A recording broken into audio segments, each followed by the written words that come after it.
Good morning, one and all. We welcome you to the International Conference on Suicide Prevention, Charity, Literacy, Artificial Intelligence, Virtual and Augmented Reality, ICT, Information Sciences, Humanities, Health, Education, Environment, and Sustainable Development 2022. Commemorating Azadi Ka Amrit Mahotsav, nation celebrating 75 years of independence and UN Sustainable Development Goals 2015 to 2030 as part of awareness and campaigns. An international webinar series on holistic health, well-being and sustainable development 2022. And also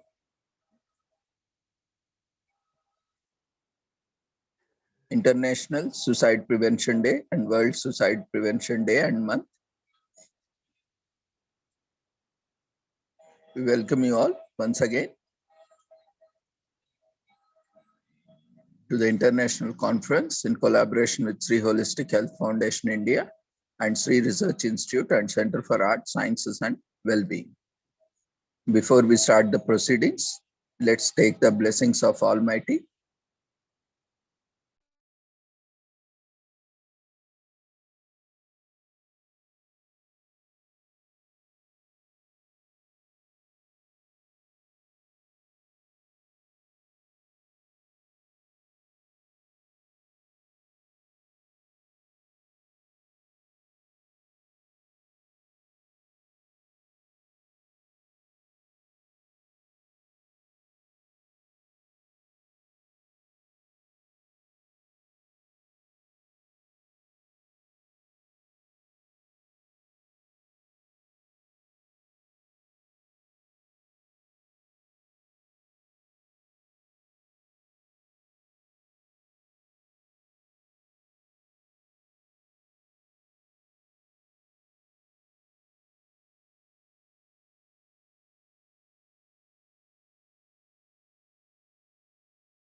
We welcome you all once again to the International Conference on Suicide Prevention, Charity, Literacy, Artificial Intelligence, Virtual and Augmented Reality, ICT, Information Sciences, Humanities, Health, Education, Environment and Sustainable Development, commemorating Azadi Ka Amrit Mahotsav, nation celebrating 75 years of independence and UN Sustainable Development Goals, SDGs 2030 as part of awareness and campaigns, an international webinar series on holistic health, well-being and sustainable development.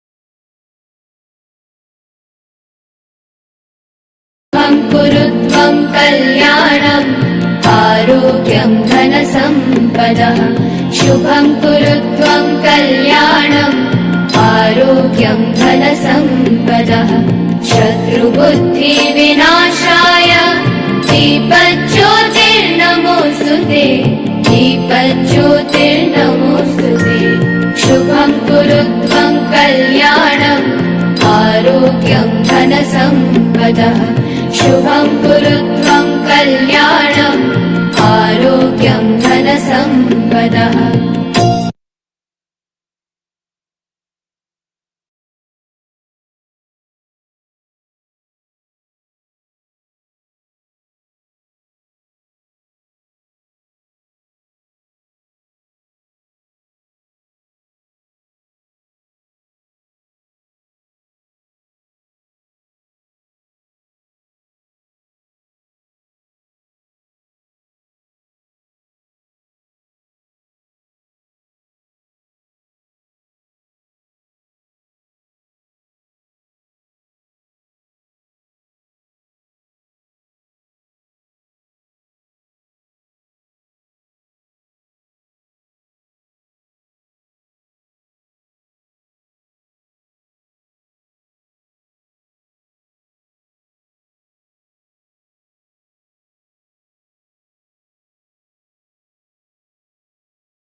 Can you hear me all?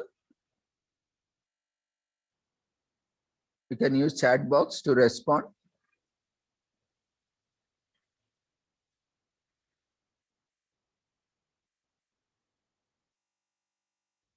Can you hear me?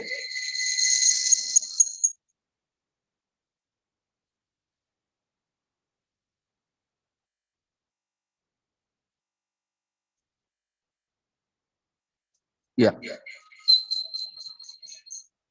In case of any, technical issues, kindly let me know through chat box.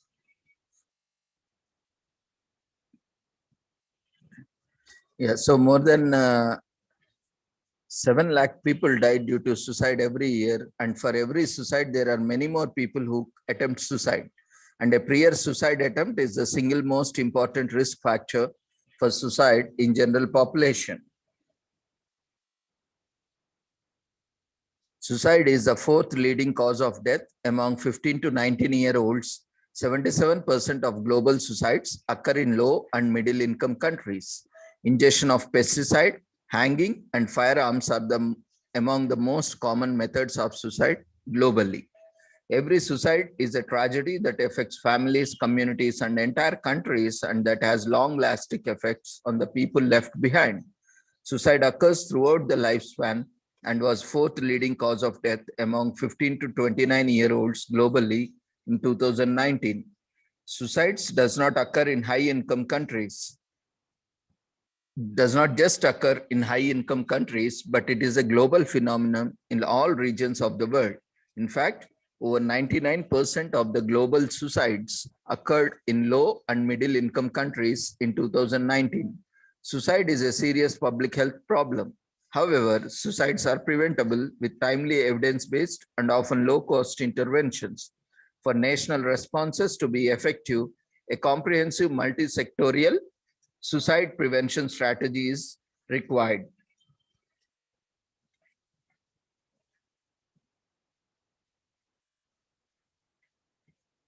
Now, who is at risk?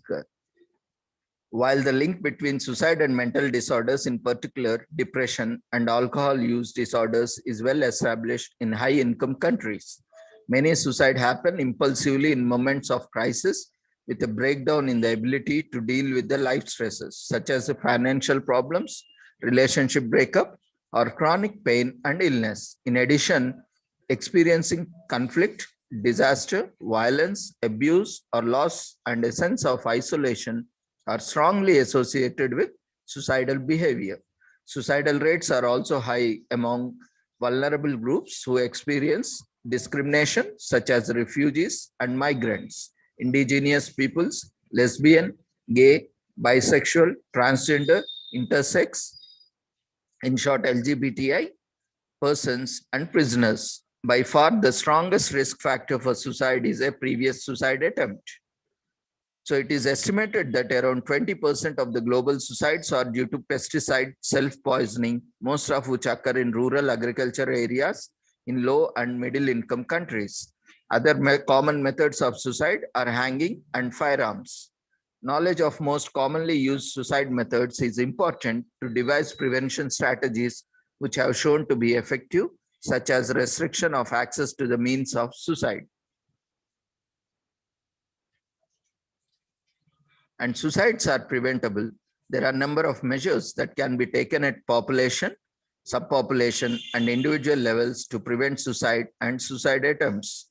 Live Life, WHO's approach to suicide prevention, recommends the following key effective and evidence-based interventions. Limit access to the means of suicide, that is like pesticides, firearms, certain medications, and things that are used to harm themselves, like ropes which are used for hanging, or any sharp tools like knives or any related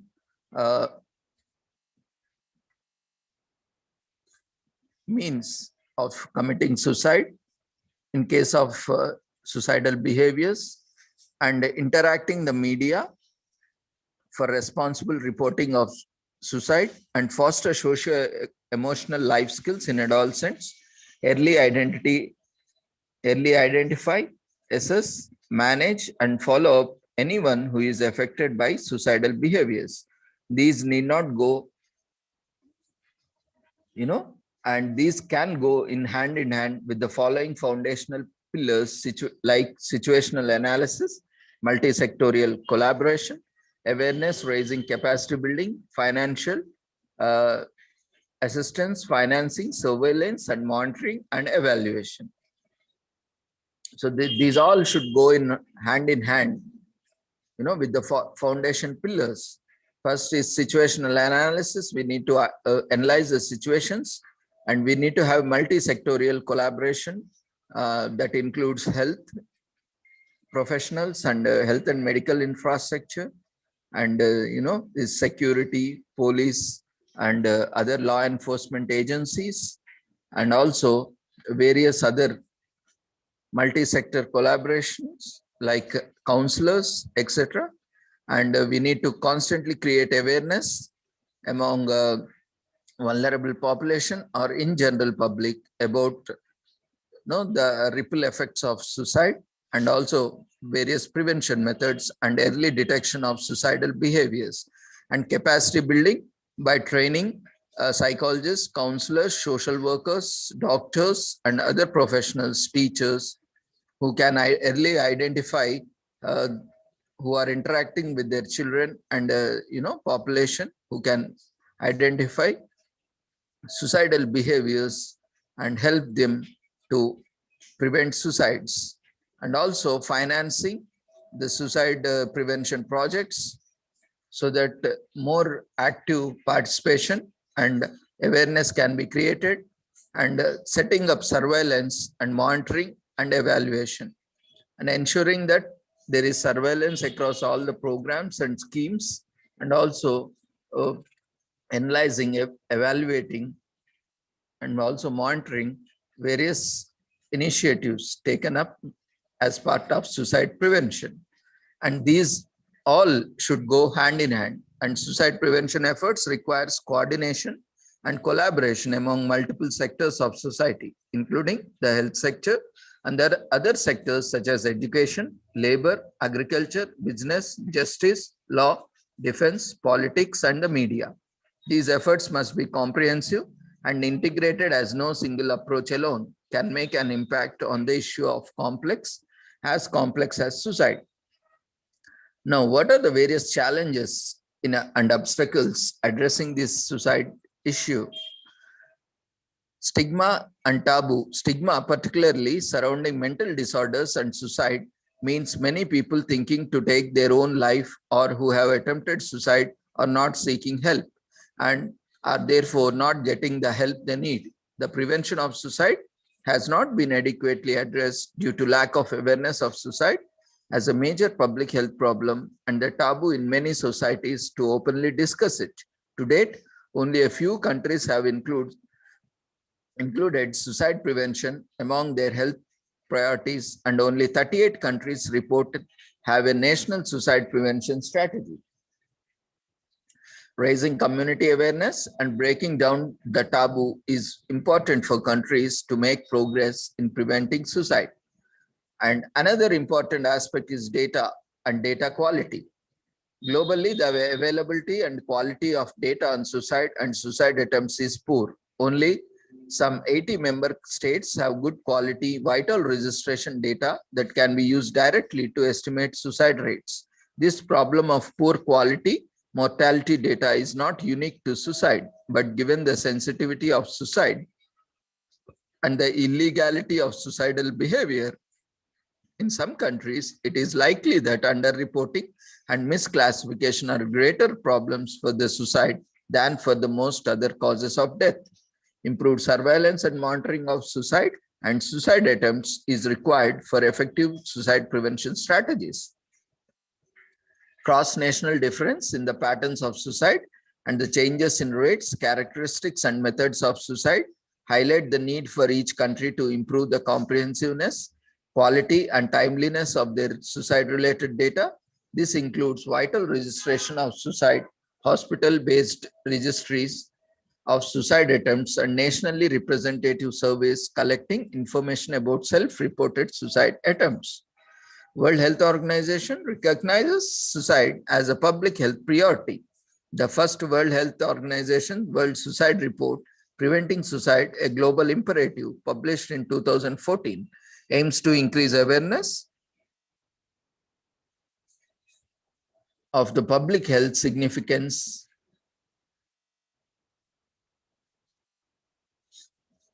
of suicide and suicide attempts and to make suicide prevention a high priority on the global health agenda. It also aims to encourage and support countries to develop or strengthen comprehensive suicide prevention strategies in a multi-sectorial public health approach. Suicide is one of the priority conditions in the World Health Mental Health Gap Action Program, in short known as MHGAP, launched in 2008, which provides evidence-based technical guidance to scale up service provision and care in countries for mental, neurological, and substance use disorders. In the World Health Mental Health Action Plan 2013-2030, WHO member states have committed themselves to working towards the global target of reducing the suicide rate in countries by 1/3 by 2030. In addition, the suicide mortality rate is an indicator of the target 3.4 of the Sustainable Development Goals by 2030 to reduce 1/3 of premature mortality from non-communicable diseases through prevention and treatment and promote mental health and well-being. And in recent years, there has been increasing acknowledgement of the important role of mental health plays in achieving global development goals. As illustrated by the inclusion of mental health in sustainable development goals, depression is one of the leading causes of disability. Suicide is fourth leading cause of death among 15 to 29 years old. People with several mental health conditions die prematurely as much as 2 decades early due to preventable physical conditions. Despite progress in some countries, people with mental health conditions often experience severe human rights violation, discrimination, and stigma. Many mental health conditions can be effectively treated as relatively low cost, yet the gap between the people needing care and those with access to care remains substantial. Effective treatment coverage means are extremely low and remains extremely low. Increased investment is required on all fronts for mental health awareness to increase understanding and reduce stigma, for efforts to increase access to quality mental health care and effective treatments, and for the research to identify new treatments and to improve existing treatments for all mental disorders. In 2019, World Health Organization launched the WHO Special Initiative for Mental Health 2019 to 2023 universal health coverage for mental health to ensure access to equity, equality, and affordable care for mental health conditions in 12 priority countries to 100 million more people. In 2022, World Health Organization launched the World Mental Health Report, Transforming Mental Health for All.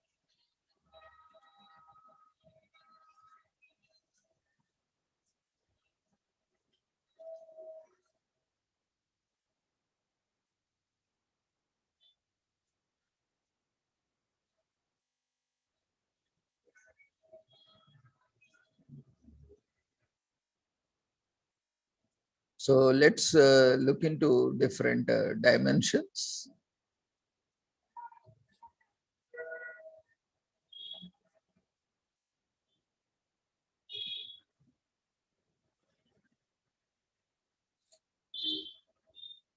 And how do we go about suicide prevention? By encouraging, understanding, reaching in, and sharing experiences, we want to give people the confidence to take action to prevent suicide. Requires us to become a beacon of light to those who are in pain. You can be the light. We can be the light. Everyone can be the light.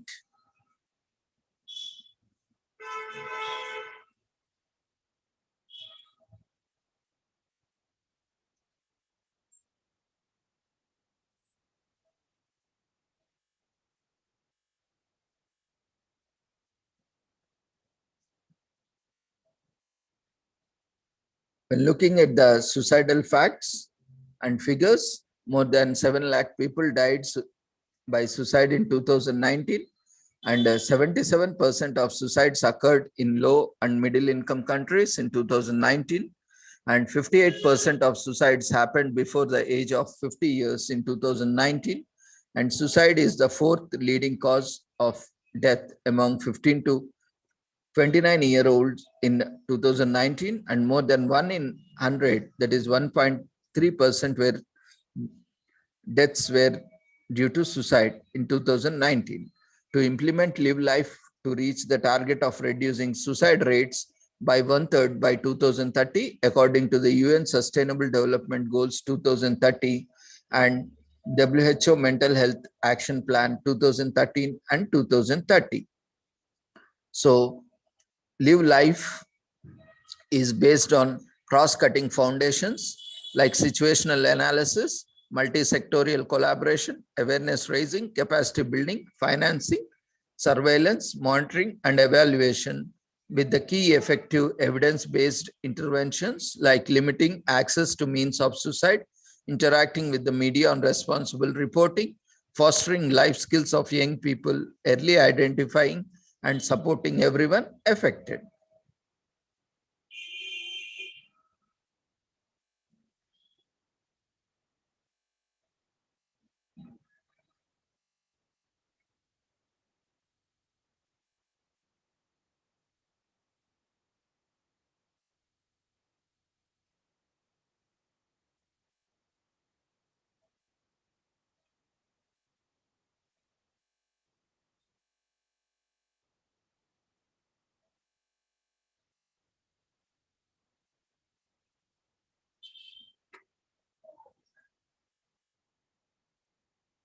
Now let's look into suicide in boys and men.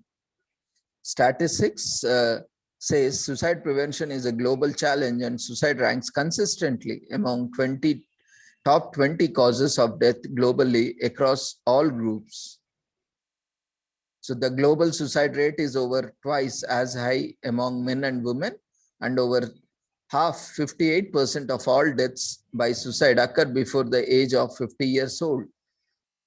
And suicide occurs across all regions in the world. However, over 77% of global suicides in 2019 occur in low and middle income countries.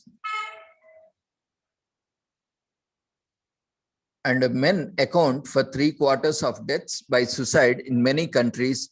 While the pathway to suicide for each individual is unique, there are some common risk factors that have been shown to contribute to the higher suicide rate among men.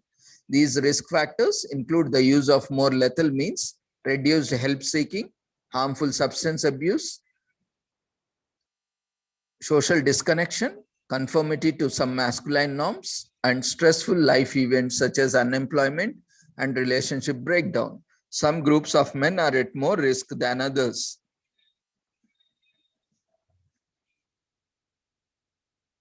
Such as indigenous men, men of diverse gender and sexual orientation, and men in some occupations. There is evidence that when men do seek help, the help they receive does not always meet their needs. Suicide prevention and interventions are needed that are mindful of the gendered context of suicide for boys and men. These interventions could work to bolster protective factors such as social connection and help seeking, reduce risk factors such as substance use, and also support men through stressful life events. Services should strive to engage men and work with them in a gender-sensitive way. Many men face social pressures to keep personal struggles to themselves and can experience shame when experiencing mental health issues or stressful life events. So you can also create an hope through action, and you can be the light by through various actions, providing opportunities for boys and men to talk openly and without judgment about their struggle is critical for suicide prevention. Supporting men through stressful times of life with both emotional and practical support is important. For example, by providing access to employment or assistance with financial and legal issues associated with relationship breakdown. And also interventions for adolescent males may be helpful in setting up the groundwork for a healthy adulthood by boosting protective factors such as social connection, openness to help, and a positive masculinity. And those who are supporting men via services should also involve men with lived experience in the co-design of those services to ensure that they meet their needs. And you can also use certain resources available online that supports for men around the world, like Heads Up Guys, Movember Conversations, Beyond Blue, Lifelines Men's Toolkit can be used as a tools or an aids in uh, taking action. Now let's see suicides among older adults. Suicide's behavior is in older adults is a major public health issue. Although suicide attempts are more frequent among adolescents and young adults, older adults show the higher suicide rate in almost all countries. Suicidal behaviors and suicidal ideations can affect older adults. Older adults show the highest suicide rate in almost all countries, and the suicide rate increases relatively with age, and highest rate is found among people older than 65. And in 2019, the world suicide rate for the people aged 70 and over was 24.5% per 1 lakh population, which is 9.4 for all age groups. Among older adults, the suicide rate increases with age. Suicide rates are particularly high among older older men.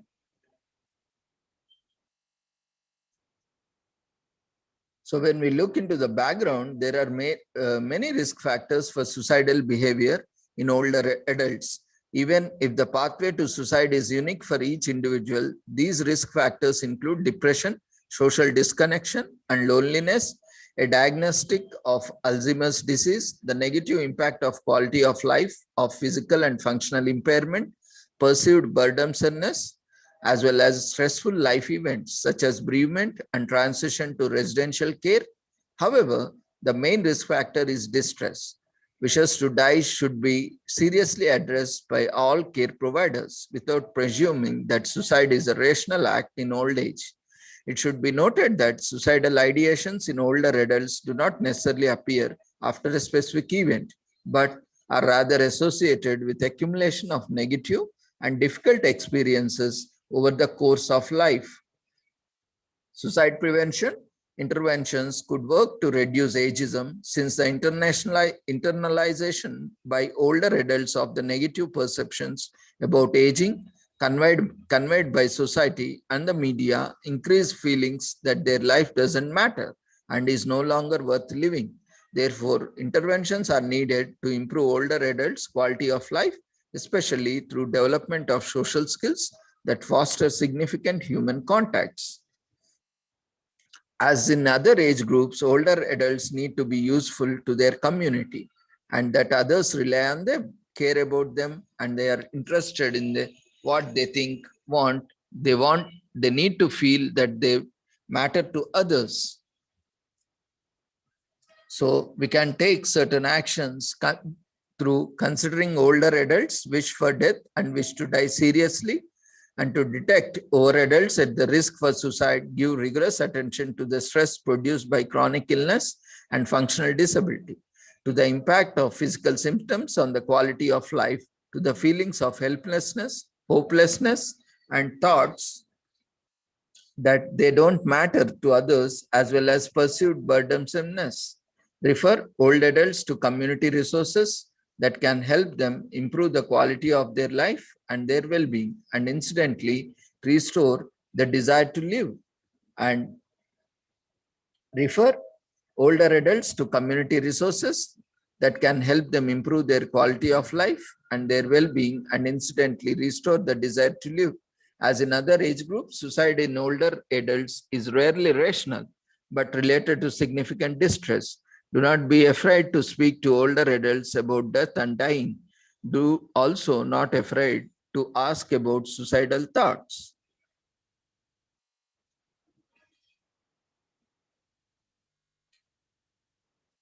Let's look at the lived experiences of suicide.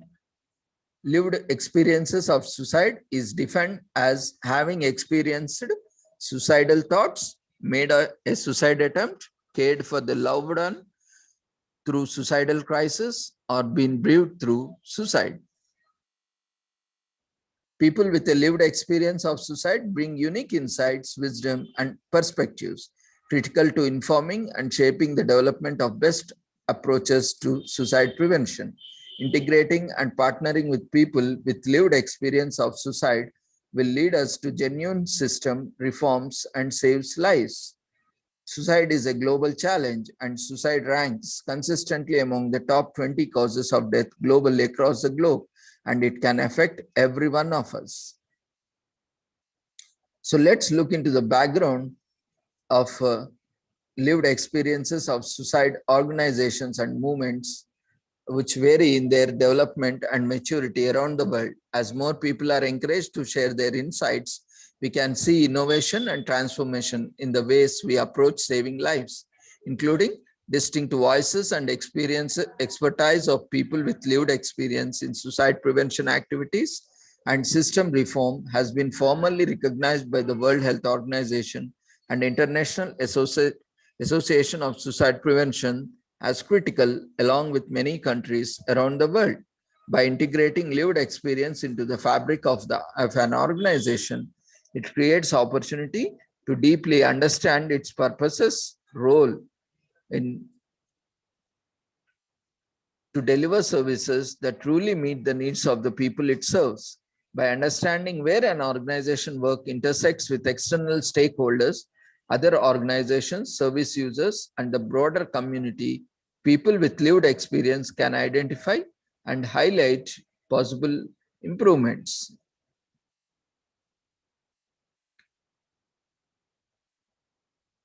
By understanding these aspects, this helps to ensure that all activities and outputs are sensitive to their potential impact on people and they are not exacerbating underlying factors to suicidal distress. Integrating and partnering with people with lived experience and empowering them to take a lead role in suicide prevention strategy and system reform is key to reducing suicide rates. However, there are significant political, cultural, and legal barriers in many countries in the world that need to be overcome before people with a lived experience can bring their lived expertise to suicide prevention. We must all work together to navigate through these challenges. Ironically, it is those with a lived experience who hold the greatest ability to break the stigma and discrimination that silences their voice.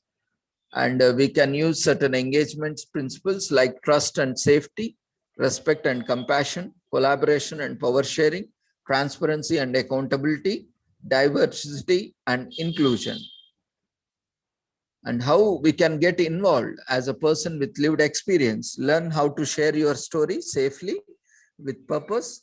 Decide where you would like to contribute your expertise, research, community event, policy, service design, service delivery, events, webinars, conferences, seminars like these, and seek out others with lived experience of suicide to broaden your perspectives. Join the International Association of Suicide Prevention Special Interest Group Lived Experience, and how as an organization we can integrate and partner with people with lived experience, commit to establish, embed, and sustain a lived experience informed culture, conduct an audit of your workplace understanding of suicide and lived experience of suicide, seek specialist training to raise the lived experience informed suicide literacy throughout your organization, establish designated formal and informal lived experience roles, partner with specialists in co-designing with people with lived experience to ensure your services are meeting and the needs of the people you serve,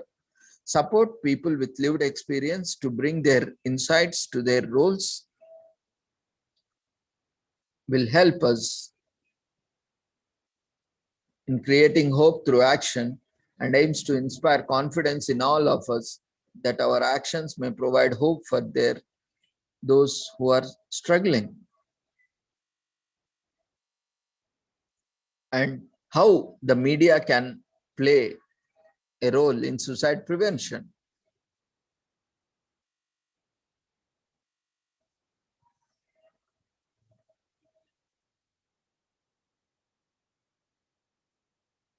It is widely known that media portrayals of suicide and suicide prevention impact others.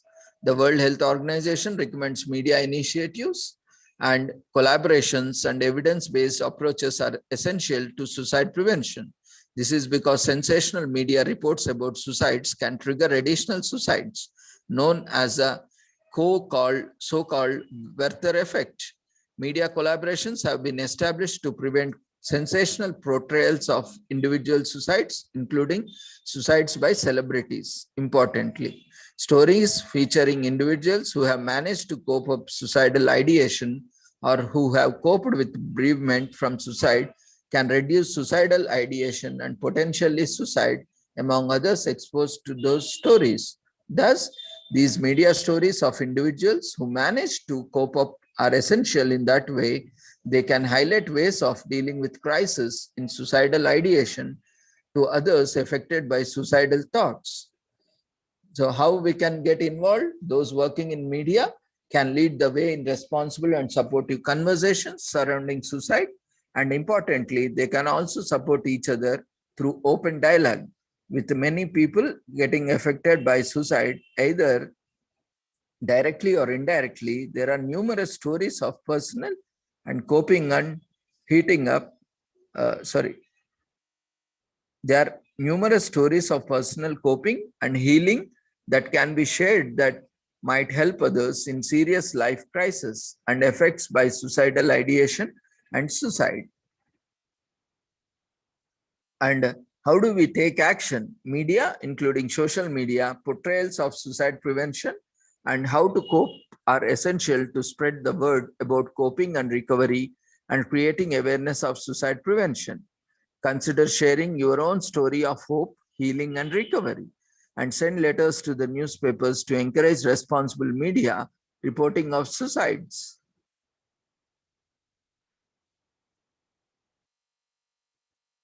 And start a conversation within your community or network about suicides and suicide prevention.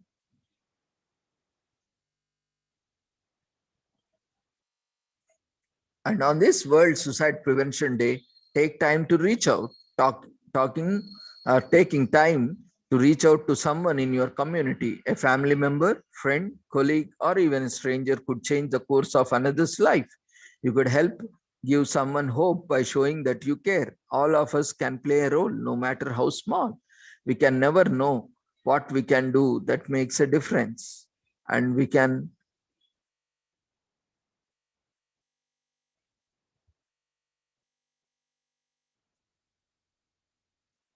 we all can reach in and ask somebody, do you need to tell them what to do or have solutions? But simply making the time and space to listen to someone about their experience of distress or suicidal thoughts can help. Small talk can save lives and create a sense of connection and hope in somebody who may be struggling. Look out for those who are not coping.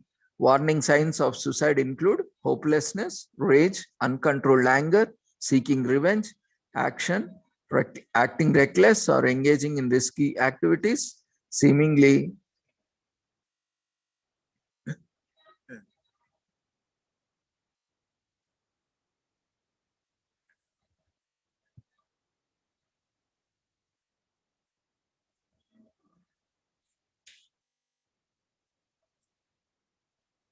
warning signs of suicides include hopelessness, rage, uncontrolled anger, seeking revenge, acting recklessness, or engaging in risky activities seemingly without thinking, feeling trapped like there's no way out, increasing alcohol or drug use, withdrawing from friends, family, society, anxiety, agitation, unable to sleep or sleeping all the time, and dramatic mood changes are the warning signs of suicides. So we don't need to have all the answers with us. People are often reluctant to intervene for many reasons, including a fear of not knowing what to say. It is important to remember there is no specific formula. Individuals in distress are often not looking for the specific advice. Empathy, compassion, genuine concern, knowledge of resources, and a desire to help are the key to prevent a tragedy. Individuals who have survived a suicide attempt have much to teach us about how the words and actions of others can be important. And those who have come through an episode of severe suicidal thinking often say that there is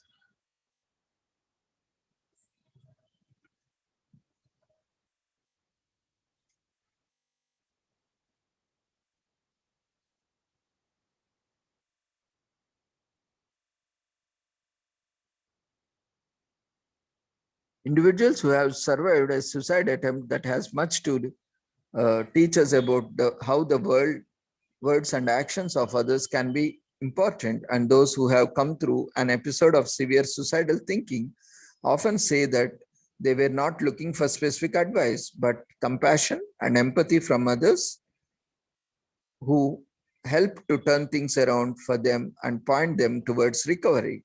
And don't be afraid to ask someone if they are suicidal. Another factor that prevents individuals from intervening is the worry of making the situation worse. The hesitance is understandable as suicide is a difficult issue to address, accompanied by a myth that suggests talking about it may instigate vulnerable individuals to contemplate the idea or trigger the act. Evidence suggests that this is not the case. The offer of support and a listening ear are more likely to reduce distress as opposed to exacerbating it. The listening ear of someone with compassion, empathy, and a lack of judgment can help restore hope. We can check in with them, ask them how they are doing, encourage them to tell their story, and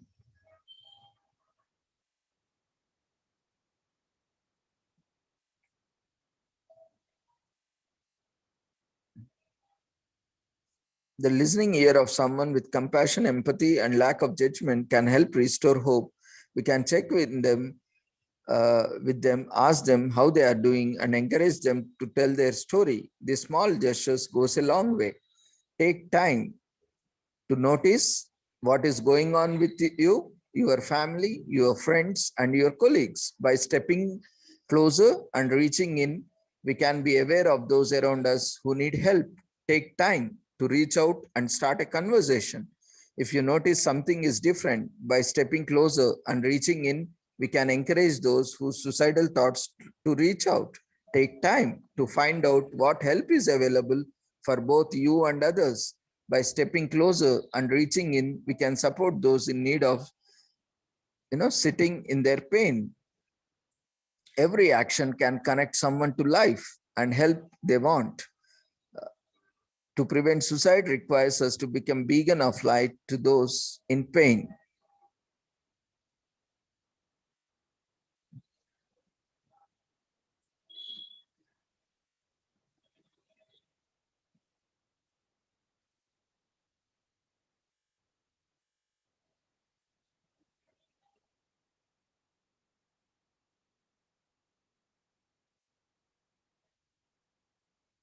So with this, we shall conclude this topic for now.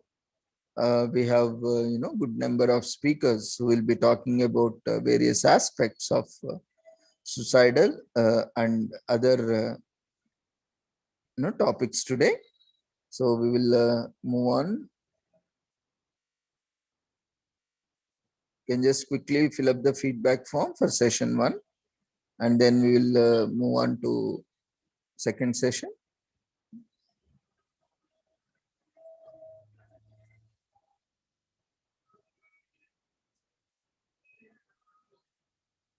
Feedback form is raised in the form of polls. So quickly attend to the feedback form.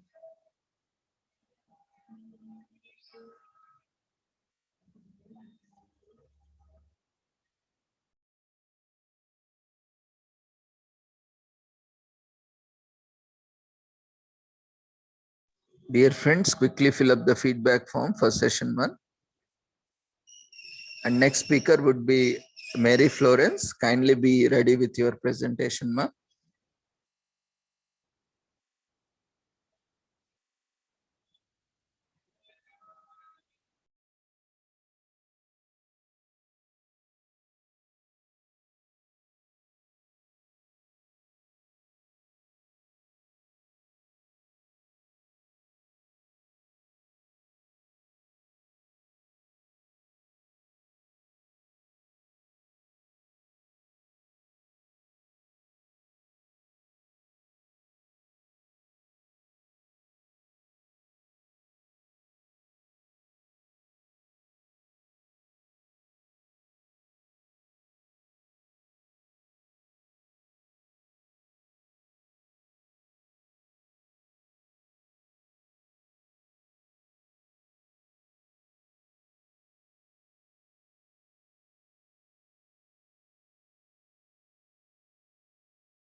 Dear friends, quickly fill up the feedback form. It is shared in the form of polls.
Dear friends, quickly fill up the feedback form.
Next, we have with us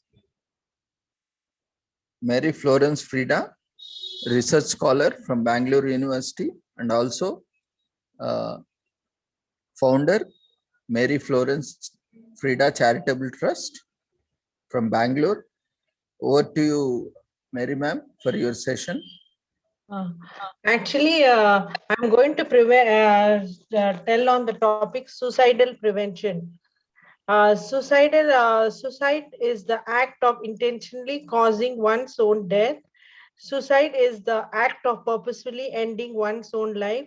Nearly 1 million people worldwide commit suicide each year, with anywhere from 10 to 20 people suicide attempts annually. Suicide is the first leading cause of death for people 10 to 24 years of age. Major cause of suicide: an untreated mental illness, genetically predisposed, depression, fear to face the problems.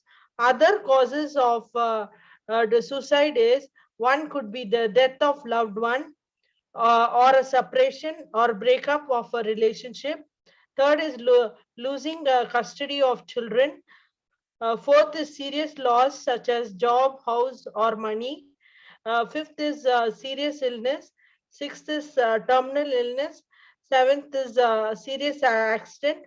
Eighth is chronic physical pain, intense emotional pain, loss of hope, being victimized, physical abuse, verbal abuse, sexual abuse, alcohol abuse, drug abuse, feeling helplessness, incapability to deal with the perceived failure, of feeling of not being accepted by family, friends, and society, or horrible disappointment, bullying, low self-esteem. What are the common expressions in suicidal tendency? Can't stop the pain, cannot think clearly, can't get control, can't make decisions, can't see any way out, can't sleep, eat, or work, can't get out of depression, can't make the sadness go away, can't see a future without pain, can't see themselves as worthwhile, can't get someone's attention. Suicidal behavior: self-inflicted injuries such as cuts, burns, or head banging; reckless behavior, unexplained accidents; verbal behavior that is ambiguous or indirect, voices are telling them to do bad things; request or enthusiastic information; if inappropriate joking, stories or essays, or morbid themes. How can you help them? As a social work professional, be direct, talk openly, be willing to listen, allow experience of feelings, and accept the feelings, be non-judgmental, don't lecture on the value of life, get involved, become available, don't dare him or her to do it. How could you help in another way? Don't get act or shocked. They will put the distance between you. Offer hope that alternatives are available, but could offer reassurance. Take action. Remove such as guns or stockpiled pills. Get help from persons or agencies specializing in crisis intervention and suicide intervention. Then who are the persons other than social workers can help in this suicidal prevention? First is healthcare professionals, physicians, pediatrician, nurse practitioners, physician assistants, mental health professionals, psychologists, social workers, primary and secondary school staff, principals, teachers, counselors, nurses, college and university resource staff, counselors, student health services, student residence and services, resident hall directors and advisors. How could you prevent suicide? A suicidal person may not ask for help, but that does not mean that help isn't wanted. Most people who commit suicide don't want to die, they just want to stop hurting. Suicidal prevention start with the recognizing of warning signals and taking them seriously, or also taking openly also talking openly about suicidal thoughts and feelings can save a life. Why suicidal prevention is important? Leading cause of death for teens. For every completion, there are between 50 to 200 attempts. 25% high school students report suicide ideation. Attempt rate increasing for 10 to 14-year-old. Same risk and protective factors such as for suicide, such as problem behaviors, drugs, violence, risky sexual activities. How can we give awareness in college?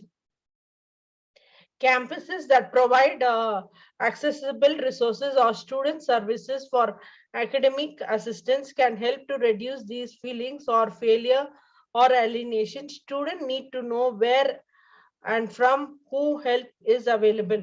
What can we do? Campus personnel who are close to the students, such as student advisors, protectors, faculty, coaches, need to be informed about what to look for, as well as how to advise students or on where to go for help.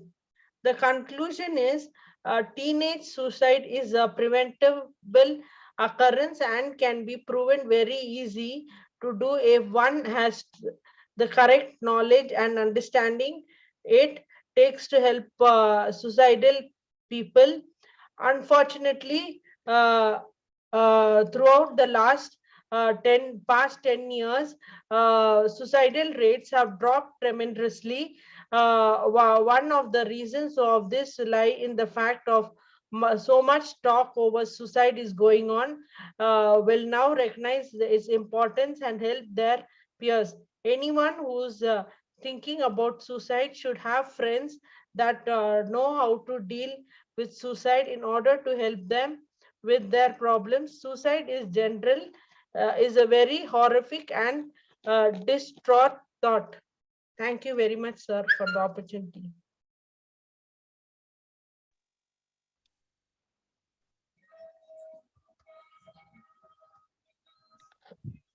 So congratulations, ma'am. Though it was a very short presentation, you have included a lot of valuable points.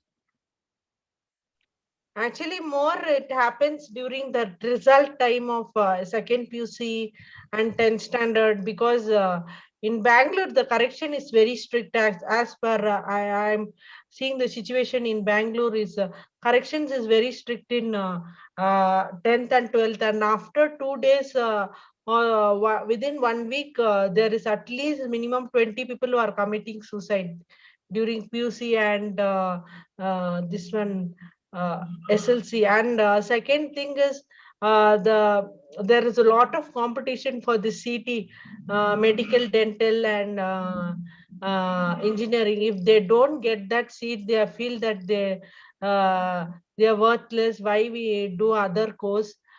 This medical, dental, and engineering only are the superior course, and due to that reason also people are dying, sir, in committing suicide.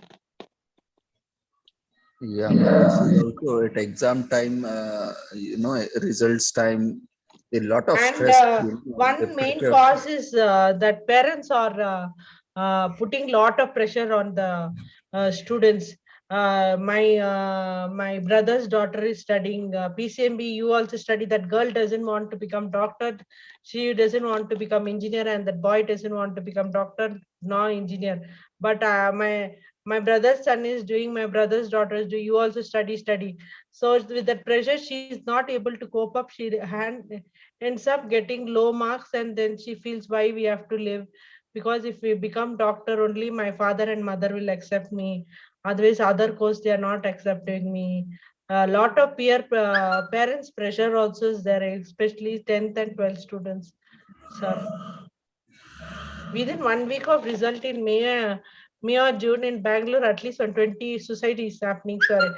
Mostly they will come to Nimans only for that final that suicidal investigation and all. It comes to NIMANS this one only OPD for this one. Yes, quickly fill up the feedback form for session 2. We need to have counselors in schools, colleges, universities, so that but there is one suicide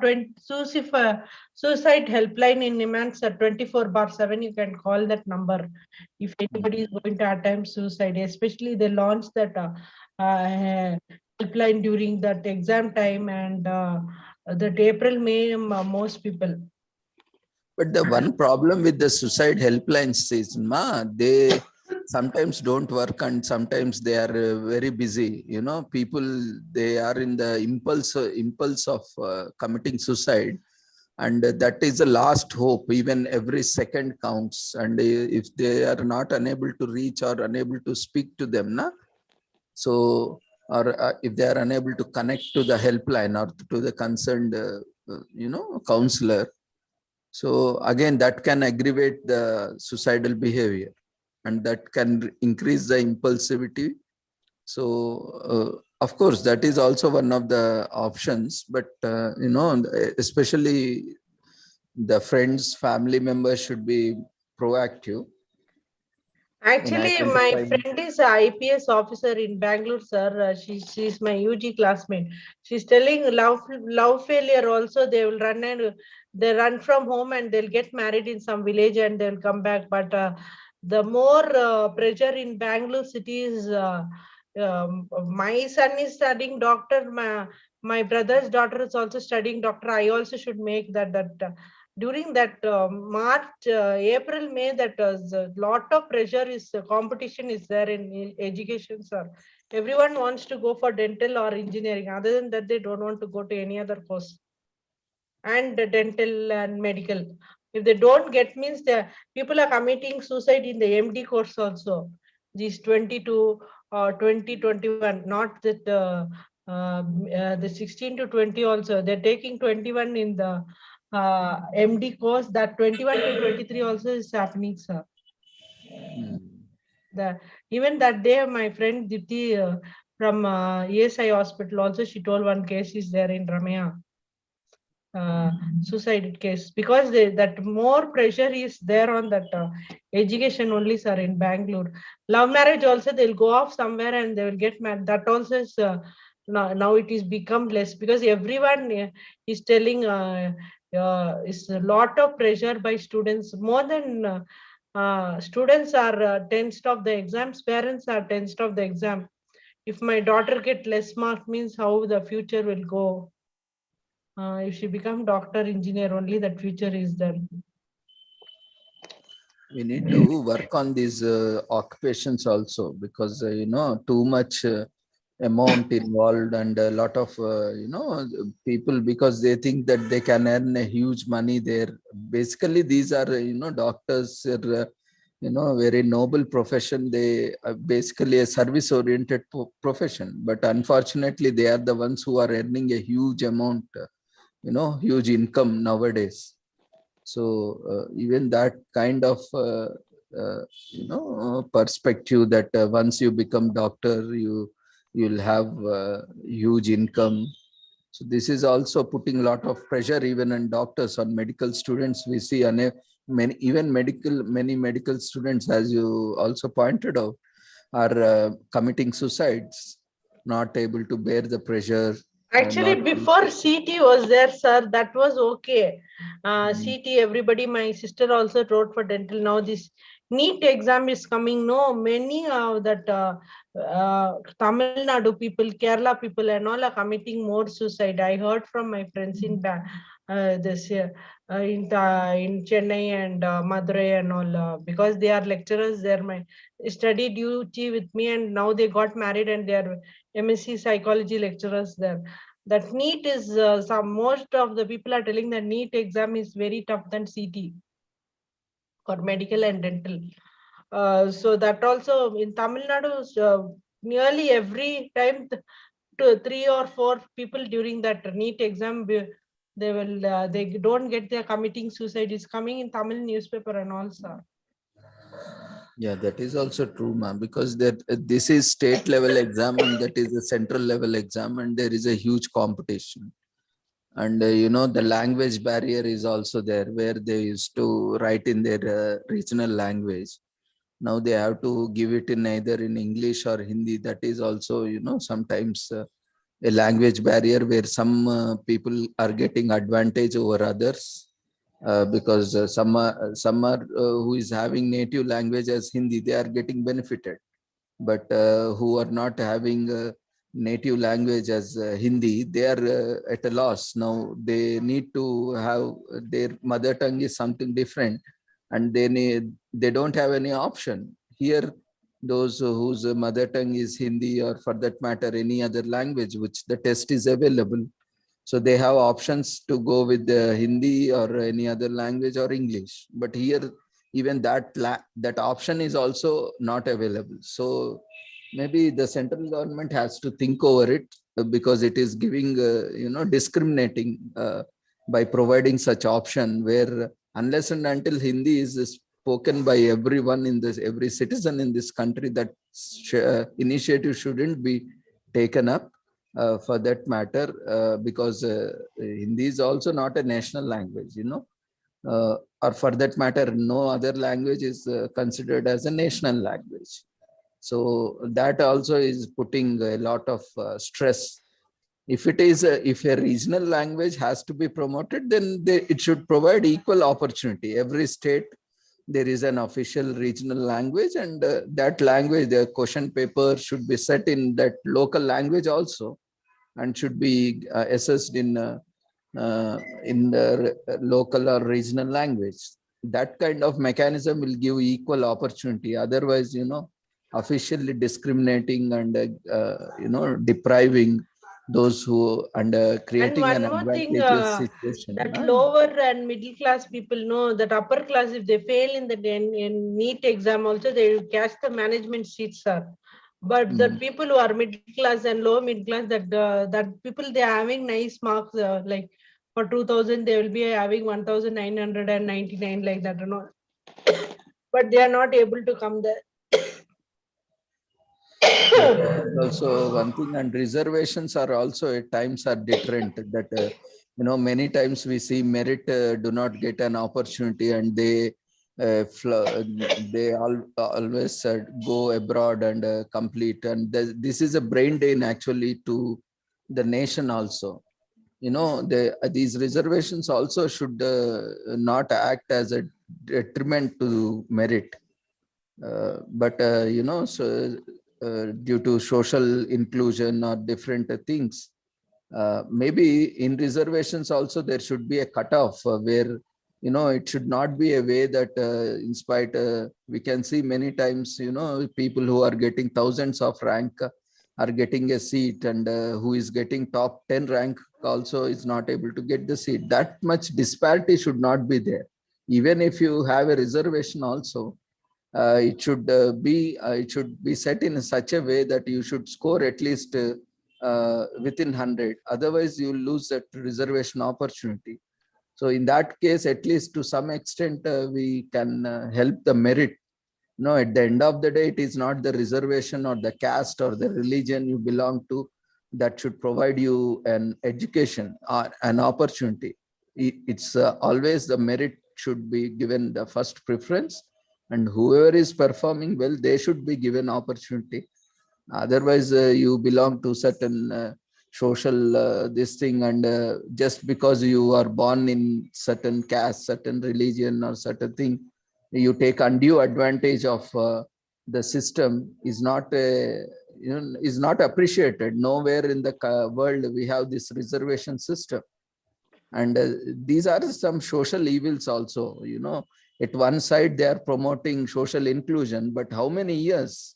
It was initially when Dr. Ambedkar, when he brought this concept, he said it was initially for 10 years, but now it's almost 75 years, and still why this backwardness is still existing? the first generation, second generation, third generation. Now we are in the seventh generation. Now, what is happening? So does this mean that reservation is not at all serving the purpose it has to serve? It has failed in many ways. Maybe that is the reason, still today also reservations are prevalent and merit is not getting an opportunity. We hardly see, in many, because when we are And talking one about more thing, equal sir. opportunity also recently, when we see many people also, in media also they came, whenever the results come, especially, they are voicing out because of only just for the sake of reservation, we got a very good seat, top rankers, we are among the top rankers, and because of reservation, we lost our seat. Now, who is responsible for that? Just being born in one caste or one religion or one community where you have reservation and you are taking undue advantage. And what kind of output will come then when you are not even scoring, when you are not even performing, and you are given seat and you and you are being promoted, and the kind of services provided will be also substandard. Now, where will the quality come? And where will the quality products and services will come? The merit is not getting an opportunity, and the reserved who are not meritorious are getting opportunities. See, reservation should be there. I support reservation, but there should be some rationale where a cutoff should be there. It's not that a 10th rank person is not getting and some 5,000 rank person is getting a seat. How that such a disparity is there? For reservation also, you have to put some 100 or 150 and cut off there. So if there is not, then so that next year at least that community will strive to reach that level. Otherwise, what is happening now? Even 10,000 rank also, if he is under that reservation category, he is not striving at all to reach that 100. And there are few some who are having reservation but not taking the reservation. See, they are appreciating. They say, we don't want to take reservation and make ourselves something, taking undue advantage. They are coming in open category and competing. That should be the spirit.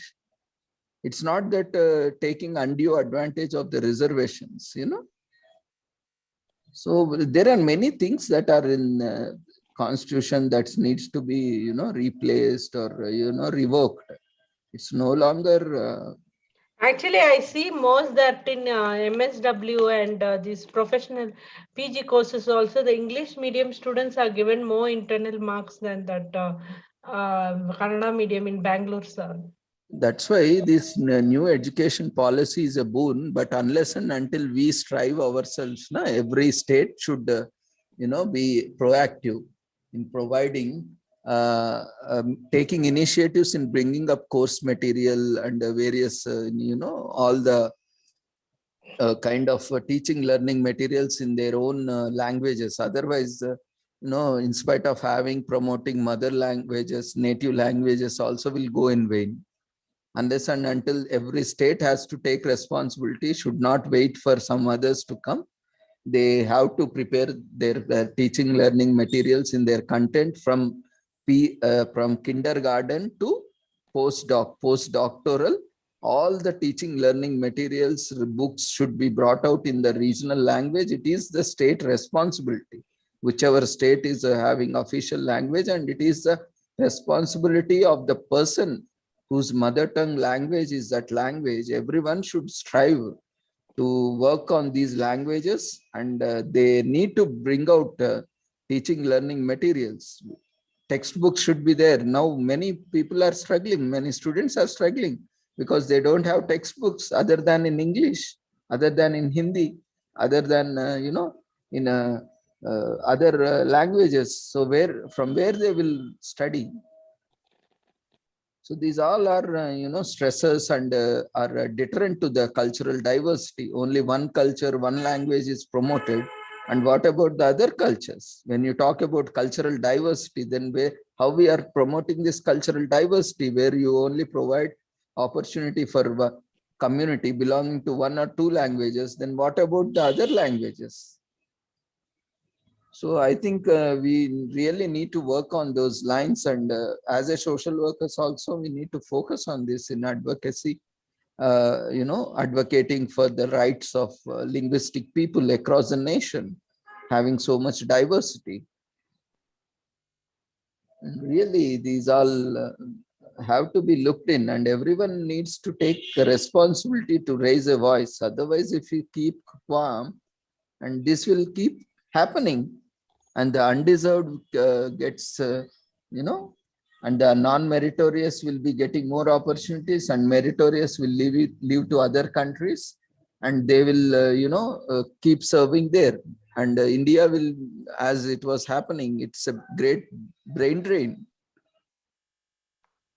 And the merit and the creamy population or the opportunities are lost. See, that's why we see these wide quotes are circulating. NASA and all the top Microsoft, all these organizations are headed by Indians. Why? Because in India, meritorious don't get opportunities in India, unfortunately. Because you are deprived. Even if you have top rank, you are not getting seats, you are not getting opportunities, because reservation is coming in between.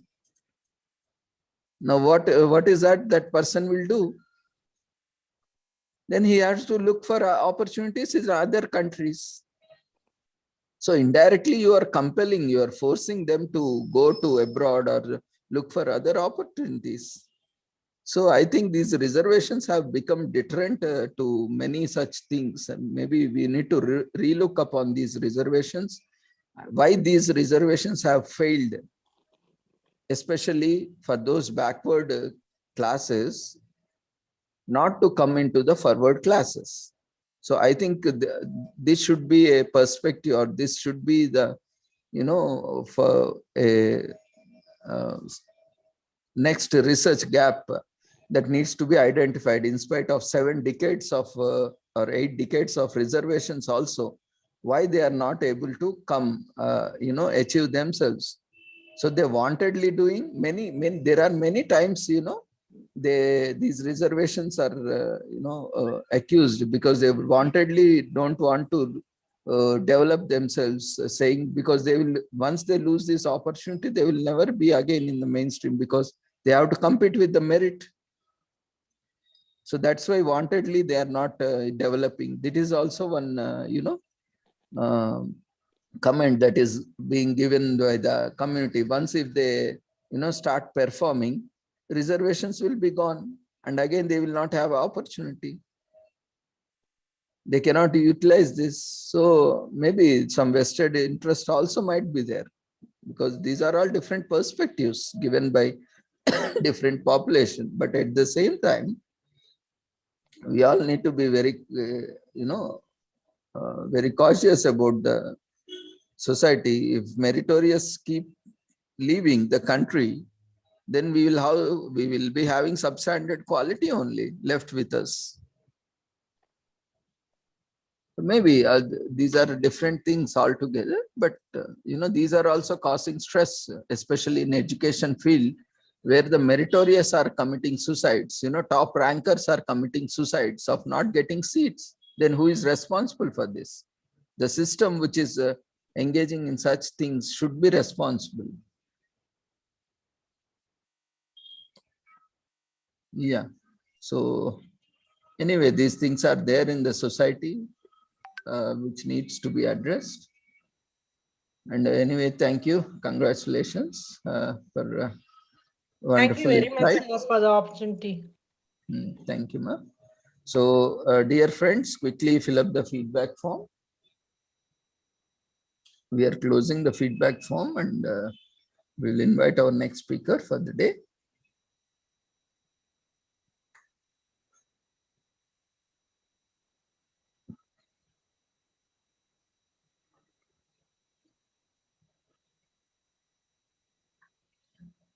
We have with us Mr. Muthay Ramanathan as next speaker. I request Mary ma'am to unmute yourself and introduce Mr. Muthay Ramanathan. Yes, sir.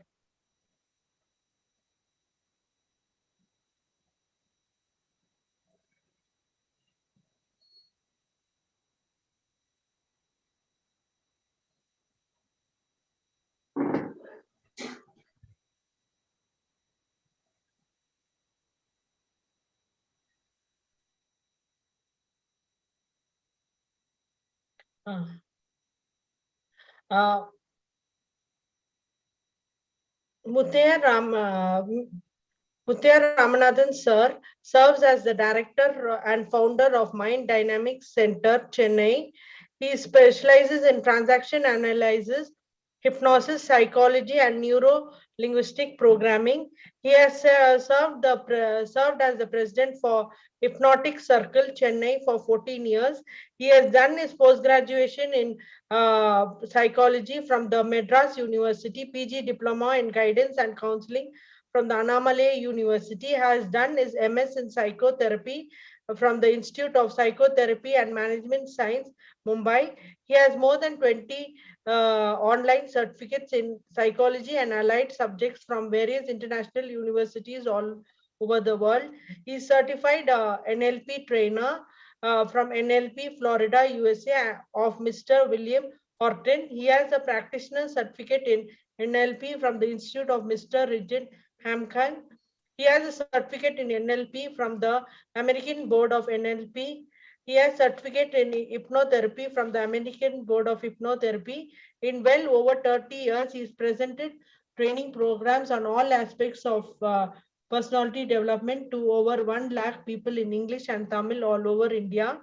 He has also presented in-house trainings in Malaysia and Sri Lanka and online training programs in USA. More than 1,000 people from 50 different countries have taken his course transactional analysis A to Z in a nutshell in the international educational platform udemy.com.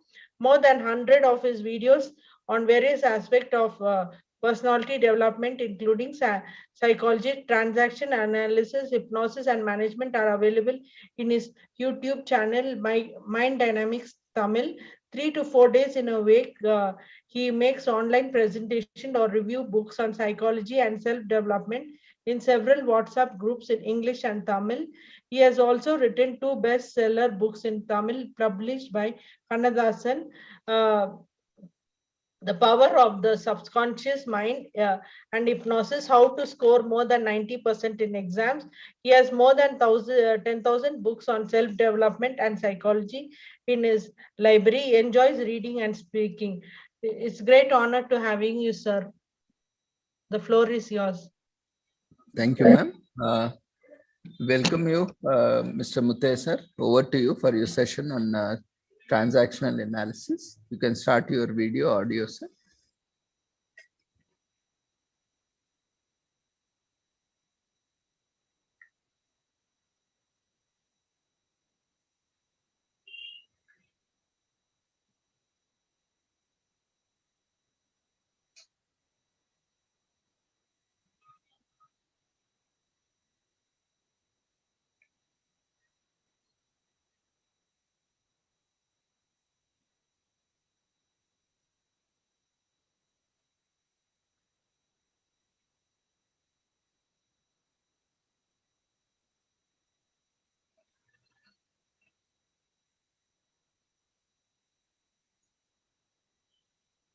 Muthiah ji, can you hear me?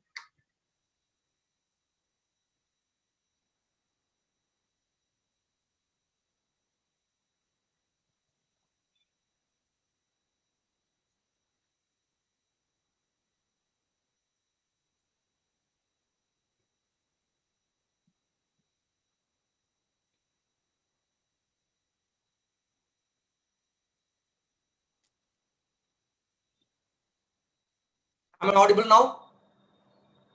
Yes, sir. Now I'm audible. Very good, very good. So, good. How come nobody pointed it out? Actually, we are just calling your name, but I think you are not able to hear or. Yeah, the electronics is something I don't understand. Psychology, I'm good at. Yes, you can switch on your video also. And video doesn't come? No, only audio is audible. Okay, yeah. Here in 1 minute and I'll cut it out and come back again. Just a second.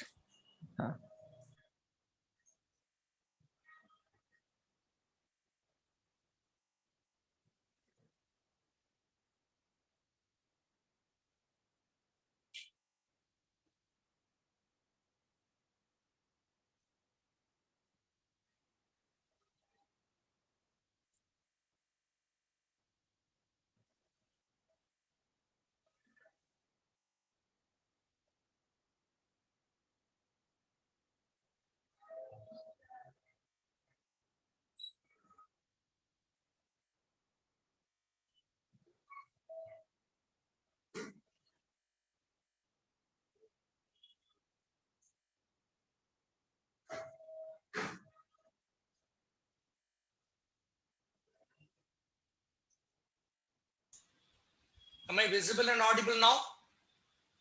You're audible, sir, but not visible. I do not know what's happening with this. Just a second, I'll check up the camera. Yes.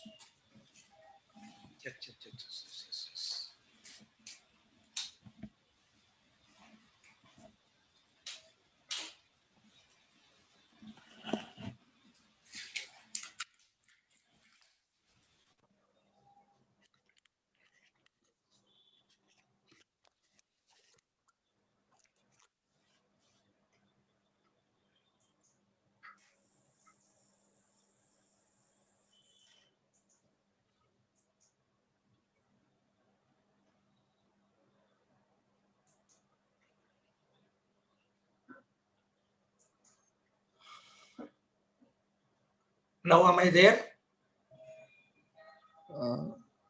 We can't see you, sir, but we can hear you. I think I'm not able to handle it. Nobody else to It's help okay, me. sir. Don't So I'll make it stressful audio with then. that. Yeah. You can continue with audio. Right. My audio is coming out now. Okay. Good. Thank you. Thanks a lot for giving me the opportunity to give a talk on transaction analysis 101. My idea is to talk about the entire subject in a nutshell, such that people get to know TA is available, and TA is a good subject, and people can learn something more about it, and it has got an application value in every walk of their lives. So to go in, a transactional analysis is a subject somewhere created in 1950s by Dr. Eric Berne, B-R-I-C, Eric Berne, B-E-R-N-A. He was born in Canada and then brought up in USA. He lost his daddy when he was 10 years old, and then brought up totally by his mummy, and he became a doctor, like MBBS doctor. And then he went on to studying psychoanalysis for 15 years with Dr. Paul Ferdinand and Eduardo Weiss. And then he learned psychoanalysis, but then he could not complete the course. And later he created his own subject called transactional analysis. He also learned from famous psychologist by name Dr. Erik Erikson psychology for 2-3 years. So he is a qualified doctor and a psychiatrist also, Mananala Maruthuvar, meaning mental health professional. And then he learned psychoanalysis, he learned psychology, and then he created his own subject, transactional analysis, some 70 years back. Very useful subject in psychology, and it is useful in child development. It is useful wherever two people come across each other and talk to each other, or communicate with each other, or relate with each other, or work together as a team. Wherever people are there, TA has got an application. It's useful in psychology, it's useful in psychotherapy, it's useful in management, it's useful in training, it's useful in all walks of life to understand our own selves, where we are and where we want to go, how are we and how are we doing, and what needs to be done and what needs to be changed, and how do we go about changing my life process and all those things. Everything is available in TA. Unlike some other subjects in psychology, the beauty in transaction analysis is it starts with the time of birth, and from the time of birth and then up to 2 years what happens, and then up to 5 years what happens, and then later what happens in every walks of life. It's all graded, chronologically ordered in such a way we get to know where we were and where we are and where we would like to go. So we get to know our past also, we get to know our present also. We can change the present moment based on learning our past and then redoing it here in the now, and then going on to creating our future. That's the whole idea of the book. And basically, TA assumes that all the people are okay, no matter who you are and where you are, irrespective of your race or nationality or caste or creed or religion or whatever. Doesn't matter who you are okay the way you are. And then it also assumes that everyone has got dignity. Doesn't matter whether you are low-level employee, or doesn't matter you are the VP or the area manager or the regional manager of the company. Everyone has got dignity. And it also assumes that everyone has got the thinking faculty, and they can, based on their thinking, they can take in some decisions. And then after having taken decisions, if they want to course correct, if they want to change their decision, they also have the permission to change their decisions. So people are okay, people have dignity, people can think, people can decide, people can change their decisions also. It's all basic assumptions. And the whole idea of TA, objective of TA, is to make a person autonomous being. He is on his own. He thinks and he feels and he decides and he acts and he gets things done. He solves his problems, he achieves his goal. He is autonomous. He is aware of where he is spontaneous in the given moment, and he is intimate with people around him. So autonomy and awareness and spontaneity and intimacy are the important factors that contribute to one's well-being and being on his own and getting things done. So these are the basic areas. And then coming over, he says everyone has got three kinds of ego states or mental states. Mananilai cholom, manobhavam cholom. Ego states, the ego states do not mean that someone has got an ego or a pride, me, I am great. That's not the idea. Ego state simply means a mental state, wherein people have got three different kinds of ego states.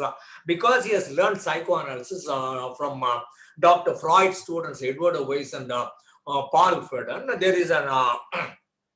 there's a slight carryover of psychoanalysis also there in transacanalysis, wherein Dr. Freud was talking about the ego and superego.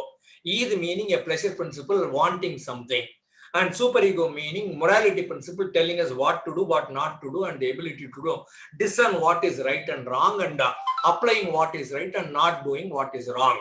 And then there is an ego, which is a balancing principle between what people want from the pleasure principle and what the morality principle tells them not to do. In between, it comes to a balance saying that in the reality principle, this you could do, this you could wait for, this you should not do. And the ego state, the ego ultimately takes a decision to what to do, what not to do.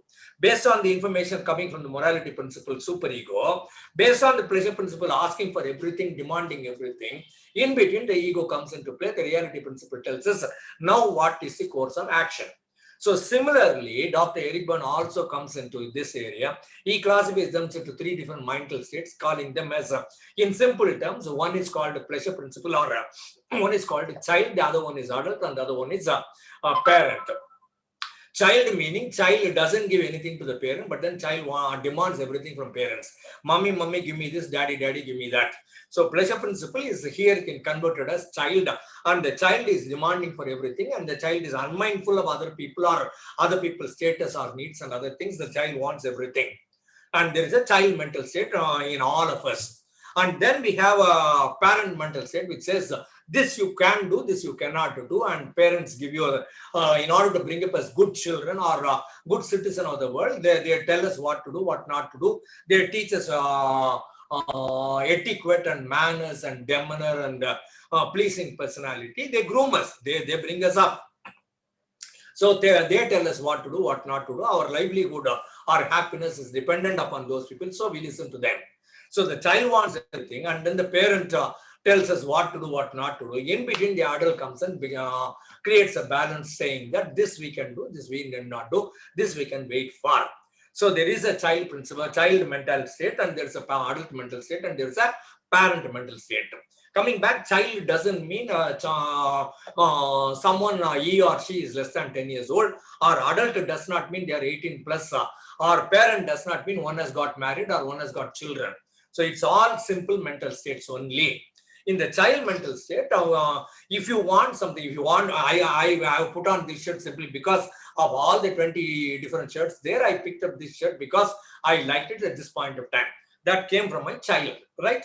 And whatever I am talking to you now, it is coming from the adult saying that I have learned something and I'll be happy to give it to other people. I am talking in English and you are understanding, decoding my English, and you are coming along with me and you have taken the time or the decision to be here in order to learn a subject. Some maybe something, for some people it's new, for some people it's already known.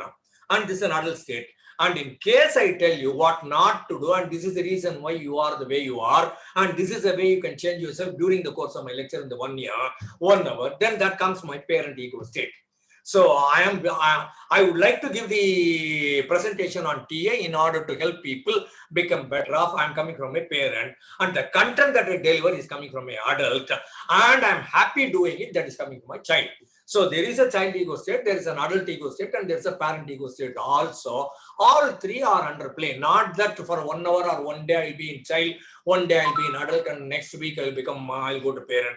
It keeps on changing. I'll give you an example, like maybe I bought this comb for 10 rupees from a shop nearby. But then I went over to the shopkeeper. I gave him 50 rupees. And then this comb cost me 10 rupees. Instead of giving me 40 rupees, the shopkeeper gave me 90 rupees because he thought I gave him 100 rupees. I actually gave him only 50 rupees. The moment I received 90 rupees from the shopkeeper, in the first 2 seconds, it tells me, aha, 50 rupees profit, 50 rupees gain, 50 rupees I can do whatever I want. So that is from my child ego state. Immediately, my parent ego state comes into operation in the 3rd second and the 4th second. Less than 2 seconds, it's child. And then the 2 seconds, it says, you call yourself a trainer and you say you are going around everywhere and teaching people psychology and self-development. How can you do that? And then immediately the 5th second or the 6th second, the adult ego state comes into play and it says, I call the shopkeeper, don't keep sleeping during daytime, take the 50 rupees back, I return it. So for 2 seconds, my child ego state said 50 rupees profit. And in 2 seconds, my parent ego state came into play. And then it told me, you are not supposed to do that. It is not ethical, moral, legal, or whatever. And then on the next 5th second, my adult came into play and I performed, I acted, I behaved, and then he returned the money back. So in every single second, you can have a different kind of a mental state also, right? So there is a child ego state wanting everything. Anytime you want anything. If you want to buy a car, that's child ego state. If you want to get a promotion in the office, that's child ego state. If you want to buy a house, that's a child ego state. If you want to get anything done, if you want to eat something, if you want to buy something, go shopping. If you want to go someplace visiting, anything that makes you happy, that's called child ego state. Anything that tells you at a given point of time in this society, what is socially desirable, what is socially acceptable, what does the culture say, what does the family say, what do the neighborhood say, what do the community say, what does the school or the college or the institution or the organization setup says. So all these things come into play automatically. They don't come and tell me this you should do, you should not do. Based on my culture, based on my upbringing, based on the way my parent taught me, based on my feelings and expressions, based on my actions, based on my thought process, I myself get to know what is okay, what is not okay, right? So in order to live in this community as a good human being, as a good citizen, as a smiling person, as a good person, good Samaritan, who helps other people out, who listens to other people, who communicates well, who doesn't cheat, who doesn't do anything unethical or immoral, then I become a good citizen. Simply because no one is watching. The court is not watching. The policeman is not watching. The military is not watching. The legal people are not watching. Nobody is watching.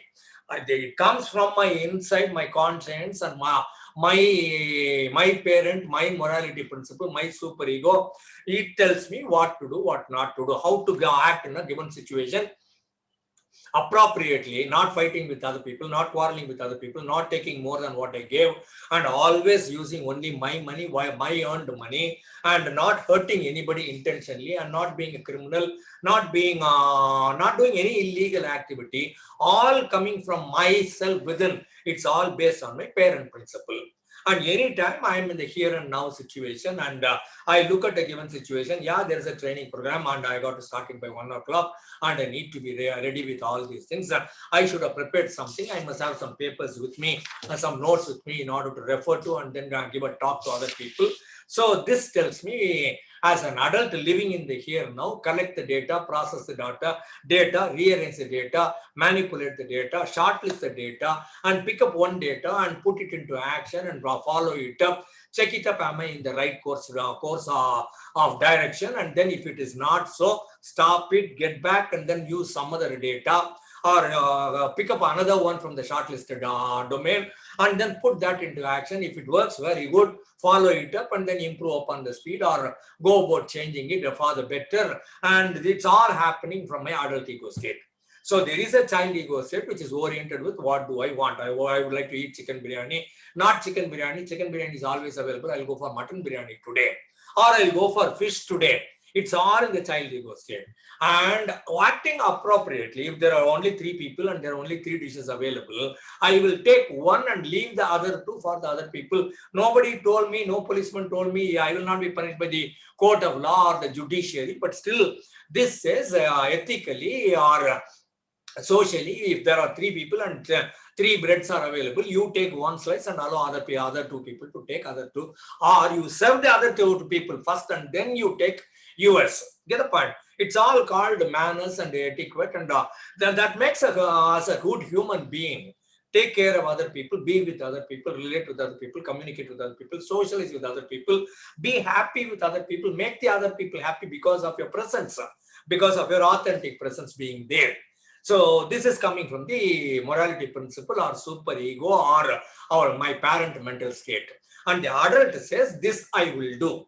Based on the input given my pleasure principle, based on the information given my morality principle, my reality principle comes into operation and my adult says, this I will do. Get the point? So there is a child, there is an adult, and there is a parent. If in case I am coming from a parent and I tell my friends, let us play cricket, and one of them says, no, not cricket today, we will play football or soccer today. At that point of time, my child ego said, we will go play cricket, but then the other person's child ego said we will play football, and then I immediately think about it, and then I say, in order to socialize better, in order to have a rapport with other people, because they're all friends, it's okay to give in today. So I tell my friend, okay, we will play football today, we will play cricket tomorrow, okay?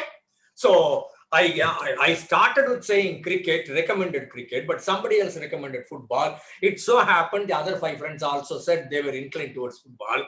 Now I changed myself, and then coming from my adult, I said, I will go with you and I will play football with you, because my parents said friends are more important, being with friends is important, playing some game is important, spending quality time with friends is important. That came from my socialization, that came from my parent.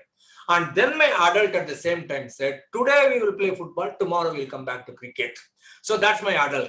So without awareness, we are already using child, already using parent, already using adult also. Similarly, to give you one more example to wrap it up, the ego states, girl child is there, 5 years old, and the girl child is given one another girl doll, and it's also given a crib. Crib, cradle. And immediately the moment this little girl gets a doll, a baby girl doll, and then it also gets a crib or a cradle, and the parent ego set comes into operation, even though the child is 5 years old, a little girl, and immediately he picks up the little toy girl and puts a toy girl in the cradle, and then she starts singing Twinkle Twinkle Little Star or RRO, whatever. So the baby is actually a child, but then the moment it got one more child as a toy and one more cradle also, immediately the child became a parent and started taking care of the baby and helping the baby to go to sleep. After a couple of minutes, 2-3 minutes, the attention span of little children are too small, and so in less than 2 minutes, the child will say, how can you be lying in the cradle? I want to lie in the cradle. Now you sing a song for me. It picks up the doll and puts the doll outside, and then the baby wants to go sit in the cradle.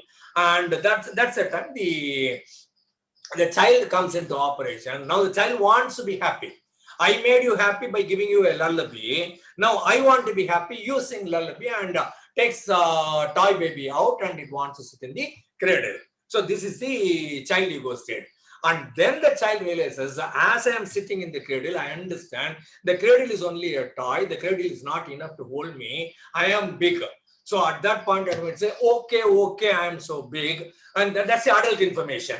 I really want to lie down in the cradle, but the cradle is too small. So what I decided in the adult level is it doesn't work. So, okay, come back, you lie down, I'll sing a song, and then it will start singing one another song. Wheels on the bus go round.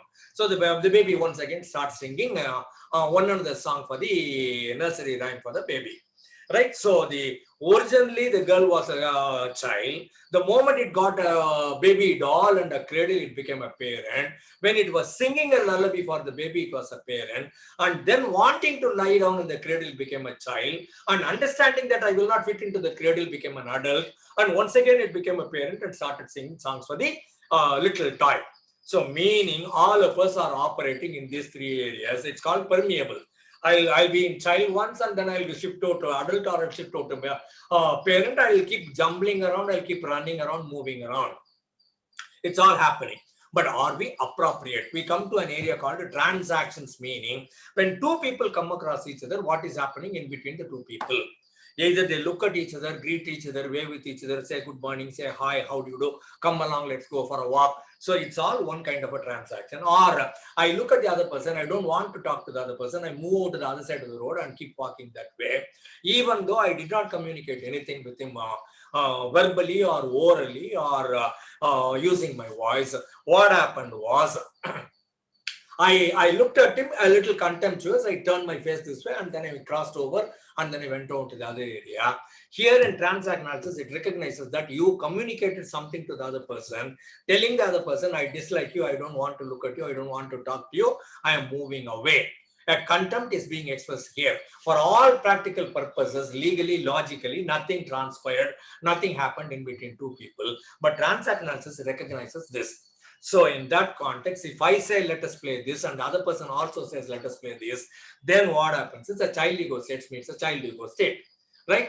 Supposing I have a problem, mathematics problem or something else, or I have a problem in the organization, or I have a problem with my family members, or I have a problem in the organization, whatever happens, now I have a problem, I need a solution. When I start consulting some people, or as a team member, I'm working in the organization, and then in the office, how do we go about getting this assignment done? How do we code this, or how do we decode this? How do we process this?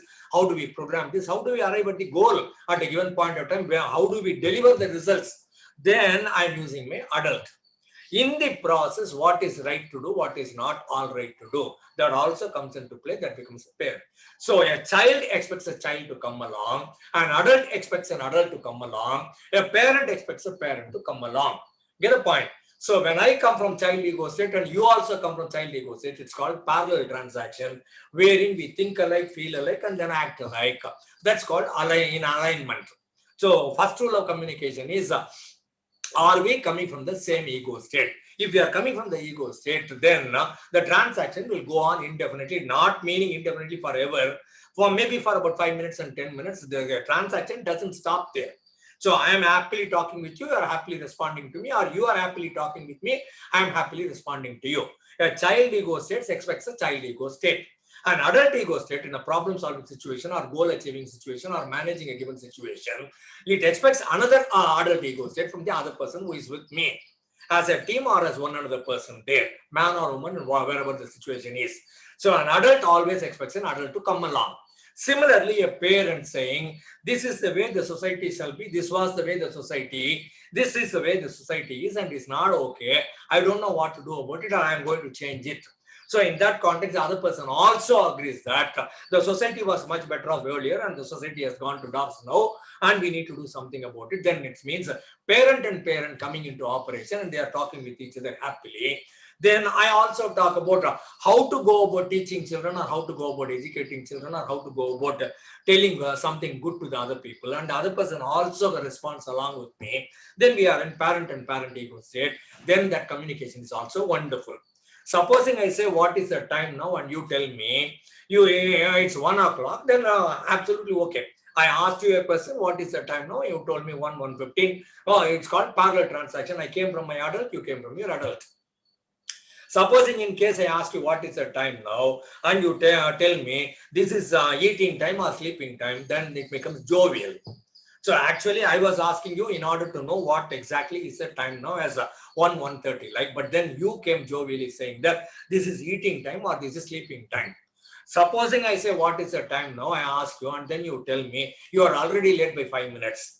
Then it becomes coming from the parent ego state. So the question is the same. How does the other person respond? If he is coming from the jovial area as a child and he tells me something and then he starts smiling, I switched over from an adult to I went over to the child because he came to the child, and then it becomes parallel. So anytime somebody communicates with you, check up the ego state wherein they are coming from. Are they oriented with pleasure? Are they in reality situation here and now wanting something? Or are they speaking about what to do or what not to do, moral principles and ethical codes and norms and rules and regulations and dharma and all those things? If you understand the other person and then go along with the other person, and the ego states are in parallel areas, then it works. So a child ego state to child ego state, then you have a good communication, good relationship with the people around. Adult ego state and adult ego state, you have good relationship with people around. Parent ego state and parent ego state, you have a good relationship with people around.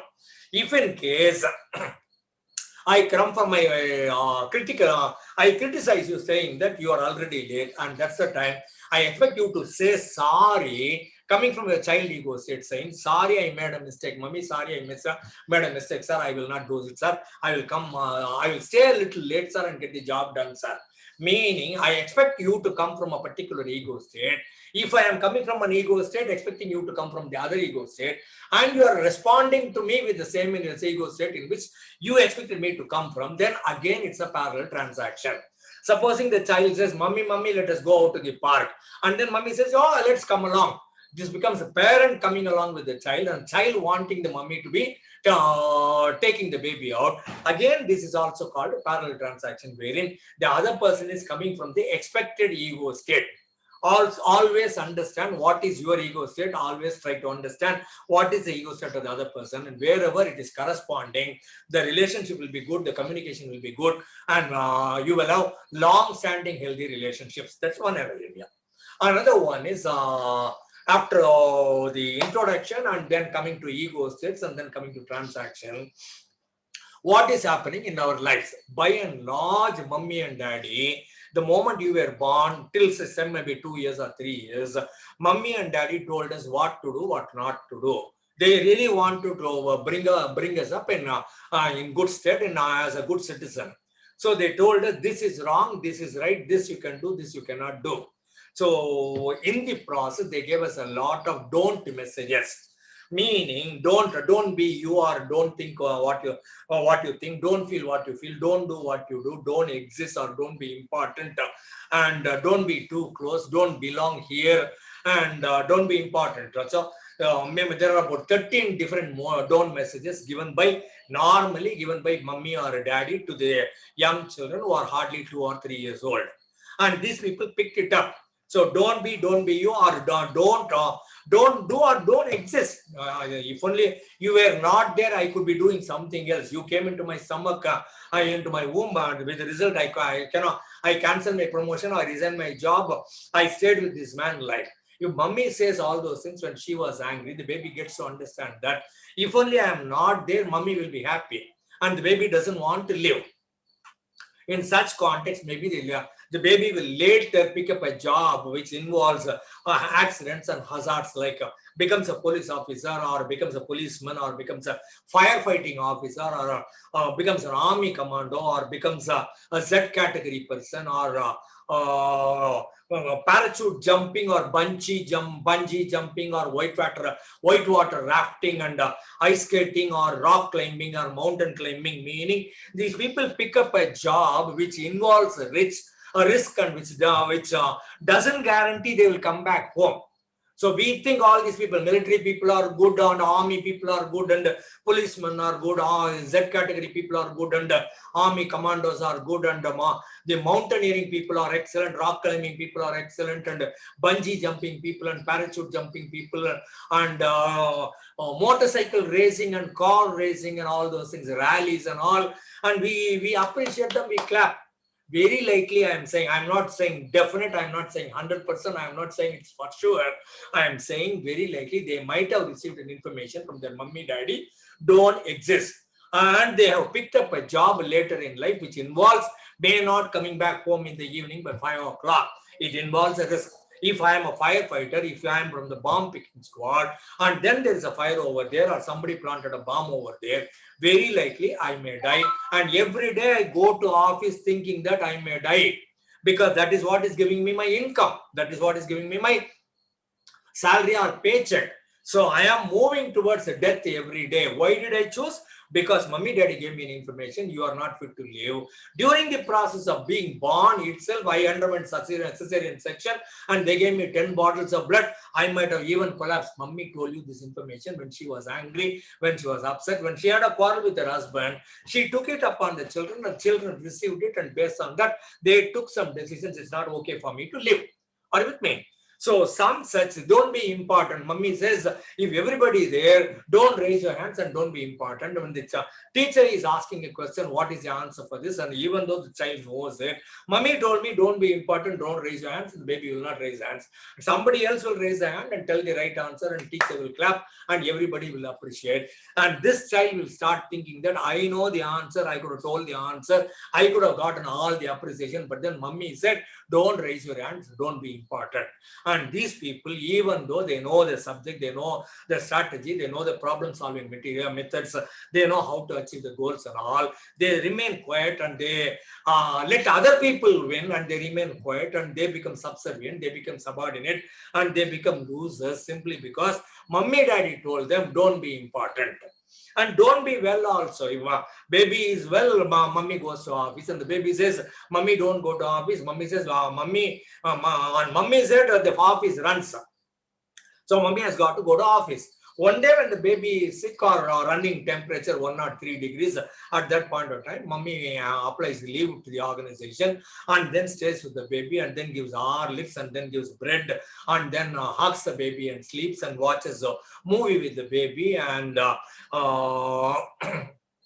whatever the baby wants, or reads a story for the baby and remains with the baby the whole day, touching and being with and relating and communicating and happily being with together. At that point of time, the baby decides, if I am sick, Mummy loves me. If I am all right, healthy, Mummy hates me. And these people become sickness-prone children or accident-prone children later. Sometimes whatever you think and you tell your Mummy, Daddy, shall I tell you something? They say, act your age, you don't know. Shut up and remain quiet. Sometimes they expect you to become highly qualified or know everything, and they ask you what to do, and they depend on you for their decision making because they're incapable of making decisions. They want you to grow up and take more responsibility and take care of the family. Wherever somebody is dead, one of the spouses is dead, or one of the spouses is an alcoholic, the other spouse asks his children to grow up and take responsibility much faster. So sometimes they say don't be a child, sometimes they say don't act like a grown up. We expect you to grow up, or don't act like a grown up person. Sometimes you think and they don't allow you to think. Sometimes you cry, they don't allow you to cry. Sometimes you are angry, they don't allow you to get angry. So whatever was prevented, that became a block for you, and that block even runs your life today. Are you with me? It can be don't be or don't exist, and don't be the sex you are. Don't be a girl, don't be a boy also. Don't be the sex you are, and don't belong, and don't be close, don't be important.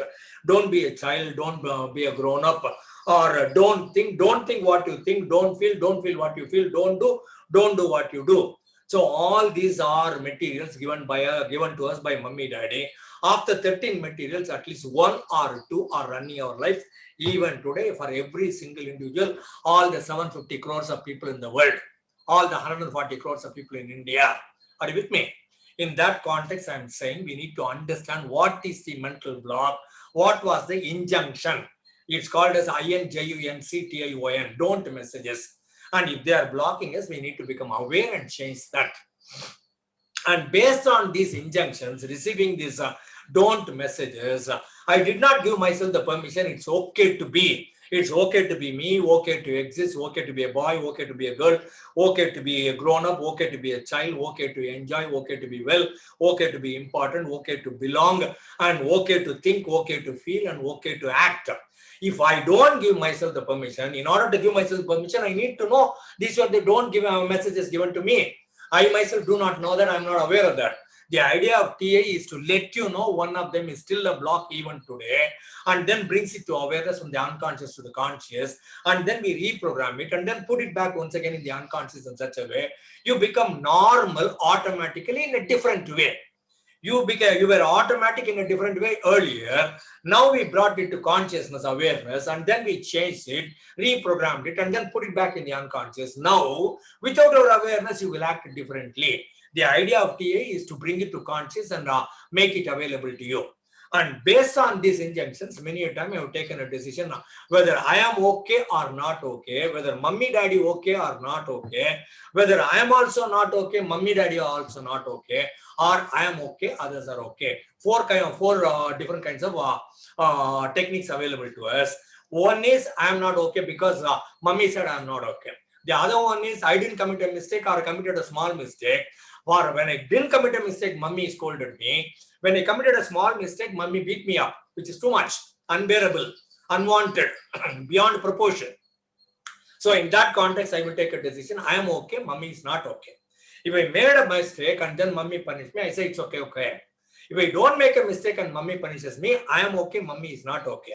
If I make a mistake, I don't tell mummy, I feel guilty, I am not okay. Mummy is all right, okay, mummy okay. Get the point?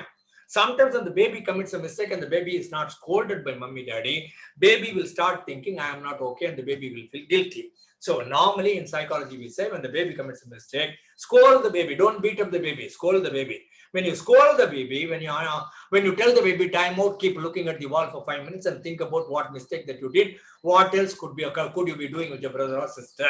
And then I realize that I made a mistake and then I come out, tell my brother, sister, I am sorry, tell my mummy, daddy, I am sorry, then it's okay. Get the point? I am okay, mummy, daddy, okay. Supposing I commit a mistake and they don't know, I feel guilty, I feel I am not okay. Are you with me? So either I take a position, I am not okay, or I take a position. Mummy, daddy is the entire world for me at that point of time. So I take it out on the world when I grow up, and then I start saying that I am not okay. The world is also not okay. Others are also not okay. Sometimes I get angry. I'm repeatedly punished. At that point of time, my mummy, daddy are abusive, or they are scolding me, and they asked me to score more than 80%. All the best that I could do is I can get only a pass with 40 or 50. At that point of time, I think I am not okay. Mummy, daddy also not okay. The whole world is not okay from my point of view. Then I have a problem relating with people. So these are the three areas where people have problems. Either I am not okay, others are okay, or I am okay, others are not okay, or I am not okay, others are not okay. Almost all of us fall into these three traps. Very rarely we come across a situation wherein I can say, I am also okay, the world is also not okay. Very, very rarely we come across people like that. In that context, we need to understand it is an injunction, it is the don't messages that led us to take a negative position, like position. Now that I know that I have taken a position wherein I am not okay, or others are not okay, or both of us are not okay, now that I am aware of it, I could change myself. I am okay the way I am with all my mistakes and all my plus points also.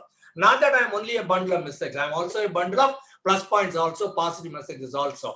Then I start loving me, and then I start changing myself. And based on the injunctions, don't messages given my mummy, daddy, based on the life position that I have taken, now I have written a life story about me when I am 5 years old, 6 years old, saying that this is the way the rest of my life is going to be. You already taken a decision, 5 years old.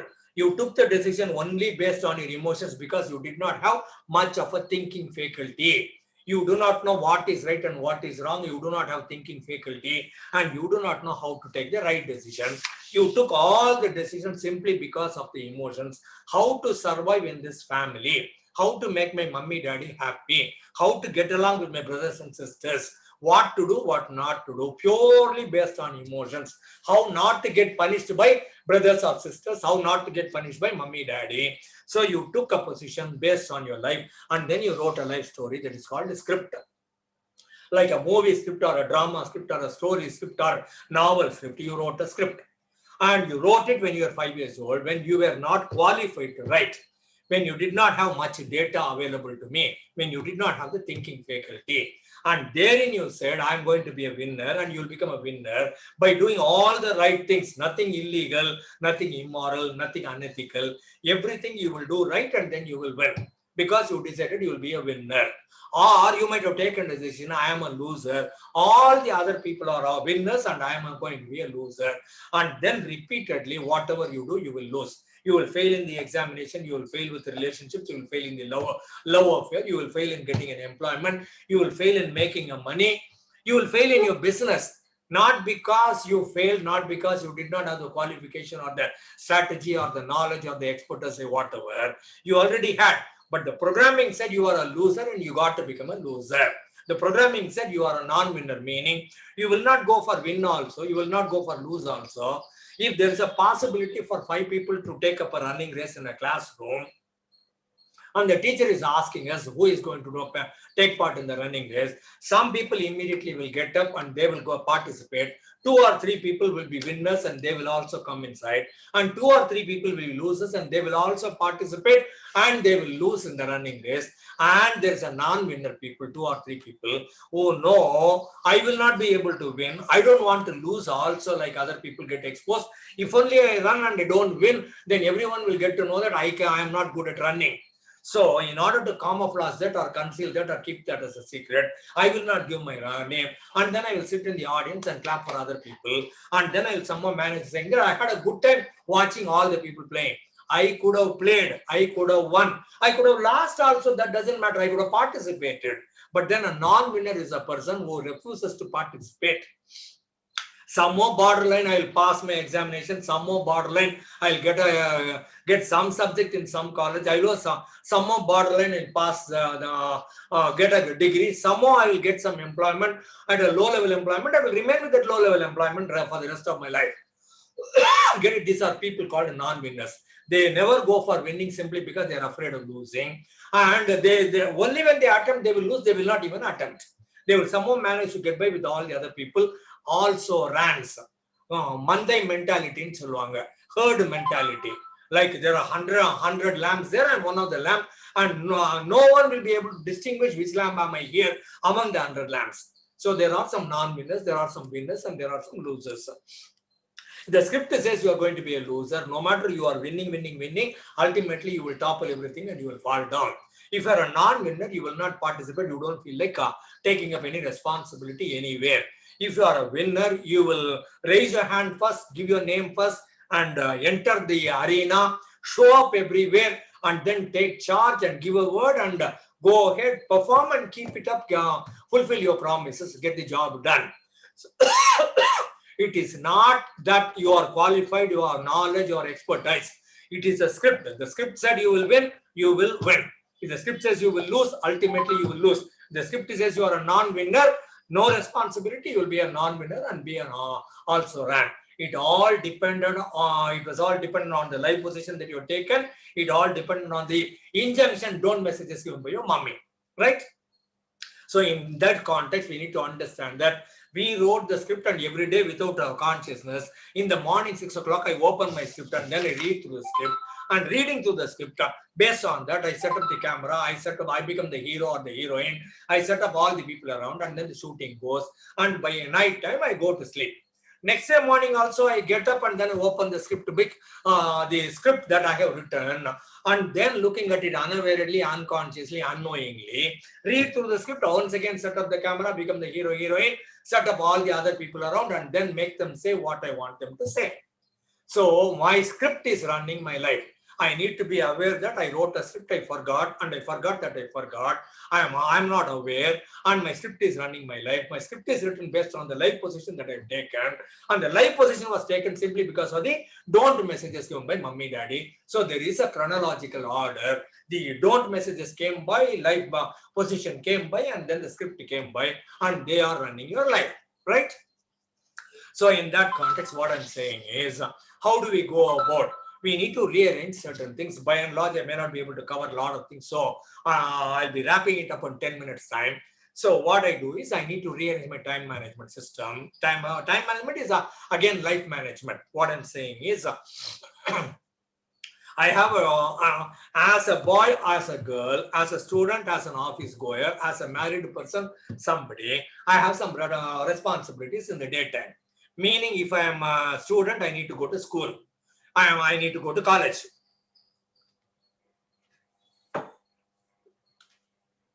If I'm an office goer, I need to go to office. Man or woman, doesn't matter.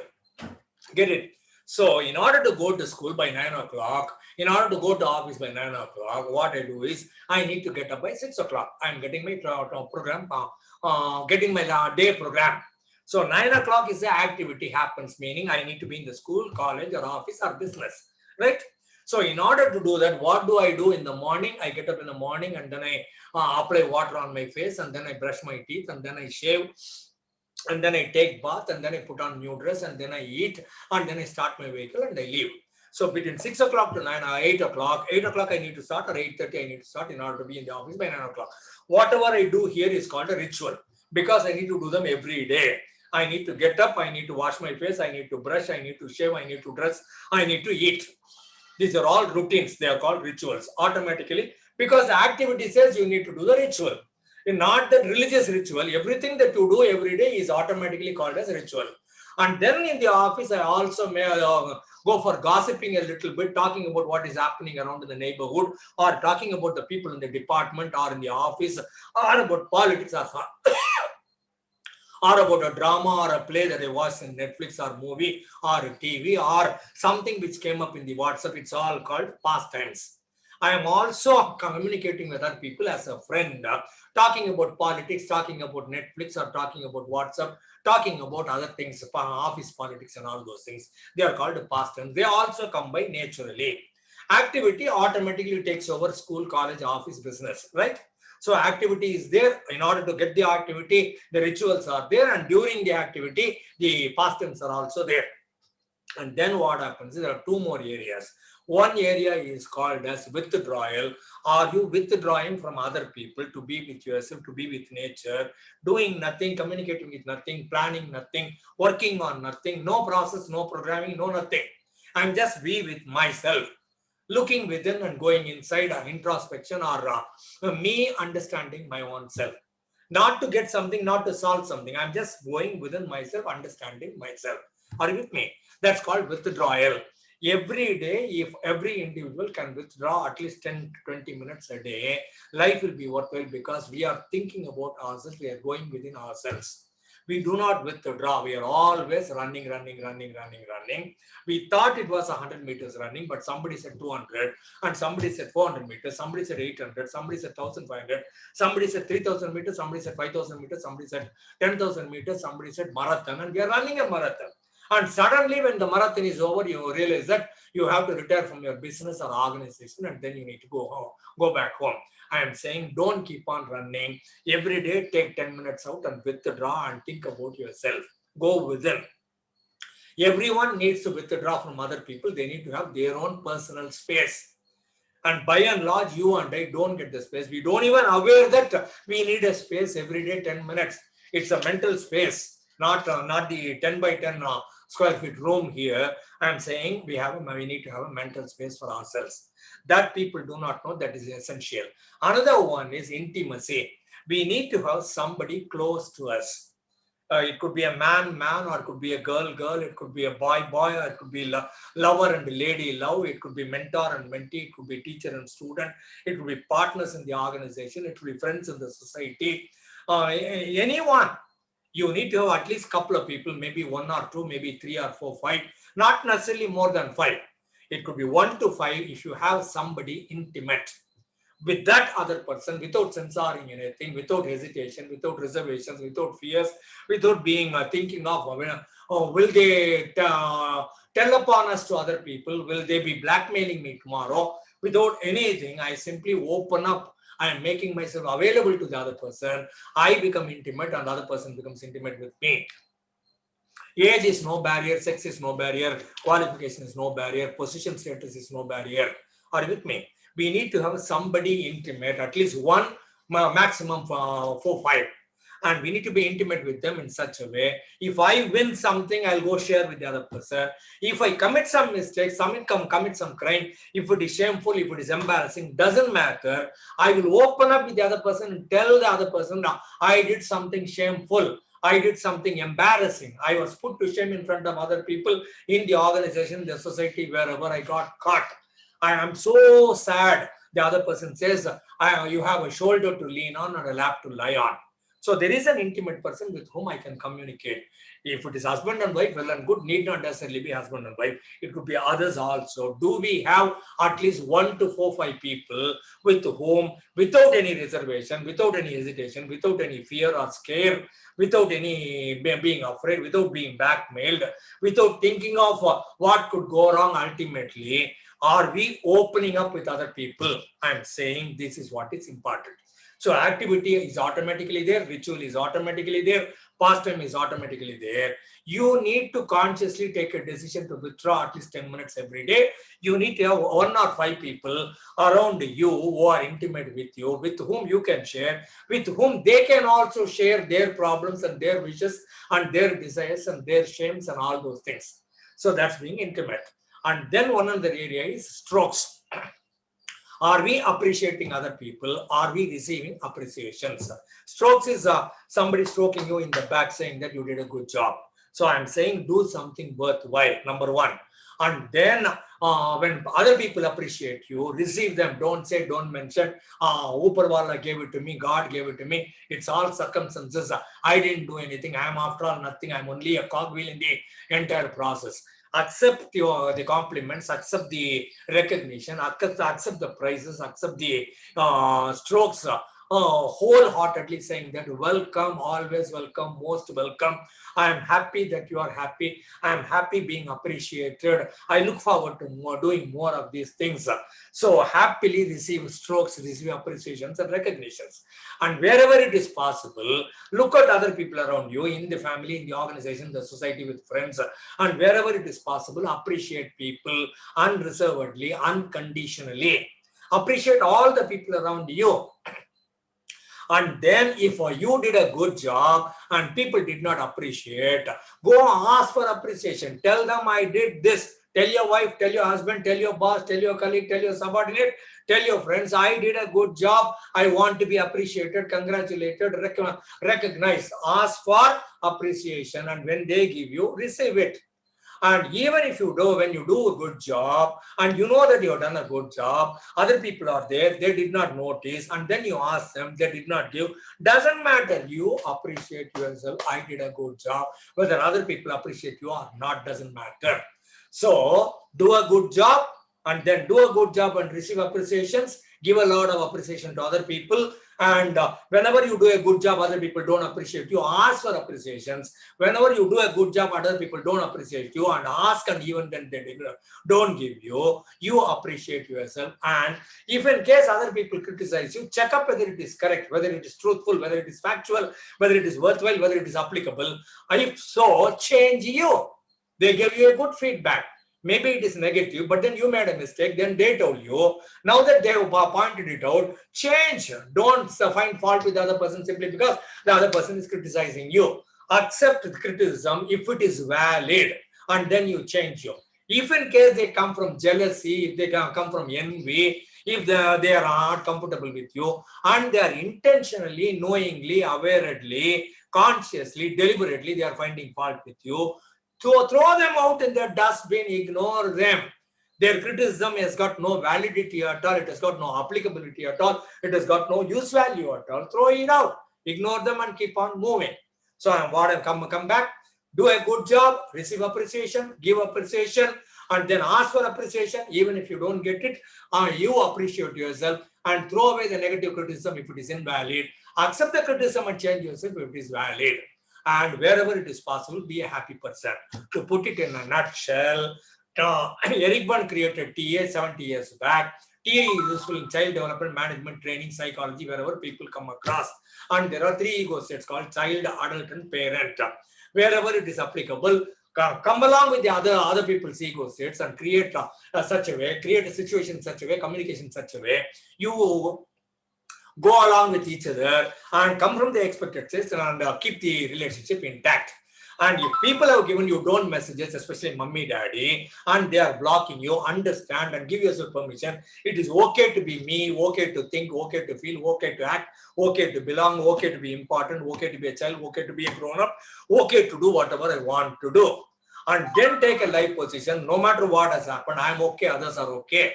And then rewrite your script saying that starting now, today onwards, I'm going to be a winner and be a winner.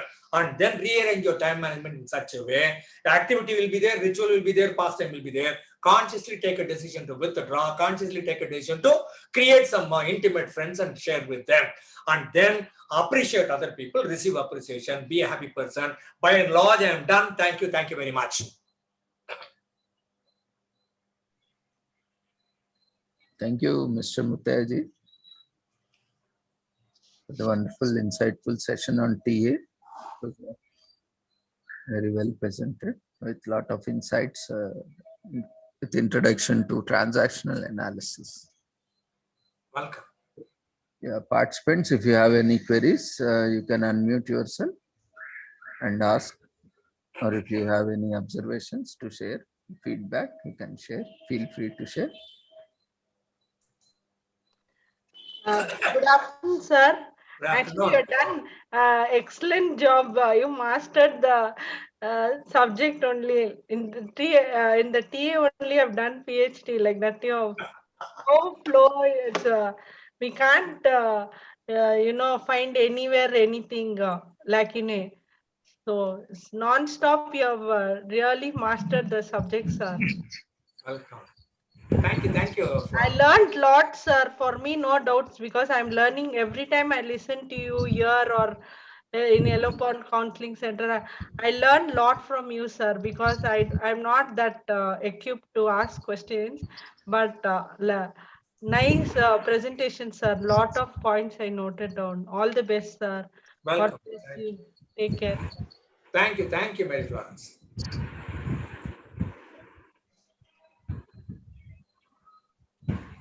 Ramu sir, நான் சிவகுமார். வாங்க. Excellent sir, as usual, very excellent. பிரமாதமா சொன்னீங்க. இந்த parent ego, parent adult child இதெல்லாம். ஒரு கேள்வி sir, வயசாக அந்த வயசானவங்களுக்கு எல்லாம் கொஞ்சம் புத்தி கெட்டு போயிடுமா? சைல்டு ஈகோ வந்துடுமா உங்களுக்கு? 70, 75, அதுக்கு மேல போறப்போ ரொம்ப சைல்டிஷா இருக்காங்க. ரொம்ப சின்ன மேட்டர்கள்லாம் கோச்சிக்கிறாங்க. சின்ன மேட்டர்கள்லாம் குழந்தைங்க மாதிரி ஆர்கியூ பண்றாங்க. பட் உடனே மறந்துடுறாங்க.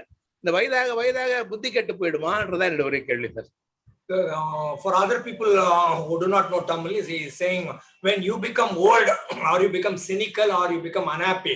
That's what he says. The entire crux is my answer will be by and large, when we were growing up, we are always with family members and then school friends and then college friends and the office colleagues. Suddenly after 60, we notice that we are not wanted in the office. We think we are not wanted in the family also. We are not wanted in the society also. Imaginatively, mentally, psychologically, we started thinking that I am no more wanted in the society. I am too old. I need to get out. So that perception is what is leading to other thought processes. This is the original process. Original process is from me. I am not wanted. I am not working. I don't have a qualification. I am not making money. Get it?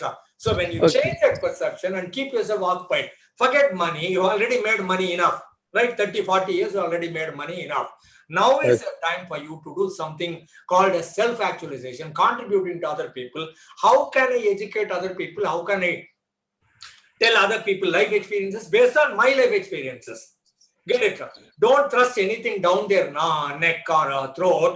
All that I'm saying is be with people, be happy with people. You don't expect anything from people.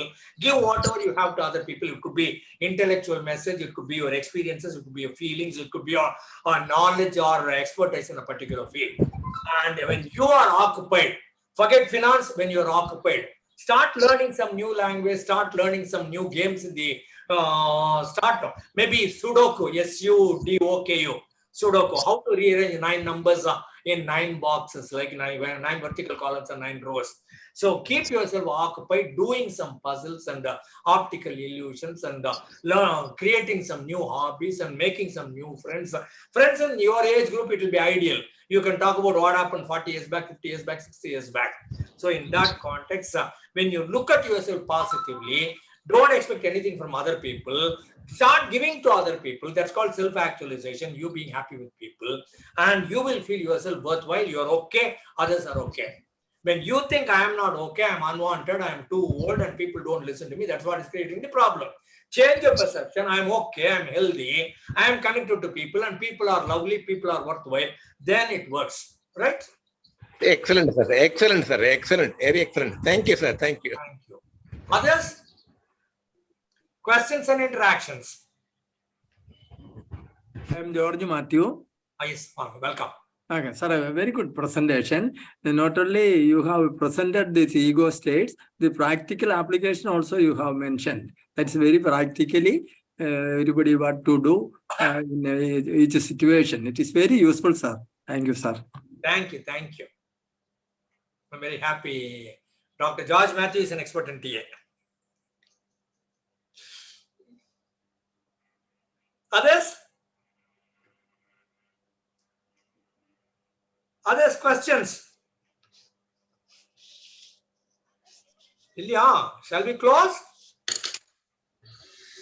I think there are no further queries, sir. So thank you for joining us Welcome. for this wonderful session, and we wish you all the success for your future endeavors, sir, and look forward for more sessions in future. Thank you, Dr. Ravindra. Thanks for giving me the opportunity. And thanks to Mary Florence Freda. She was the one repeatedly asked me to give a talk here. And nice being with all the people here. And I'm so happy I'm able to deliver a talk on TA totally in a nutshell. So go access the internet and learn something more. Thank you. Thank you very much. I'm done. Thank you, sir. Thank you, sir. Welcome. We shall close. Yeah, we will move on to next session after this. Next session, we have Virendra Kumar Thakurji. So kindly fill up the feedback form, which has been already raised in the chat box. I'm connected, sir. Am I audible, sir? Yes, sir. Okay, So the thank you. whole feedback form is on, sir. Kindly let it be. You can minimize and you can continue with the presentation.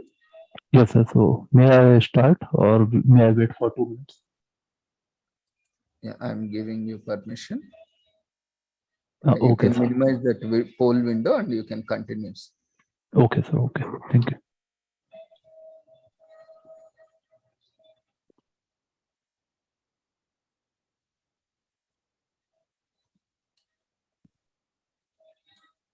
Well, I have started by camera also. I hope I'm visible and I'm starting my screen sharing now.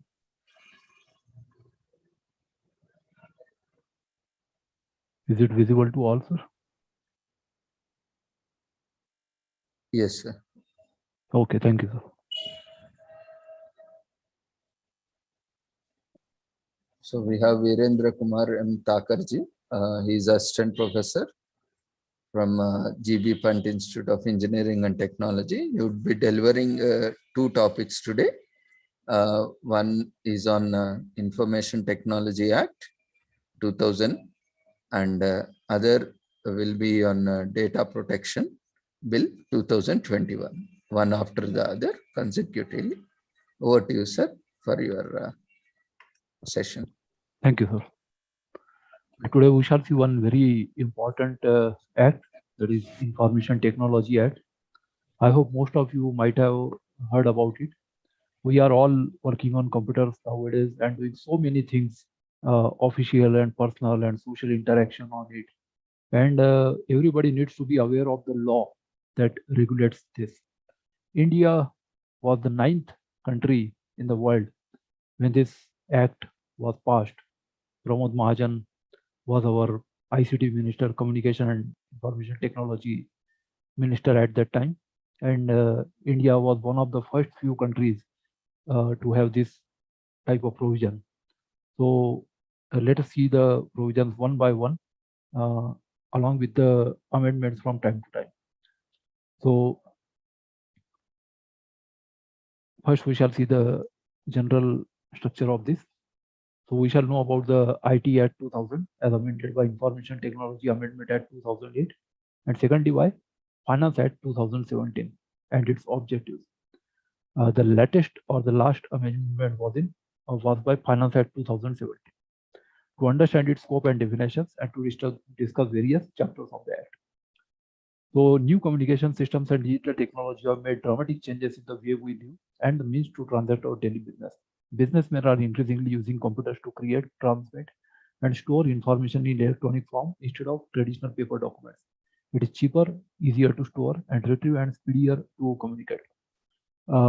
This is say a situation about 22 years before, when it was very people were scared of using electronic commerce and whether it was legally recognized or not, and many different doubts were there. So to come out of that, this regulatory framework was put in place. Although people are aware of the advantages which the electronic form of business provides, people are reluctant to conduct business or conclude and transaction in the electronic form due to lack of appropriate legal framework.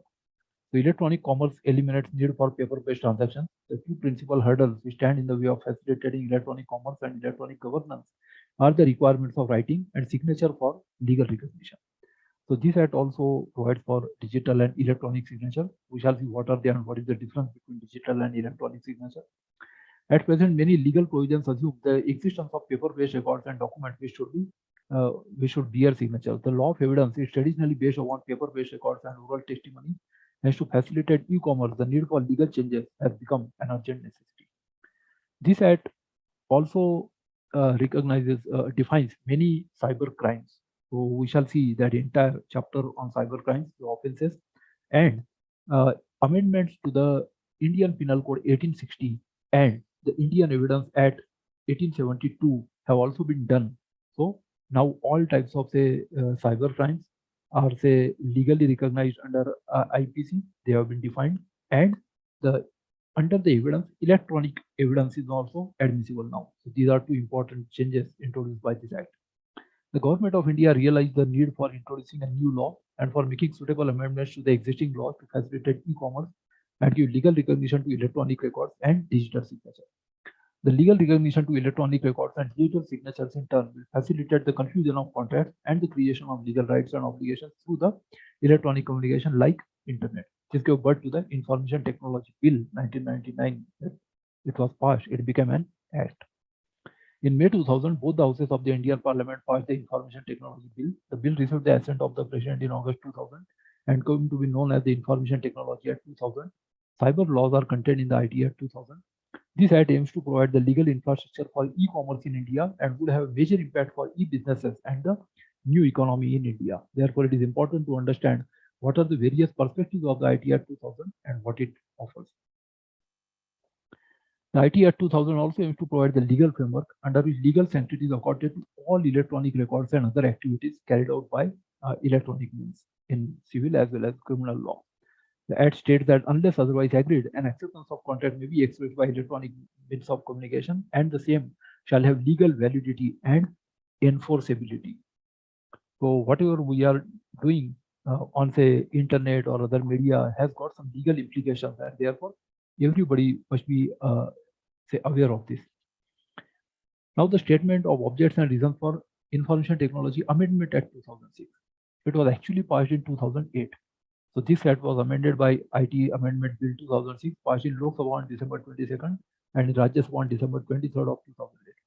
The then Honorable Minister of Communications and IT, after Pramod Mahajan, then Dayanidhi Maran became the ICT Minister, discussed the statement of objects and reasons for IT Amendment Act 2008, which are given as follows. The IT Act was enacted in the year 2000 with a view to give a fillip to the growth of electronic-based transactions, to provide legal recognition for e-commerce and e-transactions, to facilitate e-governance, that is citizen to government, to prevent computer-based crimes, and ensure security practices and procedures in the context of widest possible use of information technology worldwide. With proliferation of information technology-enabled services such as e-governance, e-commerce, and e-transactions, protection of personal data and information, and implementation of security practices and procedures relating to these applications of electronic communications have assumed greater importance, and they require harmonization with the provisions of the IT Act. Further, protection of critical information infrastructure is pivotal to national security, economy, public health and safety. So it has become necessary to declare such infrastructure as a protected system so as to restrict its access. A rapid increase in the use of computer and internet has given rise to new forms of crimes like publishing sexually explicit materials in electronic form. So pornography and child pornography are punishable under this act. Video voyeurism. For voyeurism, now we have made amendments in IPC also in 2013. And breach of confidentiality and leakage of data by intermediary. We don't have Data Protection Act in India as yet. It was withdrawn in this year on 3rd August 2022, but we shall see the bill that was withdrawn. E-commerce frauds like personation, commonly known as phishing, identity theft, and offensive messages through communication services. I'll briefly tell what is phishing. Phishing is creating, say, an artificial website that looks like something like a natural website. For example, Citibank case. So people thought it was Citibank website, but it was actually a website intended to steal passwords, login insert passwords. So that is phishing. There are many different types of phishing. So I will not enter more into technical details, but if somebody is interested, you can ask questions because I'm a computer engineer also, besides being a criminal lawyer. Identity theft, many different types of identity theft are there. It could be, say, through Facebook, creating fake ID. It could be through Aadhaar card or stealing some, say, bank account details. Many different ways are there. The crimes are committed. We shall see about those in cyber crimes chapter. And offensive messages through communication services. So penal provisions are required to be included in the Information Technology Act, the Indian Penal Code, the Indian Evidence Act, and the Code of Criminal Procedure to prevent such crimes. So this IT Amendment Act amended these acts also. The United Nations Commission on International Trade Law, UNCITRAL, in the year 2001 adopted the model law on electronic signature. Now, since India was also signatory to this UNCITRAL, so this was also a law by Parliament was necessary to implement it to honor that international agreement. So General Assembly of the United Nations by its resolution number 5618 dated 12 December 2001 recommended that all states, state here means countries as per the international law, states accord favorable consideration to the state model law on electronic signature. Since the digital signatures are linked to a specific technology under the existing provision of the Information Technology Act, it has become necessary to provide for alternate technology of electronic signatures for bringing harmonization with the said model law. Actually, there was a mistake in 2000 when this act was enacted, and there was confusion regarding electronic signature and digital signature. So that mistake by Parliament was amended because computer engineers use digital signature in a different sense. So that definition was adopted, and then digital signature and electronic signature were defined separately in 2008. So the mistake that was in the act in 2000 was say rectified after 8 years. So we shall see about what exactly it was when we see the definition in section 2. The service providers may be authorized by the central government or the state government to set up, maintain, and upgrade the computerized facilities and also collect, return appropriate service charges for providing such services at such scale as may be specified by the central government or the state government. The bill seeks to achieve the above objectives. Now, the IT objectives. That is these were objectives of the Amendment Act. Now the say objectives of the IT Act. So this is an act to provide legal recognition for transactions carried out by means of electronic data interchange and other means of electronic communication, commonly referred to as electronic commerce, which involve the use of alternatives to paper-based methods of communication and storage of information to facilitate electronic filing of documents and with the government agencies, and further to amend the Indian Penal Code, the Indian Evidence Act 1872, the Bankers Books Evidence Act 1891, and the Reserve Bank of India Act 1934, and for matters connected therewith or incidental to them. Originally, when this act was passed, so it had 4 schedules, and these 4 schedules amended the IPC, the Indian Evidence Act. Indian means it was passed by British Parliament before independence, so the word Indian is there. After 1947, we dropped the words Indian in the new acts enacted by our Parliament. The Bankers Books Evidence Act 1891. So now electronic cash book, ledger, and other things are also recognized as per these amendments made to Bankers Books Evidence Act and the RBI Act 1934, under which the RBI, Reserve Bank of India, was established in India on 1st April 1935, and then the Government of India Act 1935 was also passed, whereby we had state governments were Indian and the central government was British, and this arrangement continued for 12 years, that is from 1935 to 1947. So during the intervening period, there were 9 big states in which there was Congress, that is Indian government.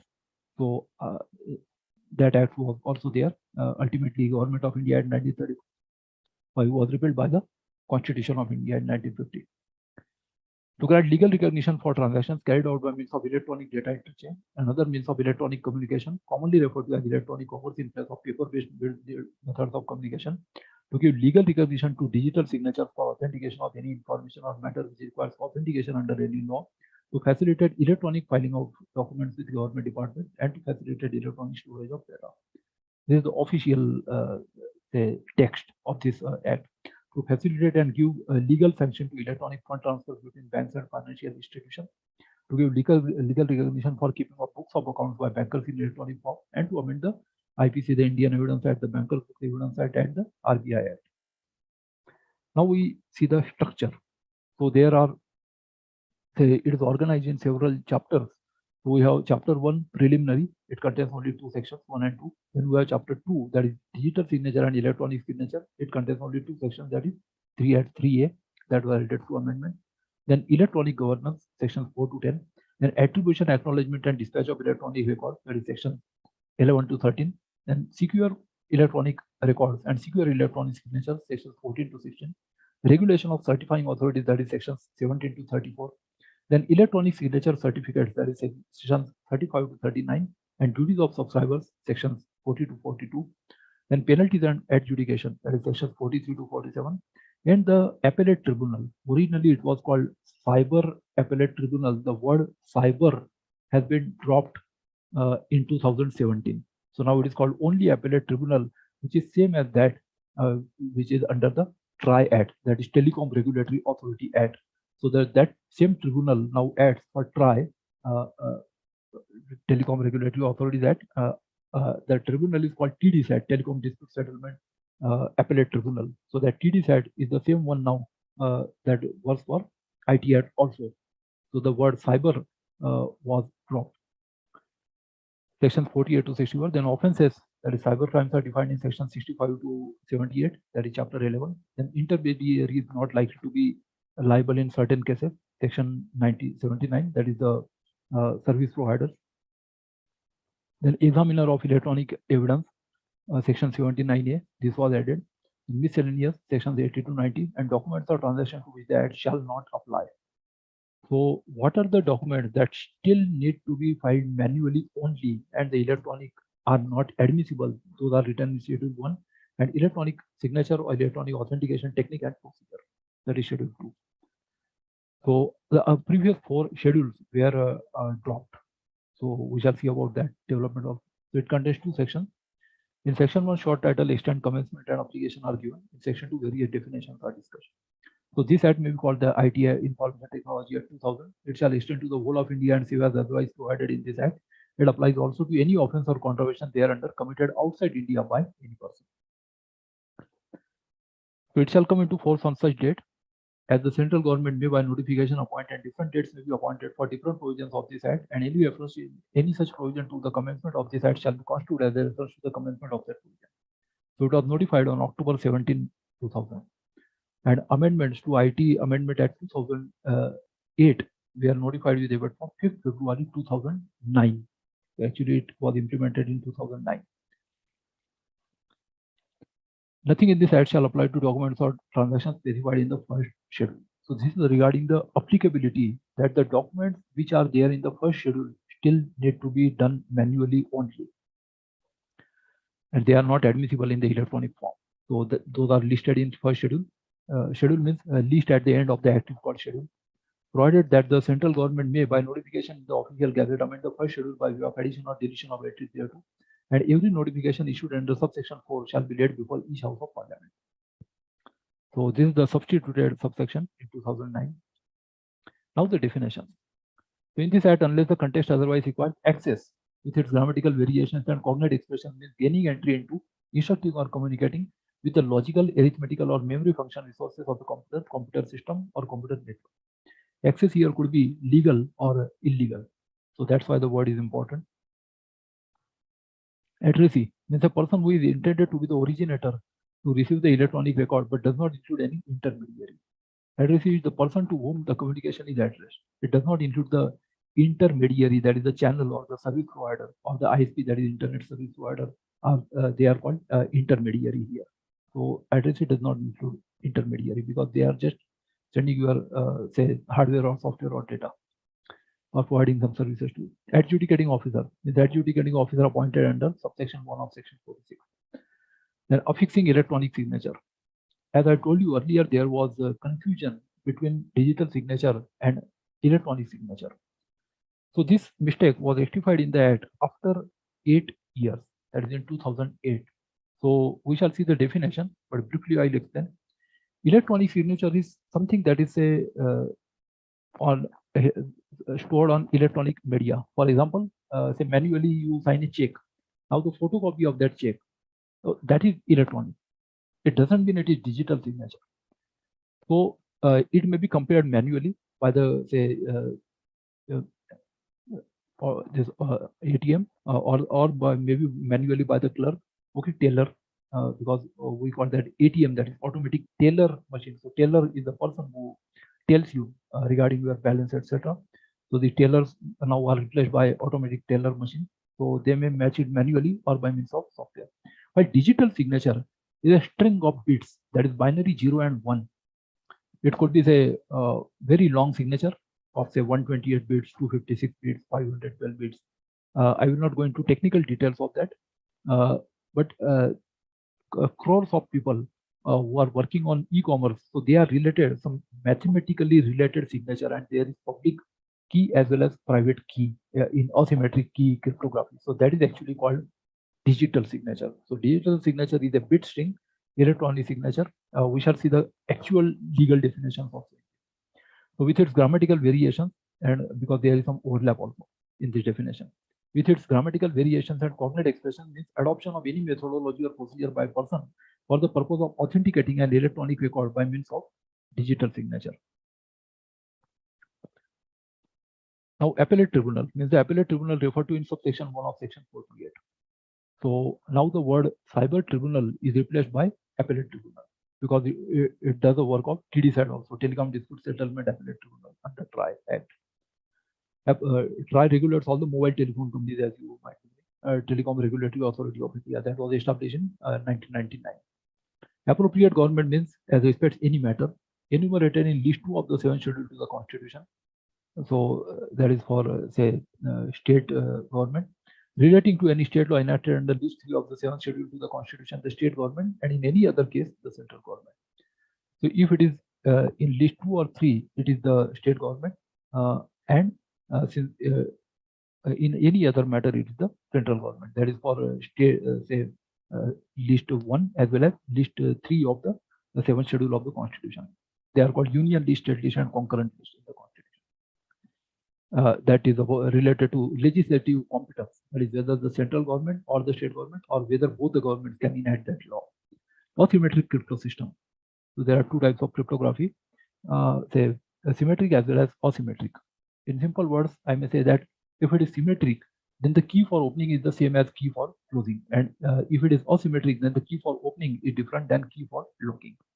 That is called asymmetric.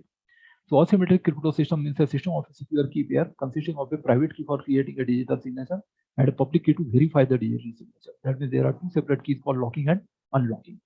That is, locking is done by one person, unlocking is done by other person, and they could be mathematically related, like say for example 2 prime factors of a composite number. I will not enter into mathematics of that. Certifying authority means the person who has been granted a license to issue electronic signature certificate under section 24. For example, say VeriSign, MasterCard, Visa. These are some examples of the certifying authority. And there is a government controller that is called controller of certifying authority. So CCA is also defined in this. Now, certification practice statement means a statement issued by a certifying authority, we shall call him CA in this act, the certifying authority, to specify the practices that the certifying authority employs in issuing electronic signature certificate. That means it maintains the list of names as well as on its computer, it maintains the digital signature. So it will issue this electronic signature certificates to person. It is automatically generated by computer of that certifying authority. And they do the work of this PKI, that is public key infrastructure, that is creation, maintenance, and destruction of the keys. Then communication device means cell phones, personal digital assistant, or combination of both or any other device used to communicate, send or transmit any text, video, audio or image. So these are the communication devices that are used. Then computer, it is defined separately. Computer means any electronic, magnetic, optical or other high-speed data processing device or system which performs logical, arithmetic and memory functions by manipulations of electronic, magnetic or optical impulses. We have three types of data also. That is say magnetic, optical and even semiconductor, that is electronic memory, and includes all input, output processing, storage, computer software or communication facilities which are connected or related to the computer in a computer system or computer network. Then we have computer network. It could be wired or wireless. So it means the interconnection of one or more computers or computer systems or communication device through the use of satellite, microwave, terrestrial line that is on surface of Earth without going to say satellite, a wire, wireless or other communication media, and terminals or a complex consisting of two or more interconnected computers or communication device, whether or not the interconnection is continuously maintained. That means the connection may go and may get disrupted, but it is continuous. It is not necessary that interconnection is continuously maintained. Then computer resource. It means computer, communication device, computer system, computer network data, computer database or software. Computer system means a device or collection of devices, including its input and output support devices. It includes all the peripherals or interfaces that are allotted, like memory card, keyboard, mouse, monitor, printer, scanner. All these things are I/O, that is input output, including input and output support devices and excluding calculators, which are not programmable and capable of being used in conjunction with external files which contain computer programs, electronic instructions, input data and output data that performs logic, arithmetic, data storage and retrieval, communication control and other functions. Then we have controller. Controller here means the CCA, that is the controller of certifying authorities appointed under subsection 7 of section 17. Then we have cyber cafe. So earlier when this mobile internet was not there, so people used to go to a place where this cyber cafe and that provided the internet facility on rent. So cyber cafe means any facility from where access to the internet is offered by any person in the ordinary course of business to the members of the public. Now these are becoming obsolete nowadays. Cyber security means protecting information, equipment, devices, computer resource, communication device, and information stored therein from unauthorized access, use, disposal, disruption, modification, or destruction. So this is the definition of cyber security. Then we have data.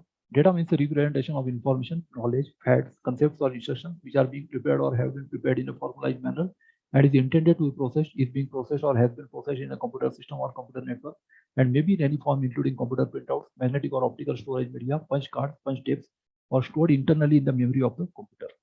Then we have definition of digital signature. Now, digital signature, as I told you, it is a binary, say that is in binary 0 and 1. A long string of numbers is called digital signature. It has nothing to do with your handwriting or manual signature. Digital signature means authentication of any electronic record by subscriber by means of an electronic method or procedure in accordance with the provisions of section 3. And digital signature certificate means a digital signature certificate issued under subsection 4 of section 35. So earlier we have seen about electronic signature certificate that also included digital signature, and then we have digital signature certificate that is defined separately here. Then electronic form with reference to information means any information generated, sent, received or stored in media, magnetic, optical, computer memory, microfilm, computer generated microfiche. Film is continuous. Fiche is broken into separate films, separate parts, frames we can say, so that each separate film is called microfiche frame or similar device. Electronic gazette means official gazette published in the electronic form. So electronic gazettes are also admissible nowadays. Electronic record means data record or data generated, image or sound stored, received or sent in an electronic form or microfilm or computer generated microfiche. Electronic signature means authentication of any electronic record by a subscriber by means of the electronic technique specified in the second schedule and includes digital signature. So now the overlap is obvious here. That means the electronic signature also includes digital signature. Digital signature, that is a bit string of binary 0 and 1, is also a form of electronic signature. And electronic signature also includes, for example, say a scanned copy of your say check signature, manual signature on your check that you put. So that is also included in electronic signature, but that doesn't mean a digital signature. So I hope the difference is understood by the audience. Electronic signature certificate means an electronic signature certificate issued under section 35 and includes digital signature certificate. So electronic signature includes digital signature, but digital signature does not include electronic signature. Okay. Digital signature is just binary string of 0 and 1 that is unique for every person in the world. That is crores of people. There are crores of different say binary sequences that are maintained on computer automatically. Function in relation to a computer includes logic, control, arithmetical process, deletion, storage and retrieval, and communication or telecommunication from or within a computer.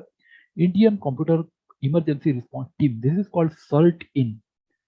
Every country say nowadays have this computer emergency response team, and our Indian CERT is called as CERT-IN.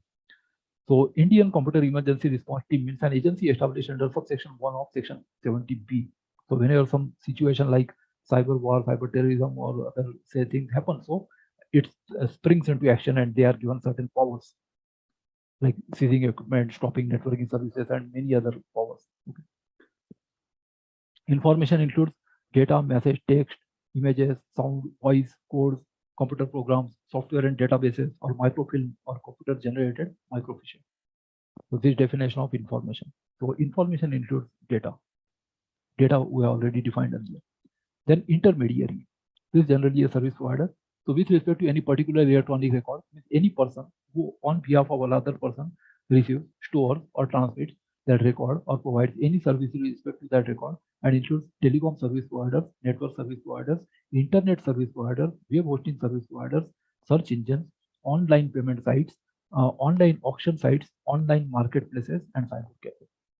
For example, we have say Paytm, or Facebook, WhatsApp, YouTube. All these are intermediaries. Okay, according to this definition. There are rules also under this act, so we shall not go into details of the rules. Key pair. So I already told about symmetric and asymmetric key cryptography. So in key pair, in an asymmetric crypto system, means a private key and its mathematically related public key, which are so related that the public key can verify digital signature created by the private key. Now your public key is public like your entry in the telephone directory, and anybody can view it. And your private key is known only to you, like say your password, for example, password or PIN number. So that is private key. So private key must be kept private. Public key is known to everybody, and they are mathematically related.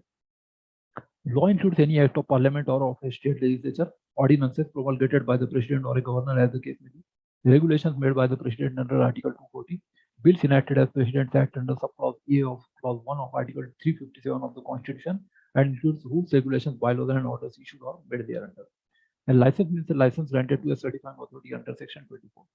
Originator means a person who sends, generates, stores, or transmits any electronic message or causes any electronic message to be sent, generated, stored, or transmitted to any other person, but does not include an intermediary. So we have seen two definitions. Instead of sender and receiver, they are called here originator and addressee. And prescribed means prescribed by rules made under this act. So many rules have been made. Now in asymmetric key cryptography, there are two keys.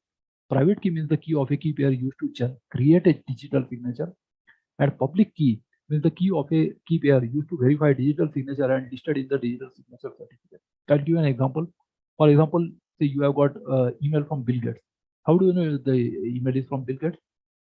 So his public key is public, and he he will encrypt that with his private key, and you can decrypt that using his public key, because his public key is known to you. So every person knows three keys, and the fourth key is unknown. For example, you know your public key, you know your private key, and you know the public keys of all the other persons, but you don't know the private key of other person.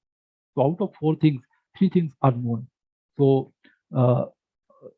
encryption can be done using private key, and decryption can be done using public key. On the other hand, encryption can be done using public key, and decryption can be done using private key, but they provide two different services.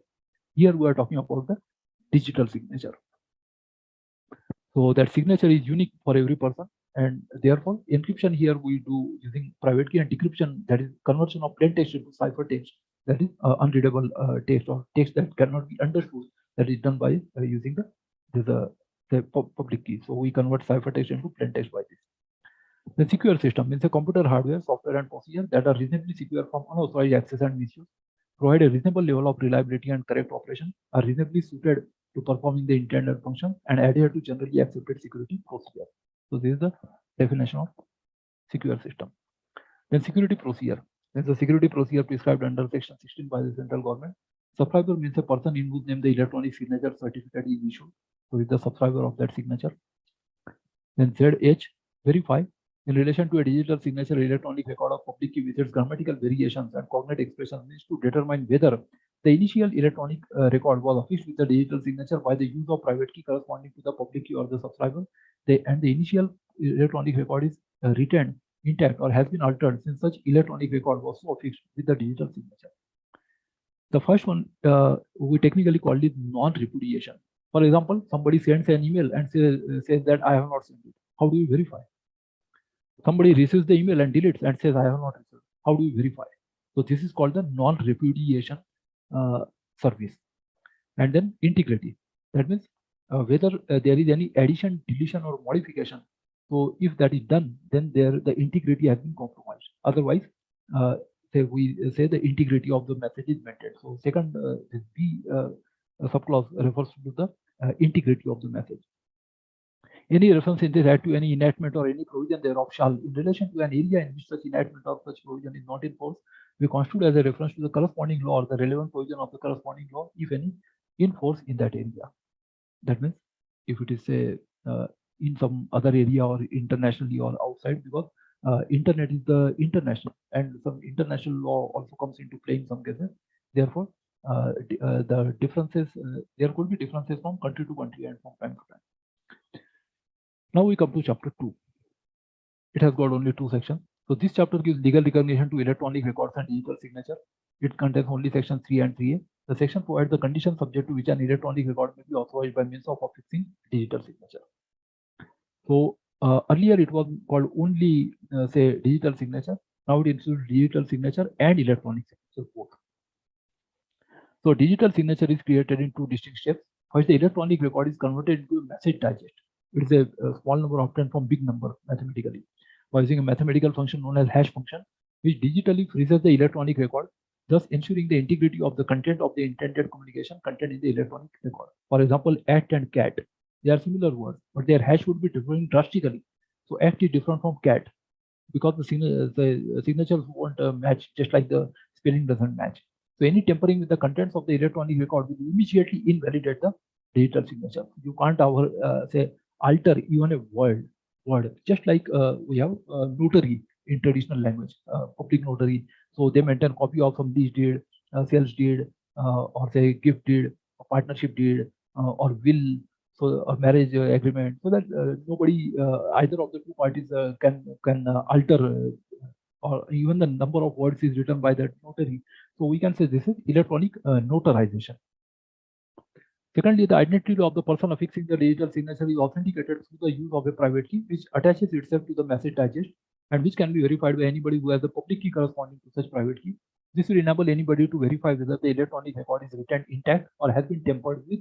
Since it was so fixed with the digital signature, it will also enable a person who has a public key to identify the originator of the message, that is, who has created, because he is affixing his signature to it, digital signature.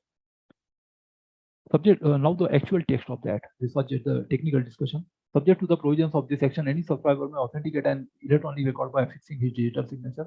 The authentication of the electronic record shall be effected by the use of asymmetric crypto system and hash function, which envelop and transform the initial electronic record into another electronic record. That means we call it conversion of plain text into ciphertext. That is conversion of readable text into unreadable text, because it is public. Internet is a public channel, so everybody can read it, but nobody can understand it because it is in encrypted form. So for the purposes of this subsection, hash function means an algorithm mapping or translation of one sequence of bits into another, generally smaller set known as hash result, such that an electronic record yields the same hash result every time the algorithm is executed with the same electronic record as its input, making it computationally infeasible. Generally, we teach this in final year 2 BTech students in computer science and engineering, to derive or reconstruct the original electronic record from the hash result produced by the algorithm. that two electronic records can produce the same hash result using the algorithm. That means from the number you can generate the hash, but from the hash you can't detect the number, but you can detect whether they match or not. Okay, so that verification is provided. Any person by the use of a public key of the subscriber can verify the electronic record. The private key and the public key are unique to the subscriber and constitute a functioning key pair. For example, two prime factors of a large composite number. It is just one technique. There are many other mathematical techniques. Now 3A. So it was inserted in 2009, notwithstanding anything by IT Amendment Act 2008. So notwithstanding anything contained in Section 3, but subject to the provisions of Section 2, the subscriber may authenticate any electronic record by such electronic signature or electronic authentication technique which is considered reliable and may be specified in the second schedule. Now, some of you might be filling the income tax form, and for you might have seen that there is digital signature also that you may say like to affix. So if to your the income tax return, which is now electronically valid, you can also put your digital signature. So for that, you need to obtain your signature from the certifying authority. So for the purposes of this section, any electronic signature or electronic authentication technique shall be considered reliable if the signature creation data or the authentication data within the context in which they are used linked to the signatory, or as the case may be, the authenticator and of no other person. That it should be unique. The signature creation data or the authentication data where at the time of signing were under the control of the signatory, or as the case may be, the authenticator and of no other person. That means like they write in say Hindi on all agreement कि मैं अपने पूरे होशो हवास में लिख के देता हूँ कि ये मैंने ही लिखा है, like that they write the language in the वसीयतनामा will similar to that. Any alteration to the electronic signature made after affixing such signature is detectable. It doesn't mean that alteration can't be done. Alteration can be done, but it is detectable. It is verifiable. See, it is just like EVM. EVM can't be. We can't say that EVM can't be manipulated. It can be manipulated, of course, but it is detectable immediately at the next stage. So manipulation is different from detectability. Manipulation can be done, but it is immediately detected. That is the security. Any alteration to the electronic made to the information made after its authentication by electronic signature is detectable, and it fulfills such other conditions which may be prescribed. The central government may prescribe the procedure for the purpose of ascertaining whether electronic signature is that of the person by whom it is purported to have been affixed or authenticated. So they may prescribe the procedure, which is prescribed under the rules. The central government may, by notification in the official gazette, add to or omit in electronic signature or electronic authentication technique and the procedure for affixing such signature from the second schedule. The second schedule can be altered, provided that no, that is the security features, provided that no electronic signature or authentication technique shall be specified in the second schedule unless such signature or technique is reliable. So what is reliable is given in second schedule. Every notification issued under subsection 4 shall be laid before each house of parliament. That completes second chapter. Now we come to third chapter, that is electronic governance. That is relationship between citizen and the state, that is a country and its citizens. So government is nowadays providing many services to the citizens. So we call it electronic governance or e-governance. So this chapter is one of the most important chapters. It specifies the procedure to be followed for sending and receiving of electronic records and the time and the place of the dispatch and receipt. This chapter contains sections 4 to 10. So now we see section 4, legal recognition of electronic records. It declares, it is a declaratory section, where any law provides that information or any other matter shall be in writing or in the typewritten or printed form, then notwithstanding anything contained in such law, such requirement shall be deemed to have been satisfied if such information or matter is rendered or made available in an electronic form and accessible so as to be usable for a subsequent record. That means wherever there is reference to manual document, for that electronic document can be substituted. It is a type of enabling provision except schedule 1. So in schedule 1, manual system shall be compulsory. That we shall see at the end of that. Now legal recognition of electronic signature. So where any law provides that information or any other matter shall be authenticated by affixing the signature or any document should be signed or bear the signature of any person, then notwithstanding anything contained in such law, that means this has overriding effect. So if there is some contradiction between this act and other act, then what is written in IT Act shall be understood and followed. And if it is not in, if there is some contradiction in some other law, then that will not be followed. So notwithstanding anything contained in such law, there is an overriding effect. Such requirement shall be deemed to have been satisfied if such information or matter is authenticated by means of digital signature affixed in such manner as may be prescribed by the central government. So for the purposes of this section, signed with its grammatical variations and cognate expressions shall, with reference to a person, mean affixing of his handwritten signature or any mark on any document, and the expression signature shall be construed accordingly. Construe means to construct the meaning of something, that is interpretation. In Hindi, we call it arthagatan, to draw the meaning of something, to find the meaning of something, that is construed accordingly. Use of electronic records and electronic signature in government and its agencies. So where any law provides for the filing of any form, application or any other document with any office, authority, body or agency owned or controlled by the appropriate government in a particular manner, the issue or grant of any license, permit, sanction or approval by whatever name called in a particular manner, the receipt or payment of money in a particular manner, then notwithstanding anything contained in any other law for the time in force, such requirement shall be deemed to have been satisfied in such filing, issue, grant, receipt or payment, as the case may be, is effected by means of such electronic form as may be prescribed by the appropriate government. That is, wherever there were traditional manual system, electronic records and electronic signature shall be admissible. There is also an enabling provision. The appropriate government may, for the purposes of subsection 1, by rules prescribe the manner and format in which such electronic records shall be filed, created, or issued.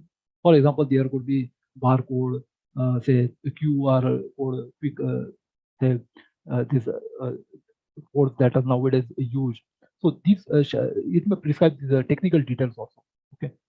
The manner or method of payment of any fees or charges for filing, creation, or issue any electronic record under clause A.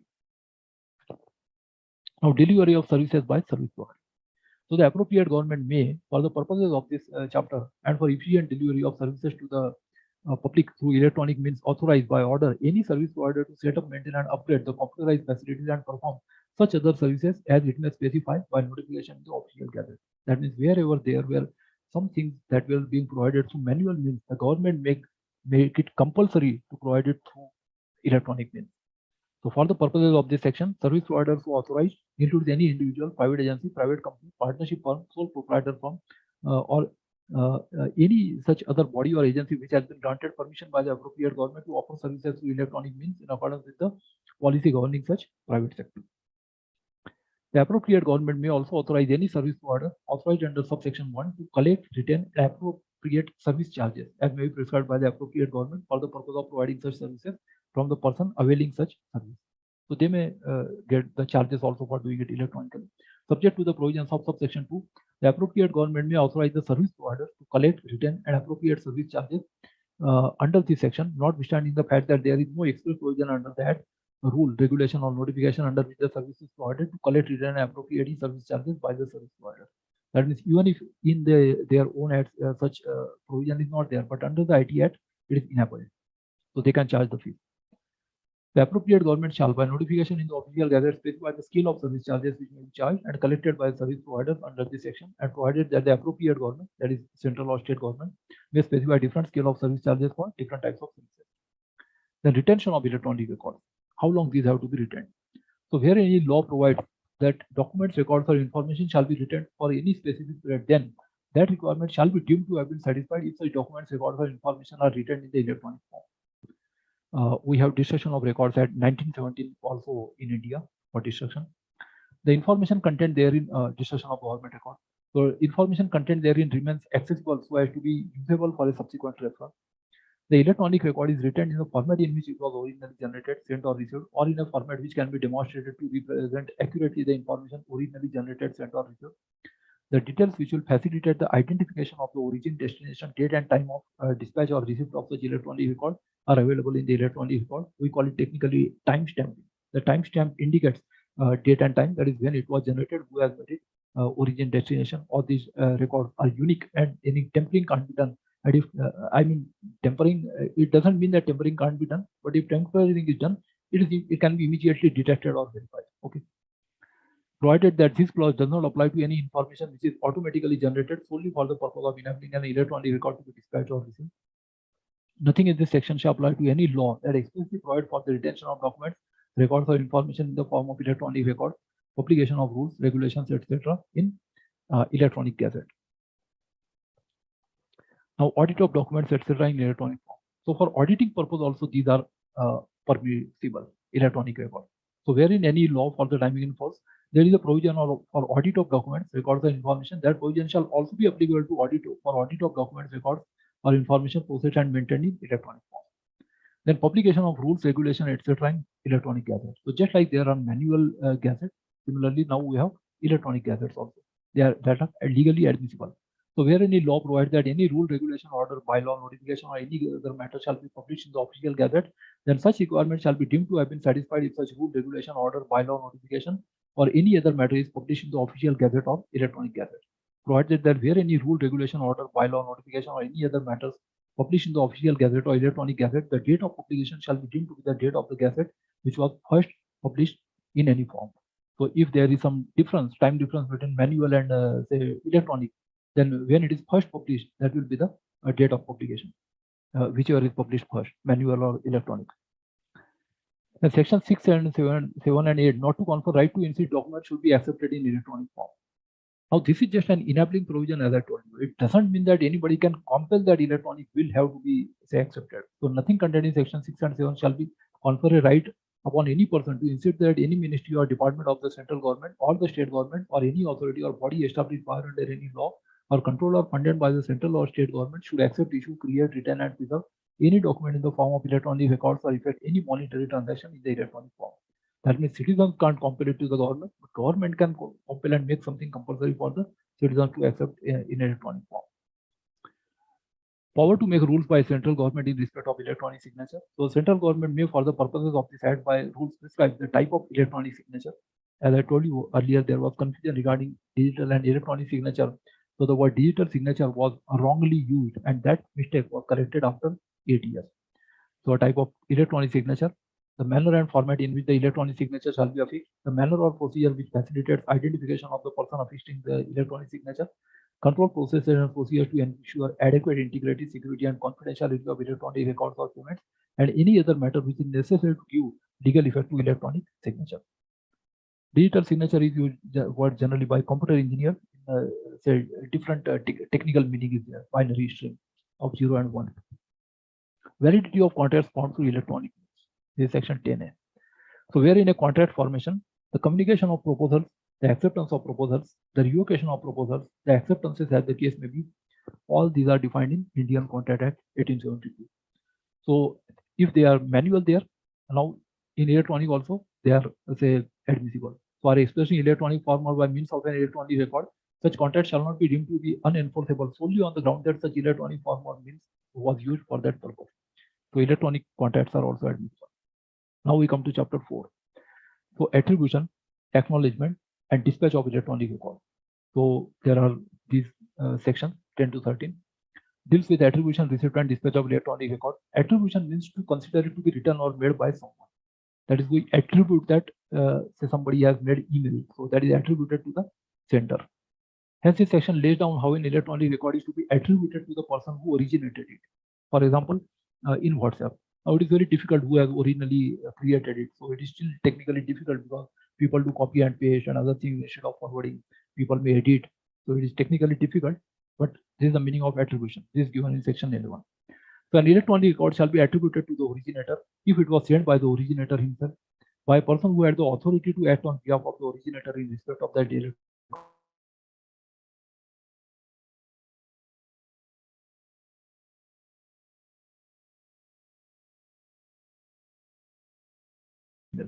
By an information system programmed by or on behalf of the originator to operate automatically.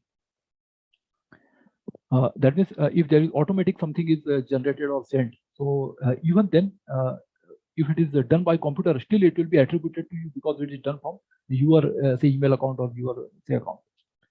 Then acknowledgement of receipt. So where the originator has not stipulated that the acknowledgement of receipt of electronic record be given in a particular form or by a particular method, an acknowledgement may be given by any communication by the addressee, automated or otherwise. There could be automated receipt generation also, or any conduct of the addressee sufficient to indicate to the originator that the electronic record has been received. So this is just for avoidance of dispute. So yeah, in e-commerce as well as in contracts, commercial contracts. So agreed with the addressee has been say substituted by this word stipulated. Now where the originator has stipulated that the electronic record shall be binding only on receipt of acknowledgement of such electronic record by him, then unless acknowledgement has been so received, the electronic record shall be deemed to have been never sent by the originator. So this is if there are disputes related to non-repudiation service, which I have told earlier, where the originator has not stipulated that the electronic record shall be binding only on receipt of such acknowledgement, and the acknowledgement has not been received by the originator within the time specified or agreed on, that is by lapse of time, or if no time has been specified or agreed to within a reasonable time, then the originator may give notice to the addressee stating that no acknowledgement has been received by him and specifying a reasonable time by which the acknowledgement must be received by him. And if no acknowledgement is received within the aforesaid time limit, he may, after giving notice to the addressee, treat the electronic record as though it has never been sent. So there should be time bound acknowledgement also. Otherwise, it will be assumed it is not received or read by the person. Now, time and place of dispatch and receipt of electronic record. So, save as otherwise agreed in between the originator and the addressee. The dispatch of an electronic record occurs when it enters a computer resource outside the control of the originator. These are similar to definitions given in Indian Content Act 1872. For example, if you put a letter in a letter box, that means it is out of your control. So, as otherwise agreed between the originator and the addressee, the time of receipt of an electronic record shall be determined as follows. Namely, if the addressee has designated a computer resource for the purpose of receiving electronic records, receipt occurs at the time when the electronic record enters the designated computer resource, or if the electronic record is sent to a computer resource of the addressee that is not the designated computer resource, receipt occurs at the time when the electronic record is retrieved by the addressee.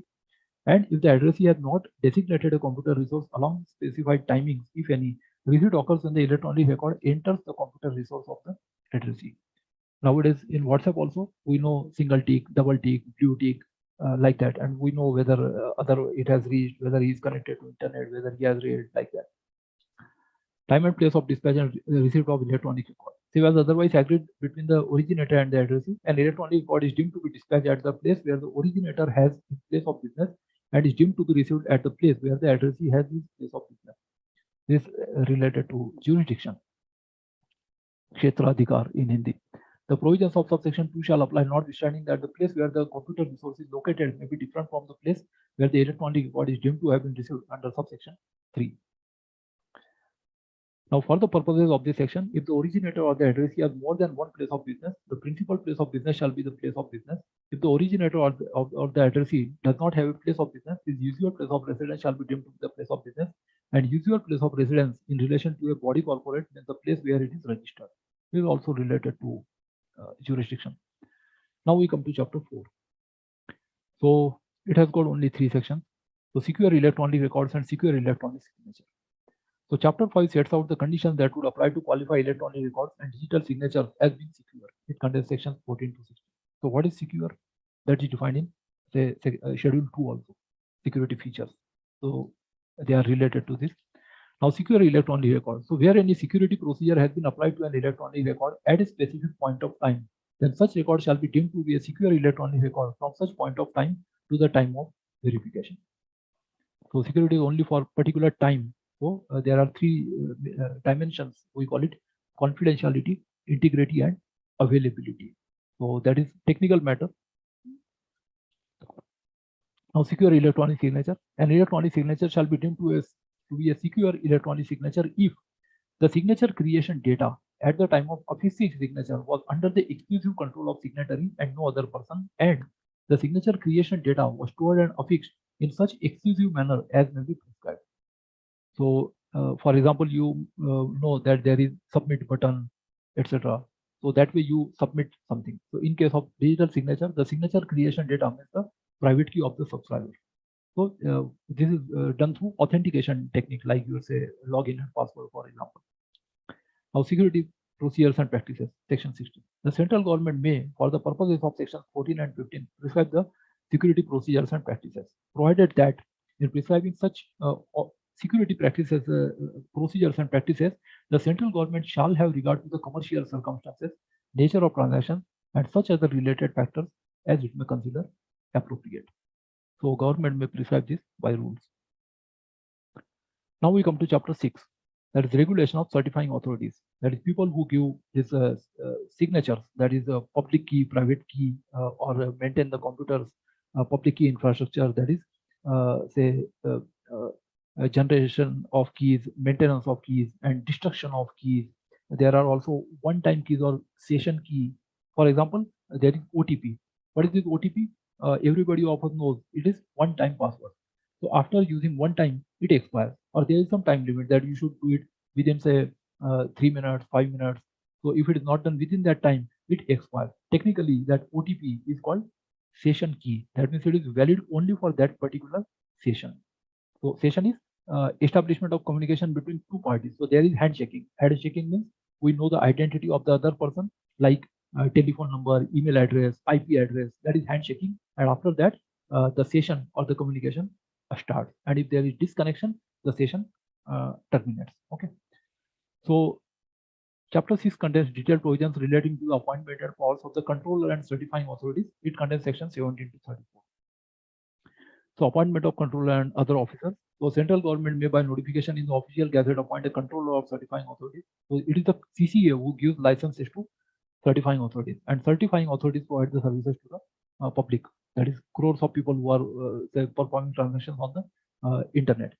So for the purposes of this Act, and may also by the same or subsequent notification appoint such number of deputy controllers, assistant controllers, other officers and employees as it deems fit. So now they have got big officers with many computers. The controller shall discharge its function, his functions under this Act, subject to the general control and directions of the central government. His includes her also, as per General Clauses Act 1897. The deputy controllers and assistant controllers shall perform the functions assigned to them by the controller under the general superintendence and control of the controller. The qualifications, experience, and terms and conditions of service of controller, deputy controller, assistant controllers, other officers, and employees shall be such as may be prescribed by the central government. The head office and branch office of the office of the controller shall be at such places as the central government may specify, and these may be established at such places as the central government may think fit, and there shall be a seal of the office of the controller. Now the functions of controller, what it does. So these are very important. The controller will perform all or any of the following functions, namely exercising supervision over the activities of the certifying authority, certifying public keys of the certifying authorities. That means certifying authorities give keys to the other person, and their public keys are certified by the controller of certifying authorities, and then laying down the standards to be maintained by the certifying authorities, service standards or other standards, specifying the qualifications and experience which employees of the certifying authority should possess, specifying the conditions subject to which the certifying authority shall conduct their business, specifying the content of written, printed, or visual material and advertisement that may be distributed or used in respect of electronic signature certificate and the public key, specifying the form and content of a electronic signature certificate and the key, and specifying the form and manner in which accounts shall be maintained by the certifying authority. Then specifying the terms and conditions subject to which auditors may be appointed and the remuneration to be paid to them, facilitating the establishment of any electronic system by certifying authority, either solely or jointly with other certifying authorities, and regulation of such systems. For example, MasterCard may recognize Visa, Visa may recognize MasterCard, like that, or one bank with another bank, like that. Specifying the manner in which the certifying authority shall conduct their dealings with the subscribers. Resolving any conflict of interest between the certifying authorities and the subscriber, laying down the duties of the certifying authorities, and maintaining a database containing the disclosure record of every certifying authority containing such particulars as will be specified by regulation, which shall be accessible to public. So any public may verify whether a certifying authority is authentic or not by the from the controller of certifying authority, CCA. Now recognition of foreign certifying authorities, for example, Visa, MasterCard. So subject to such conditions and restrictions as may be specified by regulation, the controller may, with the previous approval of the central government and by notification in the official gazette, recognize any foreign certifying authority as a certifying authority for the purposes of this Act. Where any certifying authority is recognized under subsection 1, the electronic signature certificate issued by such certifying authority shall be valid for the purposes of this Act. The controller may, if he is satisfied that any certifying authority has contravened any of the conditions and restrictions subject to which it was granted recognition under subsection 1, he may, for reasons to be recorded in writing by notification in the official gazette, revoke such recognition. So recognition may be given, it can also be revoked by the CCA. Then controller to act as repository. So that is omitted in 2009. License to issue electronic signature certificates. So subject to the provisions of subsection 2, any person may make an application to the controller for a license to issue electronic signature certificates, that is ECC, ESC. No license shall be issued under subsection 1 unless the applicant fulfills such requirements with respect to qualification, expertise, manpower, financial resources, and other infrastructure facilities that is computer, etc., or communication infrastructure, which are necessary to issue electronic signature certificates as may be prescribed by the central government. A license granted under this section shall be valid for such period as may be prescribed by the central government, not be transferable or heritable, be subject to such terms and conditions as may be specified by the regulation. Then application for license. So how a certifying authority can obtain license from CCA. So every application for issue of license shall be in such form as may be prescribed by the central government. Every application for issue of license shall be accompanied by a certification practice statement, including the procedures with respect to identification of the applicant, payment of such fees not exceeding 25,000 rupees as may be prescribed by the central government, such other documents as may be prescribed by the central government. Now renewal. So license can be renewed. An application for renewal of a license shall be in such form, accompanied by such fees not exceeding 5,000 rupees as may be prescribed by the central government, and shall be made not less than 45 days before the date of expiry of the period of validity of the license. That is, you have to apply in time before expiry. Procedure for grant or rejection of license. So the controller may, on receipt of an application under subsection 1 of section 21, after considering the documents accompanying the application and such other factors as it is fit, grant the license or reject the application, provided that no application shall be rejected under this section unless the applicant has been given a reasonable opportunity of presenting his case as per the principles of natural justice. Then suspension of license. So controller may, if he is satisfied after making such inquiry as he may think fit, that a certifying authority has made a statement or in relation to the application for the issue or renewal of the license, which is incorrect or false in material particulars, failed to comply with the terms and conditions subject to which the license was granted, failed to maintain the procedures and standards specified in section 30, contravened any provisions of this Act, the regulation, rule, regulation, or order made thereunder, revoke the license, provided that no license shall be revoked unless the certifying authority has been given a reasonable opportunity of showing cause against the proposed revocation. So just like RBI has got powers over, say, banks, or the SEBI, say, has powers over the companies. Similarly, here, CCA has got powers over the CA, that is certifying authority. The controller may, he has reasonable cause to believe that there is any ground for revoking a license under subsection 1, or suspend such license pending the completion of any inquiry ordered by him, provided that no license shall be suspended for a period exceeding 10 days unless the certifying authority has been given a reasonable opportunity of showing cause against the proposed suspension. No certifying authority with license has been suspended shall issue any electronic signature certificate during such suspension. The notice of suspension or revocation of license. So where the license of the certifying authority is suspended or revoked, the controller shall publish notice of such suspension or revocation as the case may be in the database maintained by him.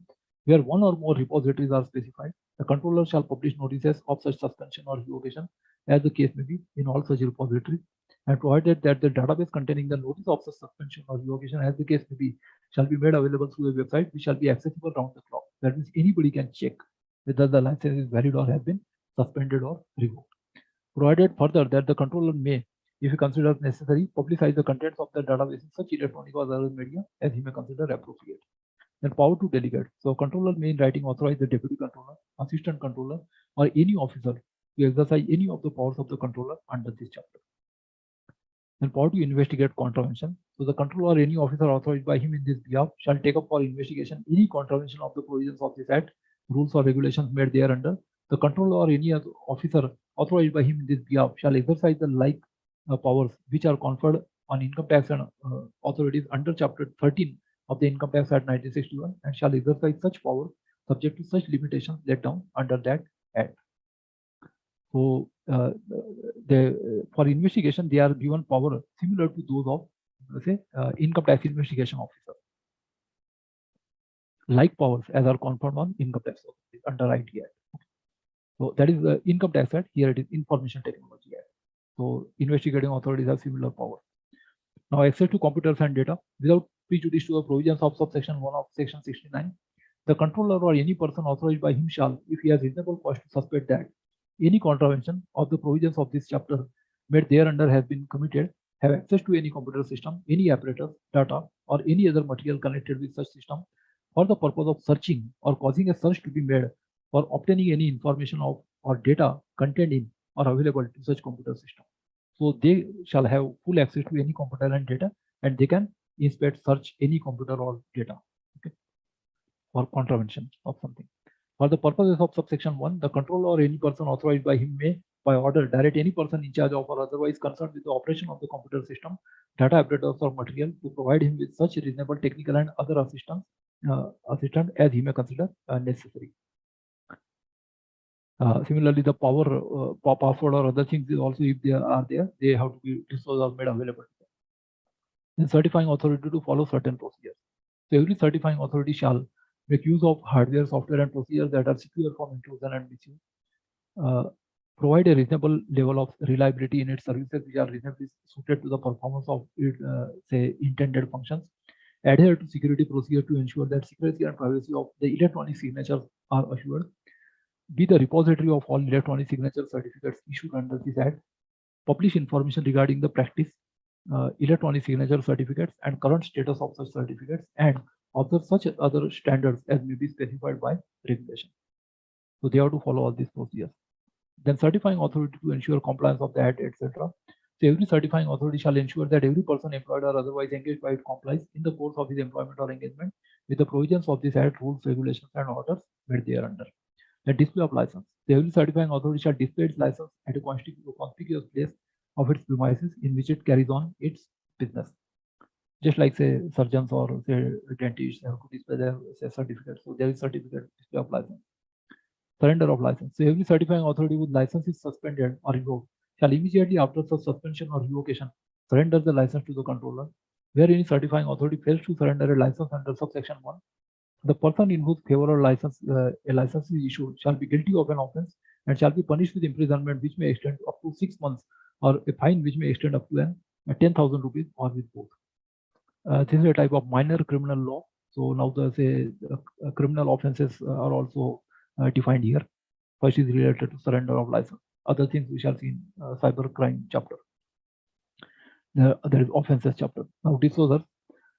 Every certifying authority shall disclose in the manner specified by regulation its electronic signature certificate, any certification practice statement relevant thereto, a notice of revocation or suspension of its certifying authority certificate, if any, and any other fact that materially and adversely affects either the reliability of an electronic signature certificate which that authority has issued or the authority's ability to perform its services. So these have to be compulsorily disclosed.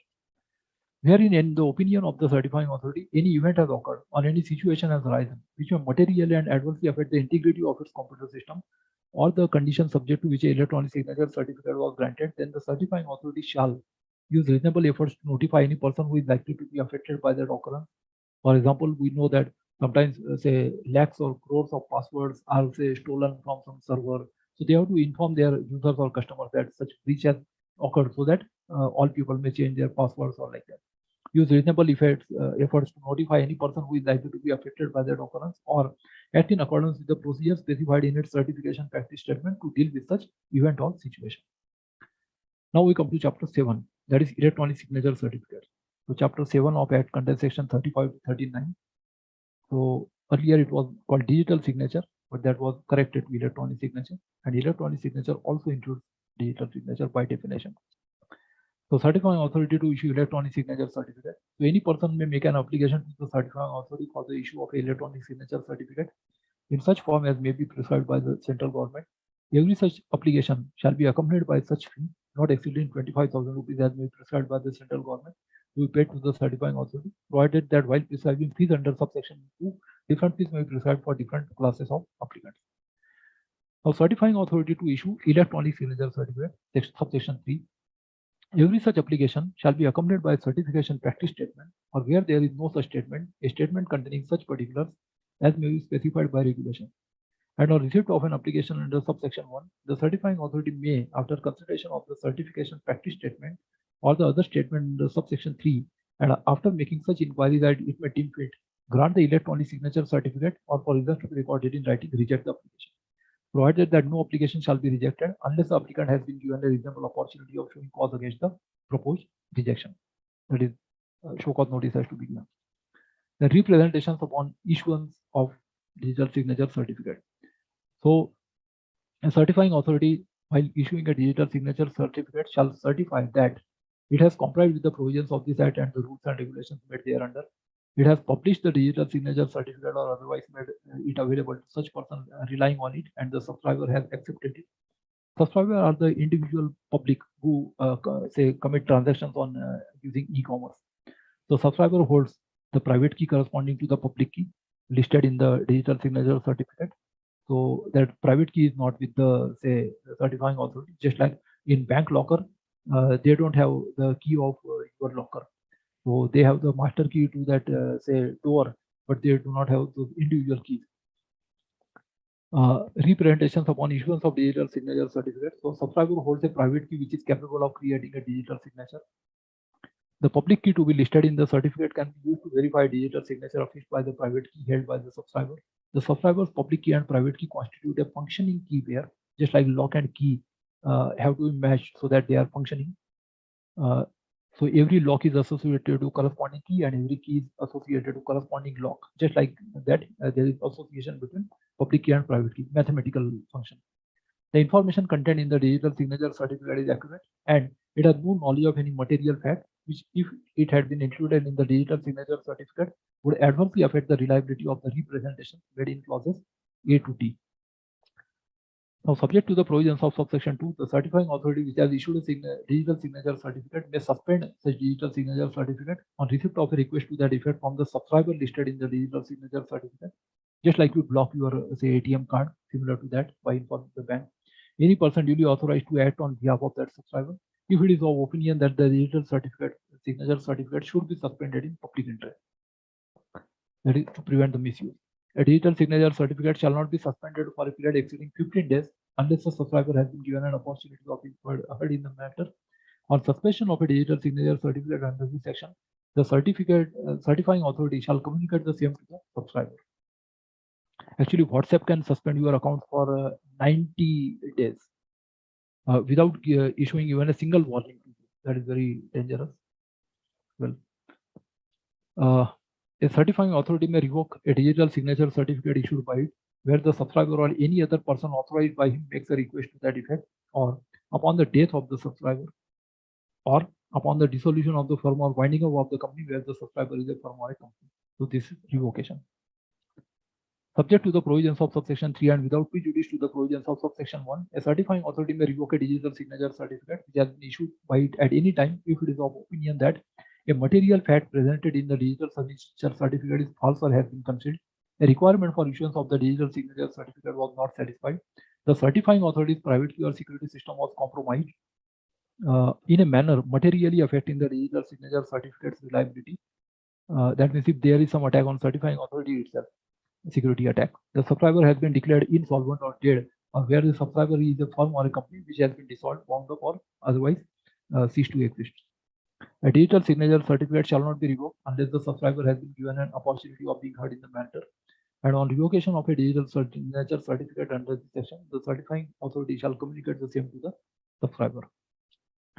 Now, notice of suspension or revocation. So, where a digital signature certificate is suspended or revoked under section 37 or section 38, the certifying authority shall publish a notice of such suspension or revocation, as the case may be, in the repository specified in the digital signature certificate or publication of such notice. Where one or more repositories are specified, the certifying authority shall publish notices of such suspension or revocation, as the case may be, in all such repositories. So you may apply to any certifying authority, just like you open your account in a bank. Now we come to chapter 8, that is duties of subscribers. It contains only 3 sections. So this chapter contains sections 40 to 42. It specifies duties of subscribers. 40 is generating key pair.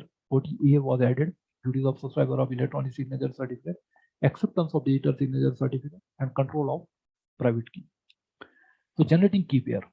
So where any digital signature certificate, the public key of which corresponds to the private key of that subscriber, which is to be listed in the digital signature certificate, has been accepted by subscriber, the subscriber shall generate that key pair by applying the security procedure. Just like you generate your PIN number after you get the communication, like you get your new ATM card, it's similar to that. Okay. Duties of subscriber, and then you can change your PIN or password.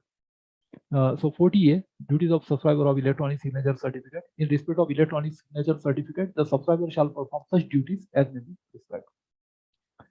41. Acceptance of digital signature certificate. The subscriber shall be deemed to have accepted a digital signature certificate if he publishes or authorizes the publication of a digital signature certificate to one or more persons, in a repository or otherwise demonstrates his approval of the digital signature certificate in any manner. By accepting a digital signature certificate, the subscriber certifies to all who reasonably rely on the information contained in the digital signature certificate. For example, just like you get new ATM card and if you perform one transaction, it means you have accepted all the terms and conditions of that bank regarding use of ATM. The subscriber holds a private key corresponding to the public key listed in the digital signature certificate and is entitled to hold the same. All representations made by the subscriber to the certifying authority and all material relevant to the information contained in the digital signature certificate are true. All information in the digital signature certificate that is within the knowledge of the subscriber is true. And if the private key corresponding to the public key listed in the digital signature certificate has been compromised, means leaked, or password is given to somebody, it is called compromise. Then the subscriber shall communicate the same without any delay to the certifying authority in such manner as may be specified by the regulation. Just like if your ATM card is lost, immediately you have to inform the bank like that. So for the removal of doubts, it is hereby declared that the subscriber shall be liable till he has informed the certifying authority that the private key has been compromised. That is, till the time you don't inform, liability is with you. Once you are informed, then it is the responsibility of the certifying authority to immediately suspend that certificate. Okay. Now we come to the one of the most important chapters, that is penalties. Penalties, compensation, and adjudication. And then we shall see the offenses. So chapter 9 contains sections 43 to 47. It provides for avoiding compensation or damages for certain types of computer fraud. Earlier there was limit of say 1 crore or 5 crores. Now compensation could even be more than 5 crores. Okay. So there is no upper limit actually for avoiding compensation or damages for certain types of computer fraud. It also provides for the appointment of adjudicating officer for holding an inquiry in relation to certain computer crimes and for avoiding compensation. There is provision of adjudicating officer. Then sections 43 to 44 deal with different natures of penalties. So penalty and compensation for damage to computer system, etc. This definition is very important. If any person without permission of the owner or any other person who is in charge of a computer system or computer network, this also includes what we call data theft. So accesses or secures access to such computer system or computer network or computer resource, downloads, copies, or extracts any data, computer database, or information from such computer system or computer network, including information or data held or stored in any removable storage medium.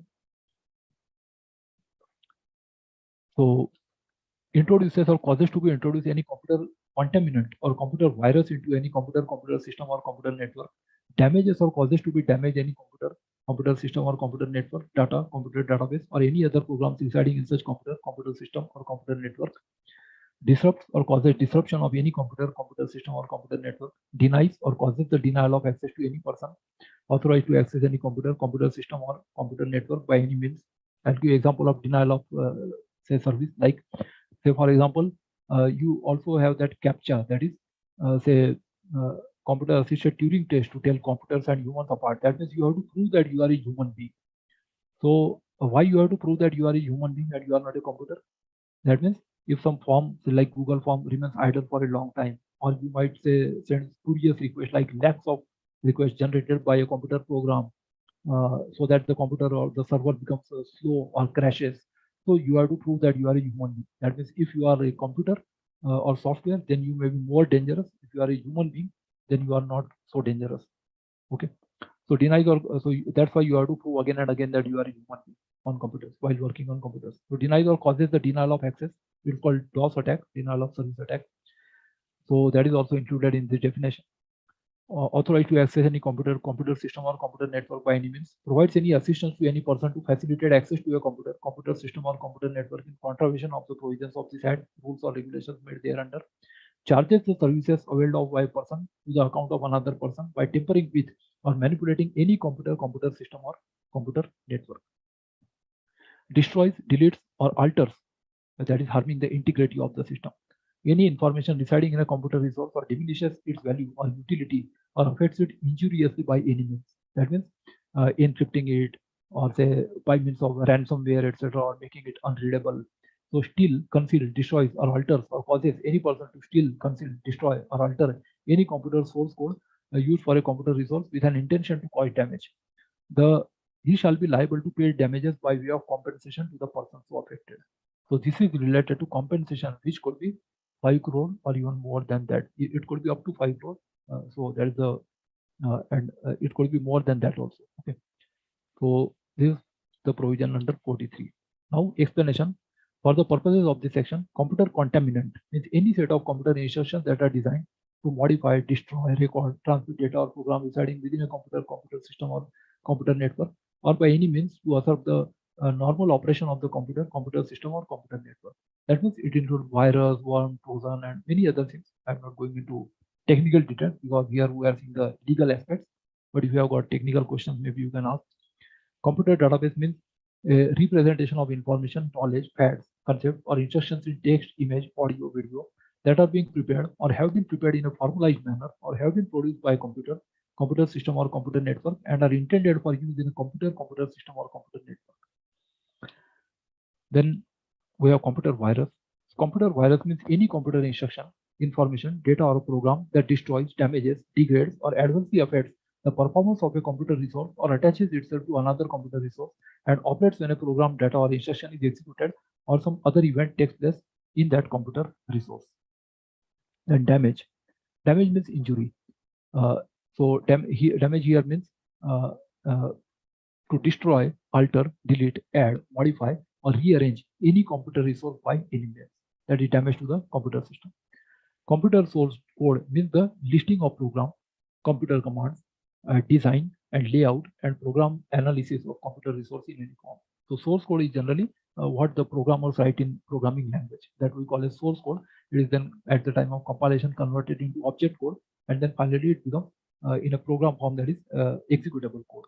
So there are 3 different types of code that engineers deal with. Now 43A, compensation for failure to protect data. So where a body corporate possessing, dealing, or holding any sensitive personal data or information in a computer resource which it owns, controls, or operates is negligent in implementing and maintaining reasonable security practices and procedures and thereby causes wrongful loss or wrongful gain to any person, such body corporate shall be liable to pay damages by way of compensation to the person so affected. Damages is the money amount. Okay, so damage is different from damage is injury. Damages is the liquidated damages, that is money compensation that is paid. Okay, so there is difference between damage and damages legally. For the purposes of this section, body corporate means any company and includes a firm, sole proprietorship, or other association of individuals engaged in commercial or professional activities. Reasonable security practices and procedures means security practices and procedures designed to protect such information from unauthorized access, damage, use, modification, disposal, or impairment as may be specified in an agreement between the parties or as may be specified in any law for the timing in force, and in the absence of such agreement or any law, such reasonable security practices and procedures as may be prescribed by the central government in consultation with such professional bodies or associations as it may deem fit. Then sensitive personal data or information means such personal information as may be prescribed by the central government in consultation with such professional bodies or associations as it may deem fit. Now they could be, say, Computer Society of India, Institution of Electrical and Electronics Engineers, or maybe any other professional bodies or association. So penalty for failure to furnish information, written, etc. So if any person who is required under this act or any rules or regulations that they are under to furnish any document, written, or report to the controller or the certifying authority fails to furnish the same, he shall be liable to a penalty not exceeding 1,50,000 rupees for each such failure. File any return or furnish any information, books or other documents within the time specified therefore in the regulation, fails to file, return, or furnish the same within the time specified therefore in the regulation, he shall be liable to a penalty not exceeding 5,000 rupees for every day during which such failure continues. That is 5,000 per day is the penalty. Maintain books of account or records, fails to maintain the same, he shall be liable to a penalty not exceeding 10,000 rupees for every day during which the failure continues. That is 10,000 per day. The residuary penalty. So whoever contravenes any rules or regulations made under this act or the contravention of which no penalty has been separately provided shall be liable to pay a compensation not exceeding 25,000 rupees to the person affected by such contravention or a penalty not exceeding 25,000 rupees. We may call that person a victim. Then power to adjudicate. So for the purpose of judging under this chapter, whether any person has committed a contravention of any of the provisions of this act or of any rule, regulation, direction, or order made thereunder, which renders him liable to pay penalty or compensation, the central government shall, subject to the provisions of subsection 3, appoint any officer not below the rank of a director to the government of India or an equivalent officer of a state government to be an adjudicating officer for holding an inquiry in the manner prescribed by the central government. So a director is authorized to, officer of the rank of director is called adjudicating officer. Okay. The adjudicating officer appointed under subsection 1 shall exercise jurisdiction to adjudicate matters in which the claim for injury or damage does not exceed ₹5 crore. That means his power is limited to 5 crore. And if it is above 5 crore, then the matter will go to ordinary civil court. So provided that the jurisdiction in respect of the claim for injury or damage exceeding ₹5 crore shall vest with the competent court, and that competent court is the, say, district court of that district. The adjudicating officer shall, after giving the person referred to in subsection 1 a reasonable opportunity for making representation in the matter, and if on such inquiry he is satisfied that the person has committed the contravention, he may impose such penalty as he thinks fit in accordance with the provisions of that section. And no person shall be appointed as an adjudicating officer unless he possesses such experience in the field of information technology and legal or judicial experience as may be prescribed by the central government. That means he should be conversant with both things, IT as well as the law or judicial experience. Where more than one adjudicating officers are appointed, the central government shall specify by order the matters and places with respect to which such officers shall exercise their jurisdiction. So it could be regional jurisdiction, etc. Financial jurisdiction is only limited to 5 crore rupees. Then every adjudicating officer shall have the powers of a civil court which are conferred on the appellate tribunal under subsection 2 of section 58. Now, adjudicating officer has got the powers of civil court, except that civil court has powers above 5 crore. Here the powers are restricted up to 5 crore only. So they have powers same as are offered on the appellate tribunal. So appellate tribunal, earlier it was named as cyber appellate tribunal. Now it is called just appellate tribunal, and it is same as TDSAT, that is Telecom Dispute Settlement Appellate Tribunal. So this change has been done through an amendment in 2017. And all proceedings before it shall be deemed to be judicial proceedings within the meaning of sections 193 and 228 of the IPC. That means if there is someone you can't ignore, you have to appear before that. His having power similar to judge shall be deemed to be a civil court for the purposes of sections 345 and 346 of the Code of Criminal Procedure. Shall be deemed to be a civil court for purposes of Order 21 of the Civil Procedure Code 1908. That means it has power similar to that of the civil or criminal court. So these powers are there to the adjudicating officer. Then factors should be taken into account by the adjudicating officer. So while adjudging the quantum of compensation under this chapter, the adjudicating officer shall have due regard to the following factors. Now, just like a motor vehicle accident, where there is say how much was the injury, where is the repair bill of the vehicle, for how many days the person could not go to the, could not earn the wages. So these factors are taken into account, and based on that, the compensation is awarded. Just like that, here there are some factors. What are these? The amount of gain of unfair advantage, wherever quantifiable, made as a result of the default. The amount of loss caused to any person as a result of the default. That is, what is the loss to one person, what is the gain to another person, and the repetitive nature of the default, whether it is isolated incident or is it being done and since how long. Now we come to the chapter 10, that is the appellate tribunal. As I told earlier, it was the cyber appellate tribunal. Now it is renamed as appellate tribunal, and it is same as TDSAT.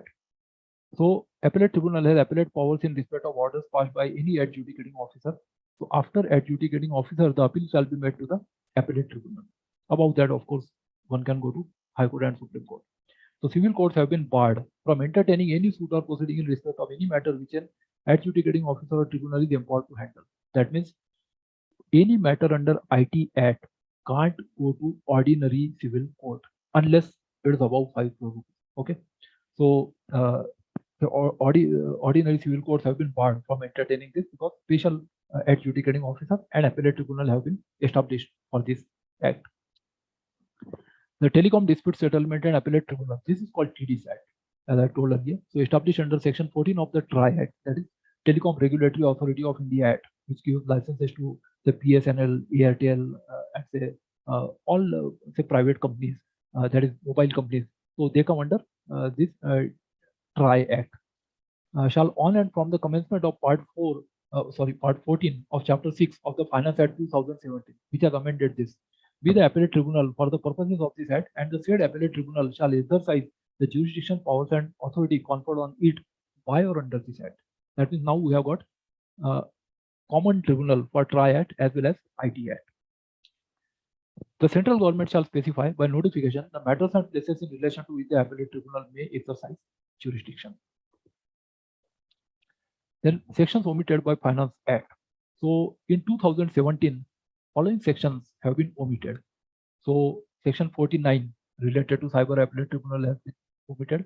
Section 50 has been deleted. Qualifications for appointment as chairperson and members, term of office, conditions of service, etc. of chairperson and members, salary allowances and other terms and conditions of service of chairperson and members, powers of superintendent, direction, etc. Distribution of business among benches, and power of chairperson to transfer cases.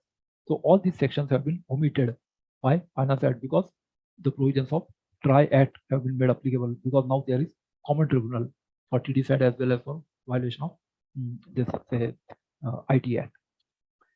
Now decision by majority. So if the members of a bench consisting of two members differ in opinion on any point, they shall state the point or points on which they differ and make a reference to the chairperson of the appellate tribunal. Reference is always by subordinate body to the superior body. That means there could be reference from, say, civil court to high court. It could be a reference could be made from high court to Supreme Court. For example, they say if you don't know how to do particular thing, ask the boss. So if a high court judge doesn't know anything, if there's something related to some complicated case, he may refer the case to the Supreme Court, like that. And they have to frame the question. So, and make a reference to the chairperson of the appellate tribunal, who shall hear sometimes if there is even in Supreme Court, there is 2 judge or 3 judge bench. So they may refer the matter to the Chief Justice of India to form a larger bench. Okay. Who shall hear the point or points himself, and such point or point shall be decided according to the opinion of the majority of the members who have heard the case, including those who first heard it. The sections omitted 53 and 51. So filling of vacancies and resignation and removal, because the tribunal has been abolished. So now there is no cyber appellate tribunal. There is only appellate tribunal, which is same as it is at. Then orders constituting appellate tribunal to be final and not to invalidate its proceedings. So no order of the central government appointing any person as the chairperson or the member of the appellate tribunal shall be called in question in any manner, and no act or proceeding before the appellate tribunal shall be called in question in any manner on the ground merely of any defect in the constitution of the appellate tribunal. So if there are any vacancies, that won't affect the, say, validity of the appellate tribunal. So tribunal may be complete or incomplete, but any order is considered by the appellate tribunal. Then section 55(6) is again omitted, staff of the cyber appellate tribunal. Then appeal to appellate tribunal. So save as provided in subsection 2, any person aggrieved by an order made by controller or an adjudicating officer under this act may prefer an appeal to the appellate tribunal having jurisdiction in the matter. And after that, of course, he may appeal against appellate tribunal to the high court. So no appeal shall lie to the appellate tribunal from an order made by an adjudicating officer with the consent of the parties. So if there is consent, then no appeal lies. Every appeal under subsection 1 shall be filed within a period of 45 days from the date on which a copy of the order made by the controller or the adjudicating officer is received by the person aggrieved, and it shall be in such form and be accompanied by such fee as prescribed. So limitation period is 45 days. Provided that the appellate tribunal may entertain an appeal after the expiry of the said period of 45 days, if it is satisfied that there was sufficient cause for not filing it within that period. On receipt of an appeal under subsection 1, the appellate tribunal may, after giving the parties to the appeal an opportunity of being heard, pass such order thereon as it thinks fit, confirming, modifying, or setting aside the order appealed against. The appellate tribunal shall send a copy of every order made by to the parties to the appeal and to the concerned controller or adjudicating officer against whom the against whose order the appeal was made. The appeal filed before the appellate tribunal under subsection 1 shall be dealt with by it as expeditiously as possible, and endeavor shall be made by it to dispose of the appeal finally within 6 months from the date of receipt of the appeal. If it is not disposed within 6 months, then anyone can go to high court for mandamus to dispose it within time-bound manner. The procedure and powers of the appellate tribunal. The appellate tribunal shall not be bound by the procedure laid down by the code of civil procedure. That's why they are supposed to be faster. They are not bound by CPC, but shall be guided by the principles of natural justice and subject to the other provisions of this act and of any rules. The appellate tribunal shall have power to regulate its own procedure, including the place at which it shall have its sittings. That means it can form its own regulations. The regulations are subordinate to rules, and rules are subordinate to the Act. Act is subordinate to the Constitution of India. The appellate tribunal shall have, for the purposes of discharging its functions under this Act, the same powers as are vested in a civil court under the Code of Civil Procedure 1908 while trying a suit in respect of the following matters, namely summoning and enforcing the attendance of any person and examining him on oath, requiring the discovery and production of documents or other electronic record, receiving evidence on affidavits, issuing commissions for the examination of witnesses or documents, reviewing its decisions. Review power is also there. Dismissing an application for default or deciding it ex parte, that is by default of another party if that doesn't reply or doesn't file reply. Any other matter which may be prescribed. So it has power same as that of civil court. Every proceeding before the appellate tribunal shall be deemed to be a judicial proceeding within the meaning of sections 193 and 228. That means if there's someone you have to go. And for the purposes of section 196 of the Indian Penal Code, that is ignoring that maybe no evidence can be fabricated, otherwise it may be a criminal offense. And the appellate tribunal shall be deemed to be a civil court for the purposes of section 195 and chapter 26 of the CRPC. Now, right to legal representation. So, appellate may either appear in person or authorize one or more legal practitioners or any of its officers to present his or its case before the appellate tribunal. That means you can hire an advocate or engage an advocate, or you may represent in person. Limitation. So, provisions of Limitation Act shall, as far as may be applied to an appeal made to the appellate tribunal. So, general provisions are there in Limitation Act 1963. Specific provision, that is 45 days, we have already seen earlier. Now, civil court not to have jurisdiction. So, division of civil court is debarred, except when it is more than 5 crore. So, no court shall have jurisdiction to entertain any suit or proceeding in respect of any matter which an adjudicating officer appointed under this Act or the appellate tribunal constituted under this Act is empowered by or under this Act to determine, and no injunction. Injunction is stay order. So, no injunction shall be granted by any court or other authority in respect of any action taken or to be taken in pursuance of any power conferred by or under this Act.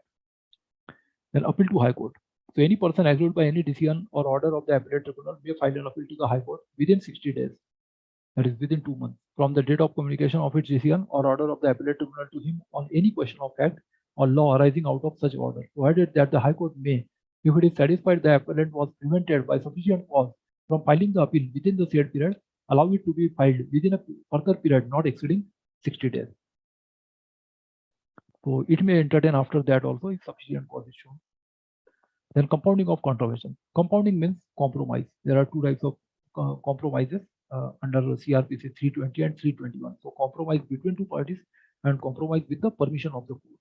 So, that is in 321. Similarly, here there is compounding, that is compromise between the two parties. So, any contravention under this Act may either before or after the institution of adjudication proceeding be compounded by the controller or such other officer as may be specially authorized by him in this behalf, or by the adjudicating officer as the case may be, subject to such conditions as the controller or such other officer or the adjudicating officer may specify, provided that such sum shall not, in any case, exceed the maximum amount of the penalty which may be imposed under this Act for the contravention so compounded. That means it can be equal to the penalty or it could be less than that, but it can't be more than that. The penalty, more than the penalty amount. Nothing in subsection 1 shall apply to a person who commits the same or similar contravention within a period of 3 years from the date on which the first contravention committed by him was compounded. That means there is no compounding in case of repeat offences.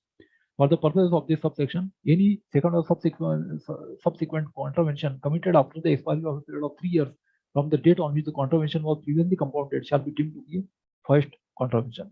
So, if it is after 3 years, then it will be considered to be first contravention, and the older, that is older than 3 years, shall not be considered. Okay.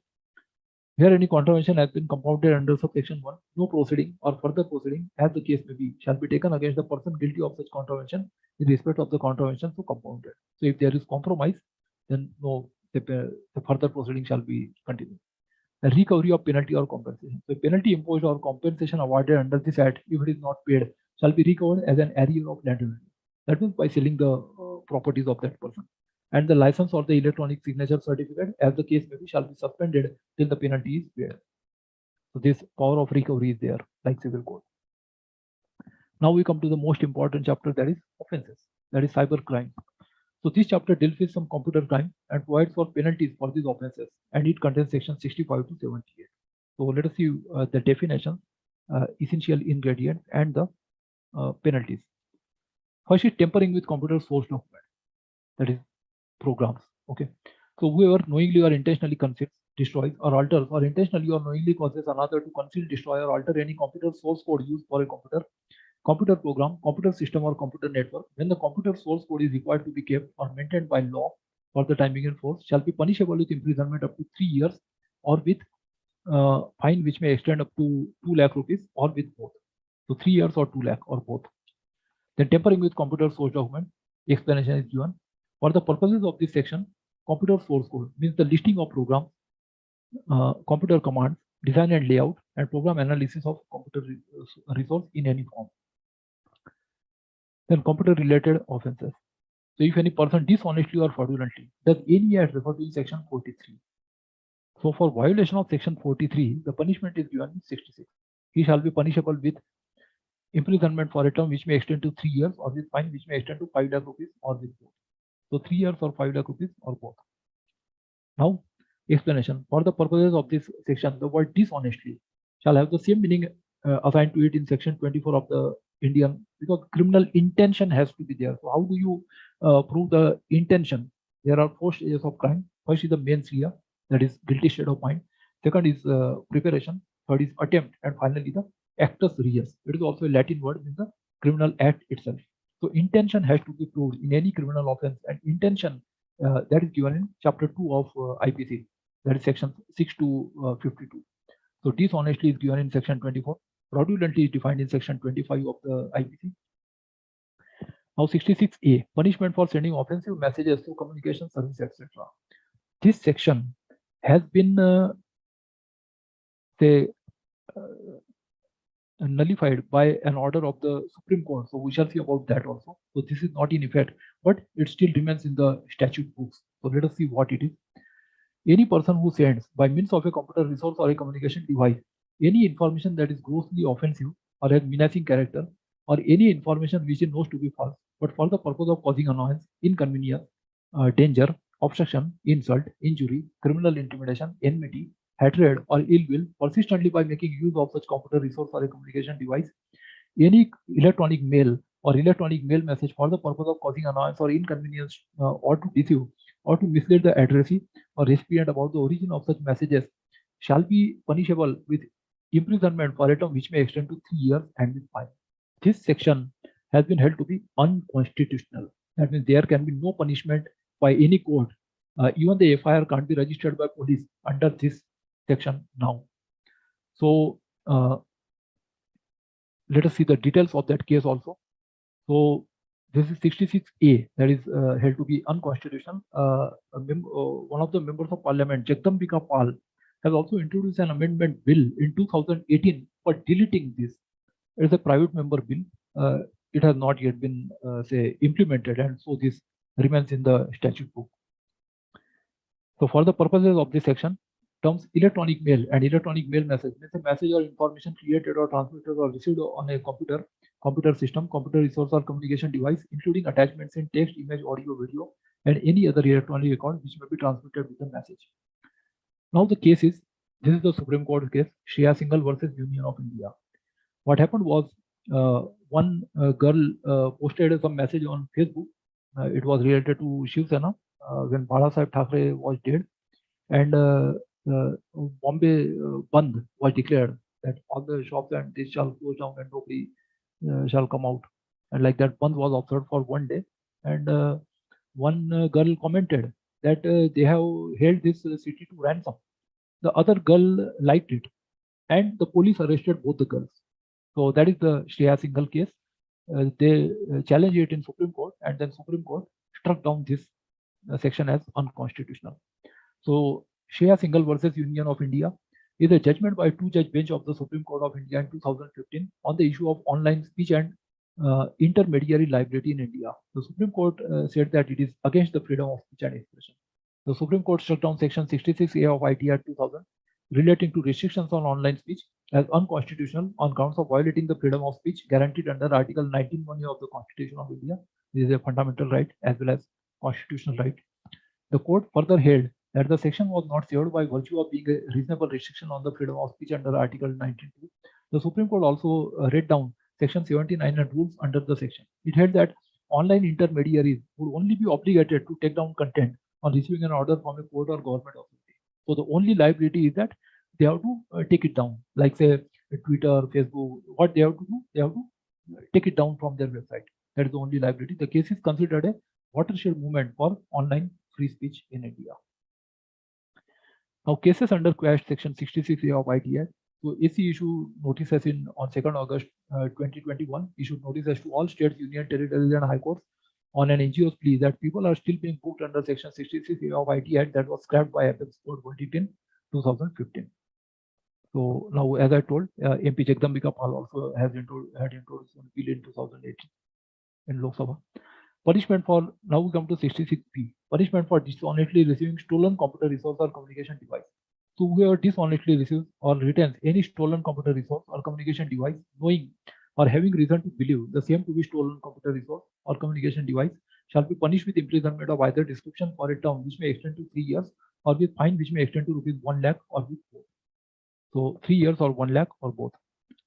Then 66C, punishment for identity theft, that is creating a false Facebook account or like that, stealing someone's identity, or creating fake email address, or cloning of SIM, etc. It can be done in many different ways. I will not go into technical details because those details generally we say teach to computer engineers related to crime as well as security.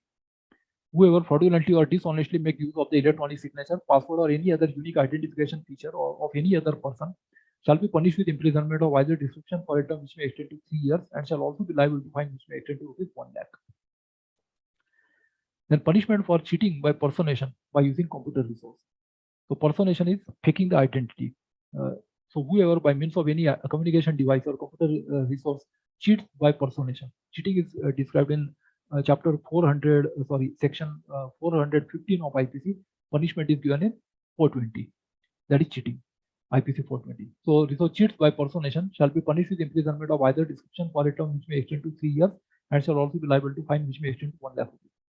The 66E, punishment for violation of privacy.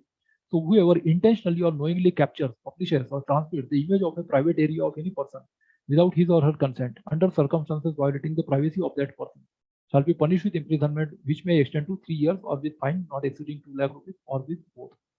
So consent has to be there because privacy is also now fundamental right and constitutional right, although it is not, there is no legal, not recognized as legal right because there is no comprehensive legislation for right to privacy in India as yet. Now, explanation for the purposes of this section. Transmit means to electronically send a visual image with the intent that it be viewed by a person or person. Capture with respect to an image means to videotape, photograph, film, or record by any means. Private area means the naked or undergarment clad genitals, pubic area, buttocks, or female breast. That is considered private area. Definition. Publishes means reproduction in the printed or electronic form and making it available for public. Under circumstances violating privacy means circumstances in which a person can have a reasonable expectation that he or she could disrobe in privacy. This is similar to a definition of voyeurism as given under IPC through an amendment in 2013. So it means circumstances in which a person can have a reasonable expectation that he or she could disrobe in privacy without being concerned that an image of his private area was being captured, or any part of his or her private area would not be visible to the public, regardless of whether that person is in a public or private place. That means there should not be any hidden cameras, etc. One such case was in Goa in connection with one minister, the union minister. Whoever with intent to threaten the unity, integrity, security, or sovereignty of India, or to strike terror in the people of any section of the people. Now, cyber terrorism. Terrorism is by say private person or citizen against country. War is between country and country. That is the difference between terrorism and war, or we can say cyber terrorism and cyber war. So whoever with intent to threaten the unity, integrity, security, or sovereignty of India, or to strike terror in the people or any section of the people by denying or cause the denial of access to any person authorized to access computer resource, or attempting to penetrate or access a computer resource without authorization or exceeding unauthorized access, or introducing or causing to introduce any computer contaminant, that is virus, etc., virus, worm, and by means of such conduct causes or is likely to cause death or injuries to person or damage to or destruction of property or disrupt or knowing it that it is likely to cause damage or disruption of supplies, that means it could be even electricity supplies or services essential to the life of the community, or adversely affect the critical information infrastructure specified under section 70, or knowingly or intentionally penetrates or accesses the computer resource without authorization or exceeding unauthorized access, and by means of such conduct obtains access to information, data, or computer database that is restricted for reasons of the security of the state or foreign relations, or any restricted information, data, or computer database with reasons to believe that such information, data, or computer database obtained may be used to cause or likely to cause injury to the interest of the sovereignty and integrity of India, the security of the state, friendly relations with foreign states, public order, decency, or morality. Language is similar to that of Article 92 of the Constitution, or in relation to contempt of court, defamation, or incitement to an offense, or to the advantage of any foreign nation, group of individuals, or otherwise commits the offense of cyber terrorism. So the definition of terrorism is given in UAPA, that is Unlawful Activities Prevention Act 1967, about which I have delivered one session say 2 weeks before. So here there is definition of cyber terrorism now. So whoever commits or conspires to commit cyber terrorism shall be punishable with imprisonment, which may extend to imprisonment for life. Life doesn't mean 14 or 20 years. Life means throughout the person's natural life.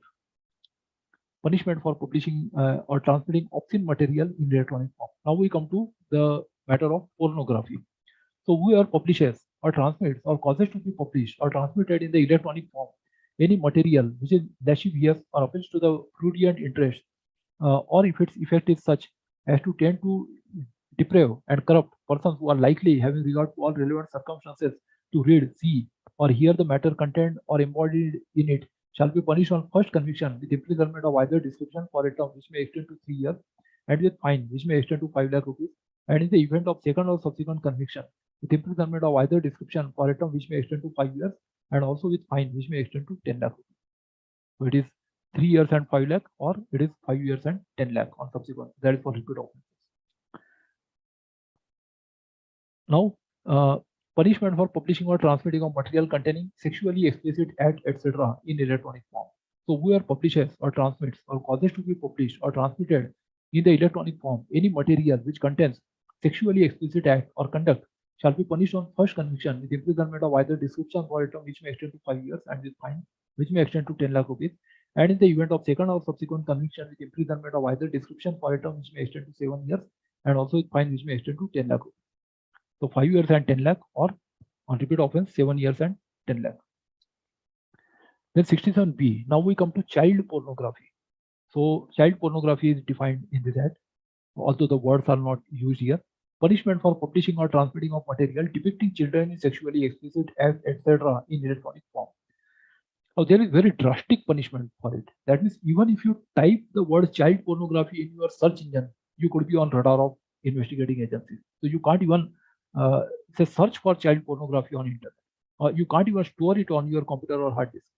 So whoever publishes or transmits or causes to be published or transmitted material in any electronic form, it is there in say severe punishment in most of the countries for child pornography. So publishes or transmits or causes to be published or transmitted material in any electronic form which depicts children engaged in sexually explicit act or conduct, say between or among themselves or with adult male or female, or creates text or digital images, collects, seeks, browses, downloads, advertises, promotes, seek includes search engine also. Okay, so promotes, exchanges, or distributes material in any electronic form depicting children in obscene or indecent or sexually explicit manner, or cultivates, entices, or induces children to online relationship with one or more children for an sexually explicit act, or in a manner that may offend a reasonable adult on the computer resource, or facilitates abusing children online, or records in any electronic form own abuse or that of others pertaining to sexually explicit acts with children, shall be punished on first conviction with imprisonment of either description for a term which may extend to 5 years, and with fine which may extend to 10 lakh rupees, and in the event of second or subsequent conviction with imprisonment of either description for a term which may extend to 7 years, and also with fine which may extend to 10 lakh rupees. either description means it could be simple imprisonment or rigorous imprisonment. So that is the meaning of either description, simple or rigorous. In rigorous, they have to also perform some work in the jail, prison. Then 67B. So there is a proviso, provided that provisions of section 67, section 67A, and this section does not extend to any book, pamphlet, paper, writing, drawing, painting, representation, or figure in electronic form, the publication of which is proved to be justified as being for the public good, on the ground that such book, pamphlet, paper, writing, drawing, painting, representation, or figure is the interest of science, literature, art, or learning, or other objects of general concern. For example, say if it is related to medical literature, or say for example research paper on breast cancer. So like these things are exempted, okay, or which is kept or used for bona fide heritage or religious purpose. So for the purposes of this section, children means a person who has not completed the age of 18 years. So child is defined as person below age of 18 years. Now 67C, preservation and retention of information by intermediaries. That is what they store on their servers. So intermediary shall preserve and retain such information as may be specified for such duration and in such manner and format as the central government may prescribe. I have already taken about 2 hours, but I think it may go on up to 15 to 20 minutes more. Such information as may be specified for such duration and in such manner and format as the central government may prescribe. Any intermediary who intentionally or knowingly contravenes the provisions of subsection 1 shall be punished with an imprisonment for a term which may extend to 3 years and also be liable to fine. Then power of controller to give direction. So the controller may by order direct a certifying authority or any employee of such authority to take such measures or cease carrying on such activities as specified in the order if those are necessary to ensure compliance with the provisions of this act, rules, or any regulations made thereunder. And any person who intentionally or knowingly fails to comply with any order under subsection 1 shall be guilty of an offence and shall be liable in conviction to imprisonment for a term not exceeding 2 years or a fine not exceeding 1 lakh rupees or with both. So controller can give direction under this section. The 69, power to issue directions for interception or monitoring or decryption of any information through any computer resource. So this gives the government the power of tapping the internet resources. That is just like they have powers of tapping any phone call, etc. So where the central government or state government or any of its officers, specially authorized by the central government or the state government, as the case may be, in his behalf, may, if satisfied that it is necessary or expedient so to do, in the interest of the sovereignty or integrity of India, defense of India, security of the state, friendly relations with foreign states, or public order, or for preventing incitement to the commission of any cognizable offence relating to above, or for investigation of any offence, it may subject to the provisions of subsection 2 for results to be recorded in writing by order, direct any agency of the appropriate government to intercept, monitor, or decrypt, or cause to be intercepted or monitored or decrypted any information generated, transmitted, received, or stored in any computer resource. So these are the powers of surveillance to the government. The procedure and safeguards subject to which such interception or monitoring or decryption may be carried out shall be such as may be prescribed. The subscriber or intermediary or any person in charge of the computer resource shall, when called upon by any agency referred to in subsection 1, extend all facilities and technical assistance to provide access to or secure access to the computer resource generating, transmitting, receiving, or storing such information. That means they have to be access to the system, they have to be access to the password, etc. Or intercept, monitor, or decrypt the information as the case may be. If they are given order to record or monitor, they have to record or tap that and provide information stored in computer resource. That is, provide copies of it. The subscriber or intermediary or any person who fails to assist the agency referred to in subsection 3 shall be punished with imprisonment for a term which may extend to 7 years and shall also be liable to fine. So here the punishment is 7 years if they don't comply with the orders of the government regarding this surveillance power. Then 69, a power to issue direction for blocking for public access of any information through any computer resource. That means the government may order taking down of something from website, etc. So where the central government or any of its officers specially authorized by it in this behalf is satisfied that it is necessary or expedient so to do in the interest of sovereignty and integrity of India, defense of India, security of the state, friendly relations with foreign states, or public order, or for preventing incitement to the commission of any cognizable offence relating to above. Cognizable means arrest without warrant. it may subject to the provisions of subsection 2 for reasons to be recorded in writing by order, direct any agency of the government or intermediary to block for access by the public or cause to be blocked for access by the public any information generated, transmitted, received, stored, or hosted in any computer resource.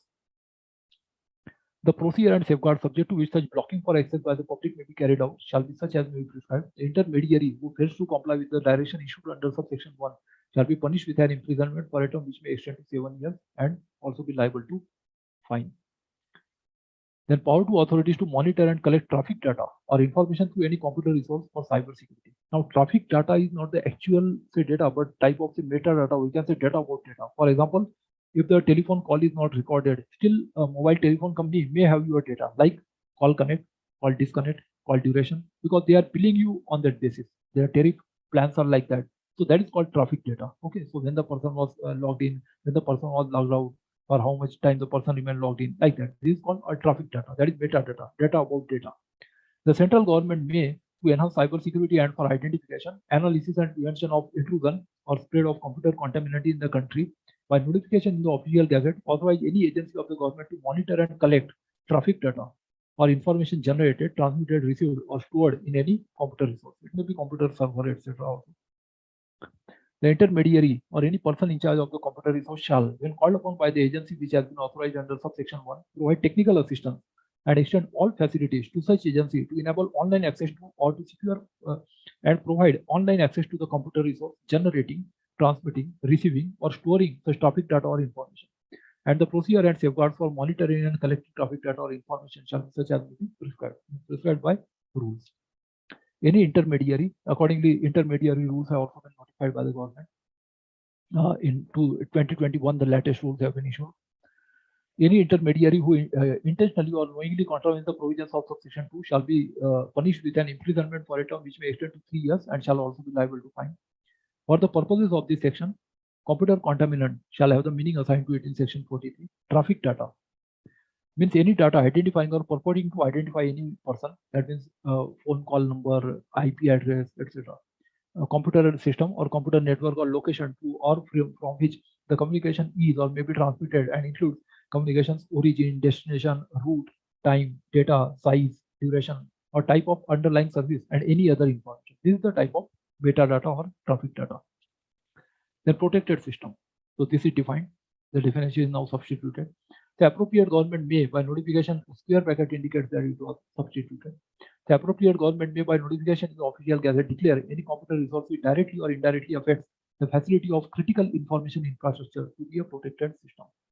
For the purposes of this section, critical information infrastructure means the computer resource, the incapacitation or destruction of which shall have debilitating impact on national security, economy, public health, or safety. Means the water supply, electricity supply, military system, banks, financial system, health system, hospitals, all these things are, we can say, critical information infrastructure. The appropriate government may, by order in writing, authorize the persons who are authorized to access protected systems notified under subsection 1. Any person who secures access or attempts to secure access to a protected system in contravention of the provisions of this section shall be punished with imprisonment of either description for a term which may extend to 10 years and shall also be liable to fine. The central government shall prescribe the information security practices and procedures for such protected system. So protected system is defined in 70. Surveillance power was in 69. Now, National Nodal Agency. So the central government may, by notification published in the official gazette, designate any organization of the government as the National Nodal Agency in respect of critical information infrastructure protection. The National Nodal Agency designated under subsection 1 shall be responsible for all measures, including research and development, relating to protection of critical information infrastructure, and the manner of performing functions and duties of the agency referred to in subsection 1 shall be such as may be prescribed. Now there is CERT-IN, that is Indian Computer Emergency Response Team. So every country has its own CERT. Our CERT is called as CERT-IN, that is Indian Computer Emergency Response Team, to serve as national agency for incident response. So whenever any incident happens, so central government shall, by notification in the official gazette, appoint an agency of the government of, to be called the Indian Computer Emergency Response Team. The central government shall provide the agency referred to in subsection 1 with a director general and such other officers and employees as may be prescribed. So it has its own director general. So just like say other intelligence agencies, this is also a type of intelligence agency that is specializing in computer crimes. The salary and allowances and terms and conditions of the director general and other officers and employees shall be such as may be prescribed. So in case of cyber war, cyber terrorism, cyber attacks, or attacks on critical information infrastructure, 13 is important. We shall see its power. The Indian Computer Emergency Response Team shall serve as the nodal agency for performing the following functions in the area of cybersecurity. Firstly, collection, analysis, and dissemination of information on cyber incidents, forecast and alerts of cybersecurity incidents, emergency measures for handling cybersecurity incidents, coordination of cyber incidents response activities, issue guidelines, advisories, vulnerability notes, and white papers relating to information security practices, that is status paper, procedures, prevention, response, and reporting of cyber incidents, and such other functions related to cybersecurity as may be prescribed. The manner of performing functions and duties of the agency referred to in subsection 1 shall be such as may be prescribed. For carrying out the provisions of subsection 4, the agency referred to in subsection 1 may call for information and give direction to the service providers, intermediaries, data centers, body corporate, and any other person. Any service provider, intermediaries, data centers, body corporate, or person who fails to provide the information called for or comply with the direction under subsection 6 shall be punishable with imprisonment for a term which may extend to 1 year or with fine which may extend to 1 lakh rupees or with both. And no court shall take cognizance of any offence under this section except on a complaint made by an officer authorized in this behalf by the agency referred to in subsection 1. Only authorized officers can make complaint under this. Now, penalty for misrepresentation. So whoever makes any misrepresentation to or suppresses any material fact from the controller or the certifying authority for obtaining any license or electronic signature certificate, as the case may be, shall be punished with imprisonment for a term which may extend to 2 years or with fine which may extend to 1 lakh rupees or with both. Then penalty for breach of confidentiality and privacy. So it is not only a civil tort, but now it is a criminal offense also. Earlier there was only civil remedy available in India. Now there is criminal remedy also. Save as otherwise provided in this act or any other law for the time in force, if any person who in pursuance of any of the powers conferred under this act, rules or regulations made thereunder, has secured access to any electronic record, book, register, correspondence, information, document, or other material without the consent of the person concerned, discloses such electronic record, book, register, correspondence, information, document, or other material to any other person shall be punished with imprisonment for a term which may extend to 2 years or with fine which may extend to 1 lakh rupees or with both. As far as the issue of data privacy is concerned, when you install any software, what generally we do is most of the people just simply click on next without even reading or say scrolling what is written into that. Just like for example Google. So when you are creating a Gmail account, you are giving all the permissions to them, and because of that, it doesn't amount to any offense. So how they will protect your privacy, for that separate act needs. So I have already taken some time. Okay, anyway, let us come to the end of this. Punishment for disclosure of information in breach of lawful contract. So save as otherwise provided in this act or any other law for the time in force, any person including an intermediary who, while providing services under the terms of lawful contract, has secured access to any material containing personal information about another person with the intent to cause or knowing that he is likely to cause wrongful loss or wrongful gain. This criminal intention is has to be there. That is mens rea. Wrongful loss and wrongful gain are defined under IPC. Without the consent of the person concerned or in breach of a lawful contract, such material to any other person shall be punished with imprisonment for a term which may extend to 3 years or with fine which may extend to 5 lakh rupees or with both. Now, penalty for publishing electronic signature certificate false in certain particulars. That is for publishing false certificate. So no person shall publish an electronic signature certificate or otherwise make it available to any other person with the knowledge that the certifying authority listed in the certificate has not issued it, or the subscriber listed in the certificate has not accepted it, or the certificate has been revoked or suspended, unless such signature publication is for the purpose of verifying a electronic signature created prior to such suspension or revocation. So only they can assist in verification. For that purpose they do it. Otherwise, it is say there is penalty for that. So any person who contravenes the provisions of subsection 1 shall be punished with imprisonment for a term which may extend to 2 years or with fine which may extend to 1 lakh rupees or with both. Now, publication for fraudulent purpose. So whoever knowingly creates, publishes, or otherwise makes available in electronic signature certificate for any fraudulent or unlawful purpose shall be punished with imprisonment for a term which may extend to 2 years or with fine which may extend to 1 lakh rupees or with both. Now 75, act to apply for offense or contravention committed outside India, because anything could travel on internet via any country. For example, communication between Bombay and Delhi could be via New York. Internet is made that way, designed that way. So it could be via any route. So international boundaries don't apply in case of internet. Even international law applicability is very difficult sometimes. So subject to the provisions of subsection 2, the provisions of this act shall apply also to any offence or contravention committed outside India by any person irrespective of his nationality.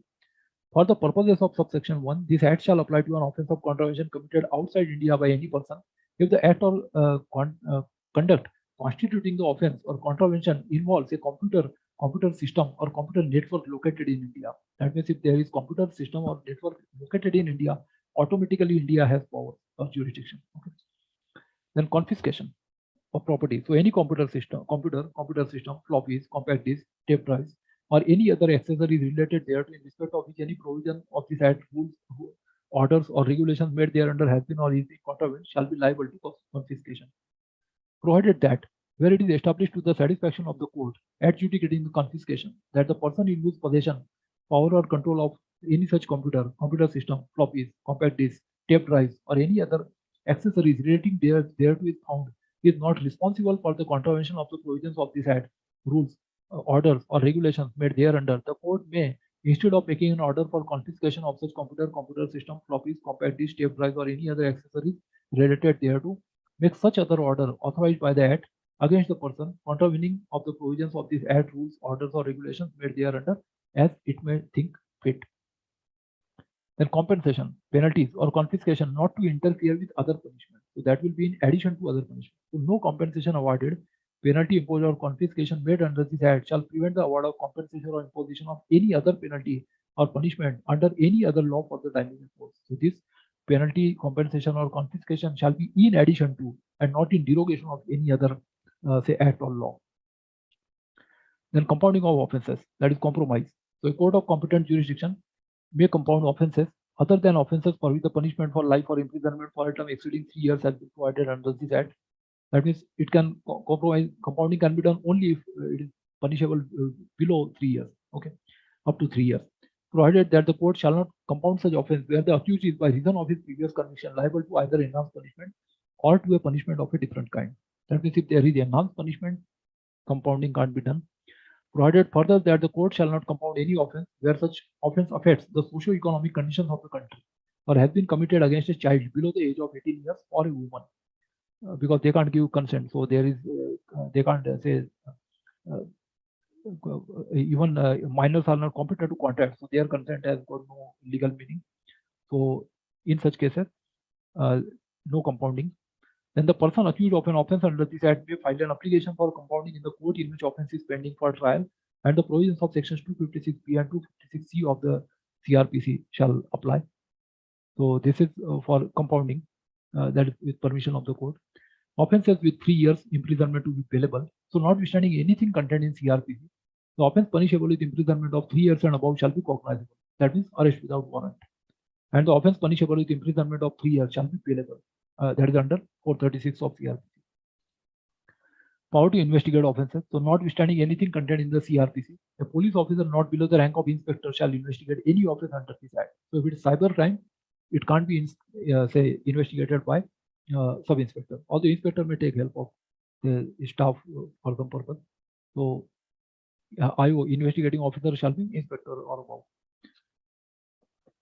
Now we come to chapter 12. So intermediary is not to be liable in certain cases. So they have been exempted.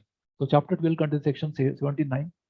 There is only one section which provides that the network service provider shall be liable for any third-party information or data made available by him if he proves that the offence was committed without his knowledge or consent. For the purposes of this section, network service provider means an intermediary. Third-party information means any information dealt with by network service provider in his capacity as an intermediary.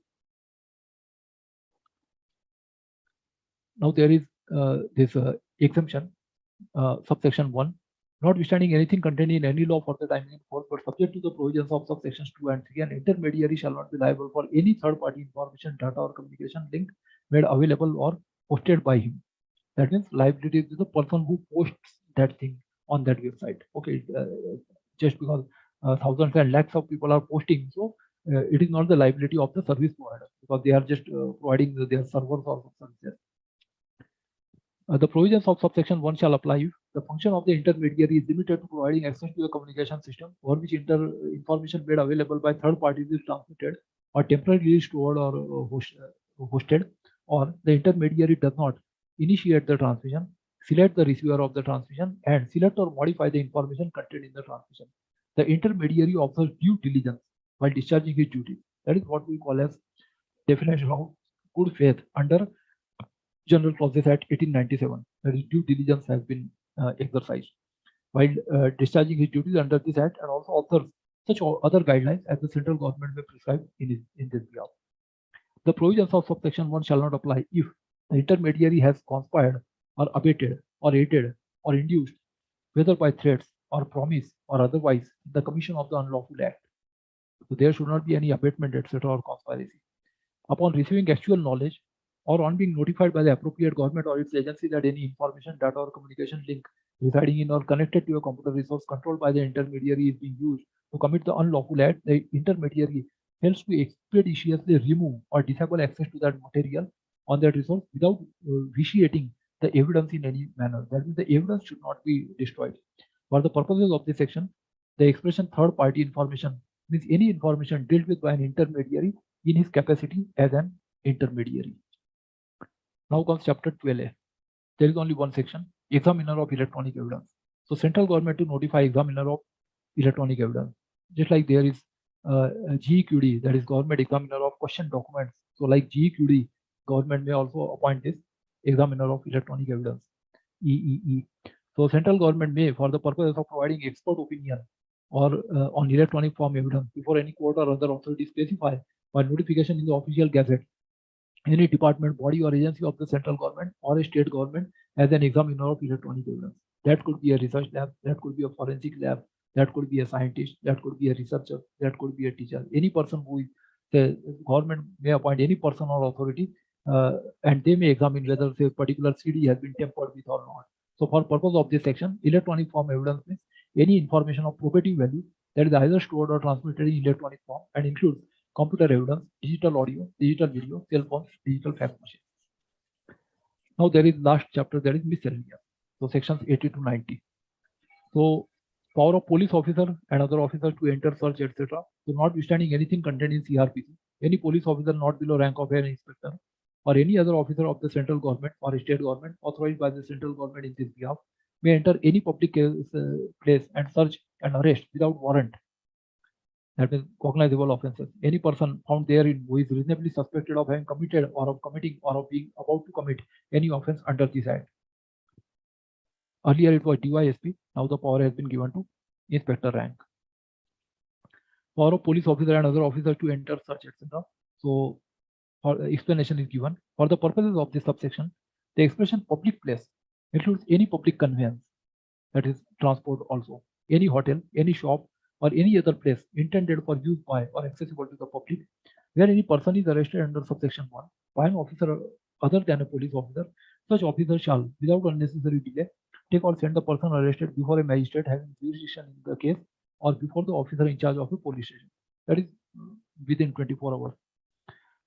Because even the powers of police don't extend beyond 24 hours as per CRPC. So the provisions of the CRPC shall, subject to the provisions of this section, apply so far as may be in relation to any entry, search, or arrest made under this section. If there is any contradiction, special law always prevails over the general law. But if something is not clear in the special law, then the provisions of general law, that is CRPC, shall be referred to. Virendra, yes, sir. Sorry to interrupt you. It's can we resume after 1 or 2 sessions, because it's almost 2.5 hours. Yes, it is very long. Yes, I and understand. other speakers are waiting, so we will relieve them and we will continue, sir. Okay. So shall we take a pause or shall I conclude? What do you say? After those sessions, we will continue, sir. Okay. So we have seen up to section 80 and remaining we shall continue after some time. Okay, sir. Sir. Thank you, sir. Thank you. That's fine. Okay. So I am stopping sharing, and after the break, you can just remember this slide number. Yes. Yes, yes, 81 We'll is there. resume from it. Yes. Only last 10 sections and schedules are remaining. So it is a very long presentation. Yeah, I understand. So this legal, Yes, yes. it takes a lot of time. But it is very We'll important. quickly and, release them and then we'll sir. move on. Sir. Sure, sir, sure. It is as per Okay, the sir. theme Thank of our today's topic. Okay, sir.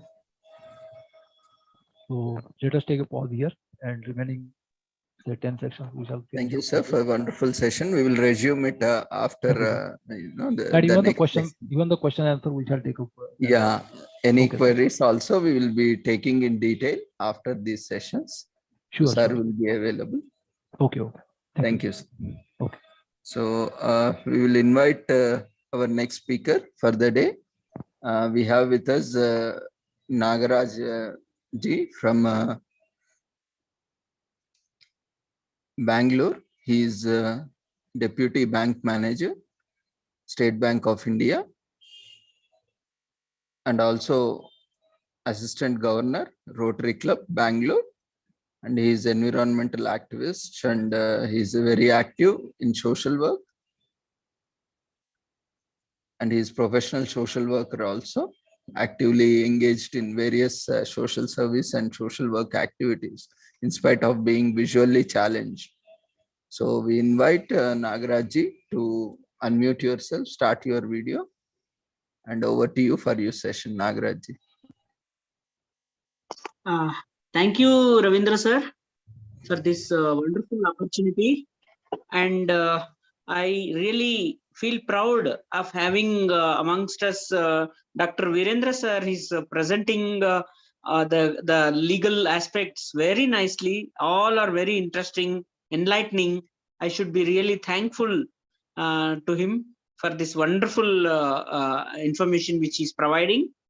And today, I am going to present on the environmental protection and social work. As a social workers, we need to understand the focus, the main area is the environment. We all should think that without environment, we cannot survive. Nature is the gift for us. But what we are doing at present is we are destroying. The destruction of the forest is happening. Tree cutting is very much happening. We have to protest against this, and we have to really educate the people, and we have to remove the traditional attitude of the people, and we have to change the people's habits, attitudes by giving the knowledge and skill. So as I'm a environmental activist, so my main hobby is tree plantation. In my salary, every month I'm contributing ₹1,000 exclusively for tree plantation. I'm doing it since past 10 years, and more than 5,000 tree plantations I could able to grow with the help of my friends and colleagues, everybody here. So tree plantation is the bread and soul of us. When you say Independence Day, on the eve of Independence Day on August 15th, we could grow about 75 saplings near my house. So as we all remember, every year we celebrate World Environment Day on 5th June. So on this great occasion, we remember the tree plantation is very essential on that day itself. So instead of that, why can't we think every day is a tree plantation day, and we could plant as many trees as possible? So we can make it as a one village should have one forest, one house should have one garden, either it is a terrace garden or even it is a tree plantation, agricultural land or whatever. So this is the time we are seeing lot of uneven imbalance in the nature. So when you grow more and more trees, it will protect the wind, and it will lot of rains will come. So through that, human beings can survive, plants, animals, and everybody can survive. So in Karnataka and other places in India also, we celebrate Vana Mahotsava Day on 1st of July. It signifies to protect our forest. On that day, lot of programs will happen. Skits about the forest, dance program, singing program, creating awareness about the importance of the forest and environment. So we have the Department of Forest and Environment in each state and in the central level, which caters to the needs of the people to grow more and more trees. So nowadays there is a lot of encouragement. Those who grows more trees will be awarded, will be rewarded. So this way, so we have to stop the pollutions, especially air pollution, water pollution, noise pollution, soil pollution, and the land pollution which is happening due to use of new technologies and due to the people's different revolutions. Things happened. So that is why we have to always protest for the deforestation. I remember a lot of environmental activists like Medha Patkar, Ruth Manorama, and we have in Karnataka Yellappa Reddy, and one lady, about 111-year-old lady. She's actually Timmaka, Salumarada Timmaka. That means she's growing as many trees as possible. So she don't have any children. Trees and plants are the children for her. So this way, we have to remember all these activists who have done a tremendous contribution.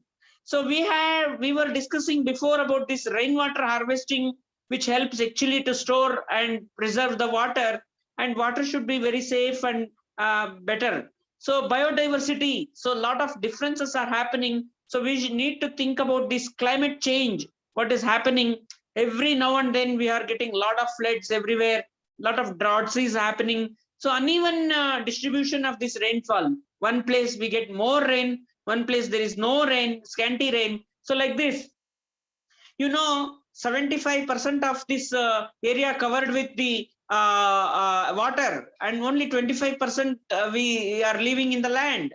So this water may one day take all of us inside, and we'll all be sinking or flowing in the water. So this way, a lot of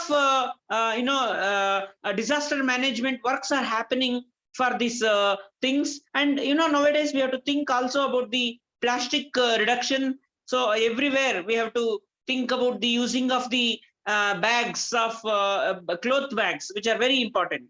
Now I am going to focus on the role of social workers in the environmental protection. So as a social worker, we have a lot of roles to play. One is we are the educators. As an educator, we need to educate the people who are destroying the trees, and we need to educate the children to grow plants. We need to educate the youths, and youth are the future nation builders. And we have to also play the role of a motivator. Motivation in the sense, so everywhere, so the motivation needs in the class, in the school, in the factories. So CSR, there is an activity. Whichever the factories are happening, they're releasing a lot of smokes. We should tell them to grow as many plants as possible, trees as possible, as a corporate social responsibility.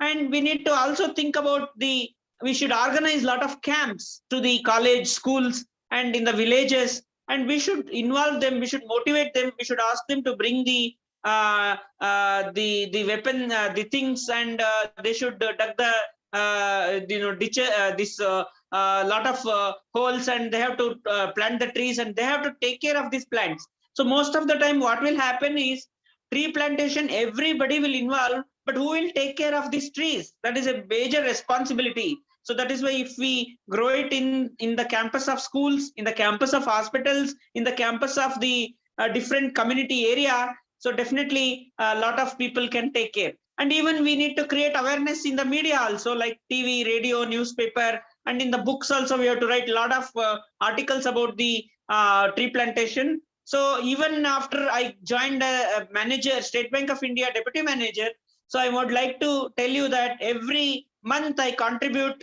exclusively for the environmental protection in different places. Along with me, a lot of people joins me. So that is why we social workers plays a role as a mediator between the government, between the NGOs, between the people who actually grows the plants, who takes care of the plants, who makes the environmental protection.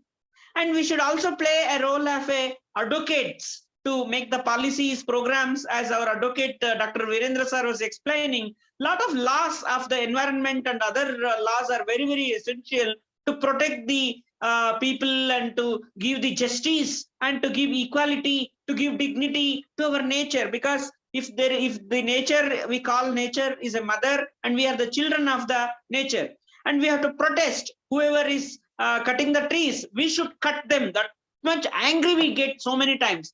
And we should also tell them, if you cut one tree, try to grow more trees. 10 trees you grow. So that is why this road and highway policy also, we have to play a role of activist to give the environment. So when you say the UN agenda of 2030 says the sustainable development, you need industries to grow. Along with that, we also need the environmental protection, environment also to grow. So that is a very big thing actually everybody should follow.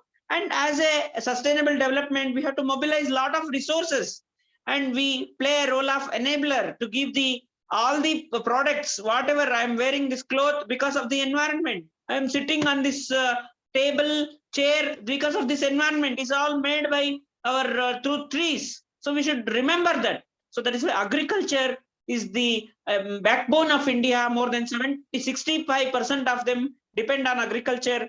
We need to promote this fishery, animal husbandry, farming, marketing of agriculture, organic farming we have to encourage, agricultural finance we need to encourage, as in a bank also we give more loans. So new technologies for agriculture.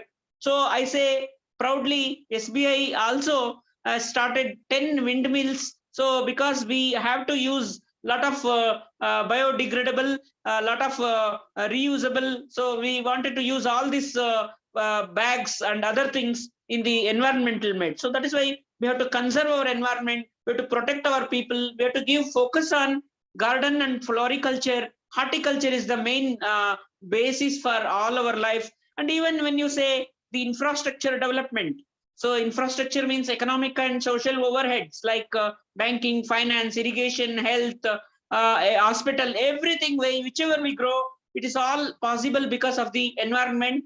So sustainable development has 3 pillars, basically: economic sustainability, social sustainability, and environmental sustainability.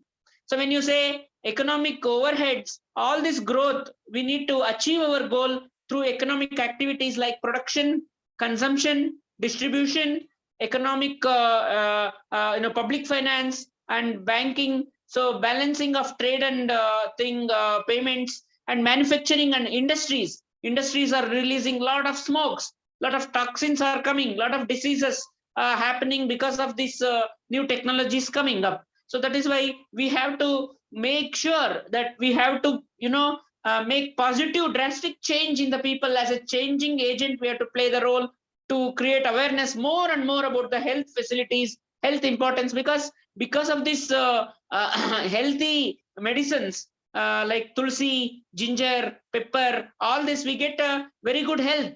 Ayurvedic health will be there. So that is why always we, to avoid this traffic jam and all these things, we have got e-autos, that is electronic autos. So they need to charge this and run. Green cars are there. Buses also are in electronic mode. So all these are all there for the environmental things. So that is why environmental studies, and more environmental research, more and more environmental movements, more and more environmental doctorates has to come, so that we need to overcome the shortage of the foods, and we need to empower the Mother Earth. If we take care of our Mother Earth, she will definitely take care of us. So this way, I want to tell, to improve our natural resources and protect our nature and become a great natural activist, environmental activist. And we should show the pathway to everybody, especially to the young generation,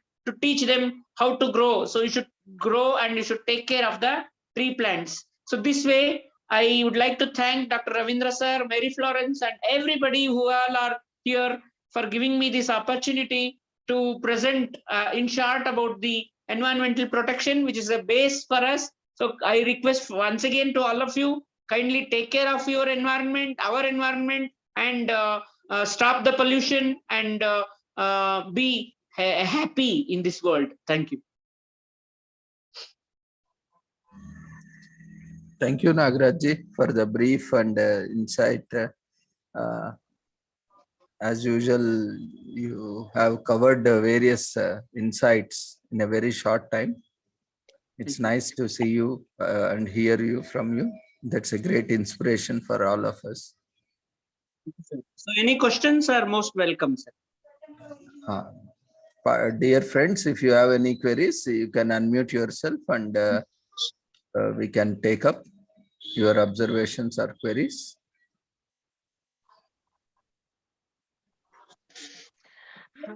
Hi, Nagraj. I You did a great job. I saw you last time also, na, on July 1st. You cut the cake with your daughter, which environment friendly, and you put the snaps in Rotary group. Na, I remember still the Bindu's snaps. yeah. So, I know how much you love environment. That's why I told sir, you give topic environment, Nagraj will speak very nicely. Thank you. Yeah, that's all the best, Thank you for the Nagraj. opportunity. Thank you. Yeah, Thank so you. you're always welcome. Whenever there is session, we'll always call you. We'll never forget you. Thank you. Only Thank the you. time is a little bit, but every time we'll call you. Whatever time you say, we'll adjust. Thank you. Thank Okay. you. All the best. Okay. All the best for your bank work and your exam and your Thank you. Rotary district governor post. All the best. Take care. God Thank you. bless you. Thank you. Thank you, Marina. Anyone else? If you have any queries, observations, you can feel free to share.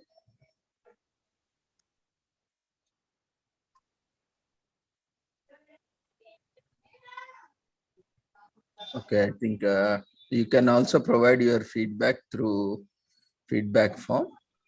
So thank you, Nagaraj, for taking some time to join us and for sharing your insights. And we wish you all the success and look forward for more sessions in future. Thank you, sir. Thank you, everybody. Thank you. Thank you.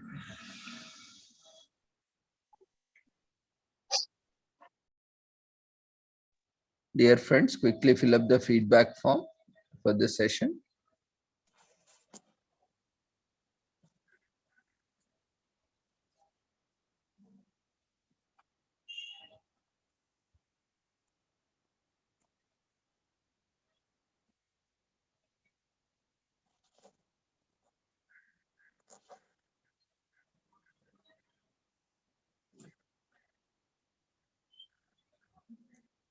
Feedback form has been shared in the form of polls. Kindly quickly fill up the feedback form.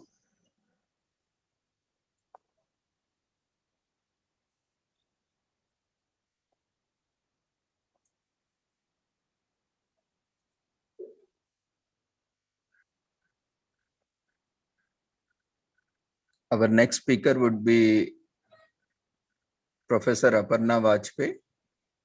Ma'am, kindly be prepared for the presentation.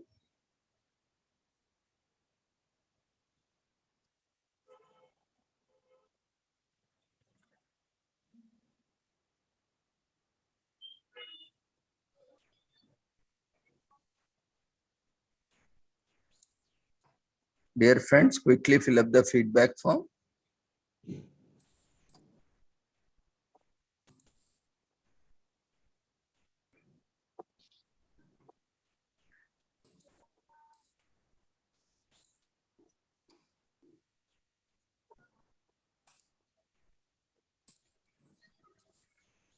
Feedback form has been raised in the form of polls. You will see a pop-up window.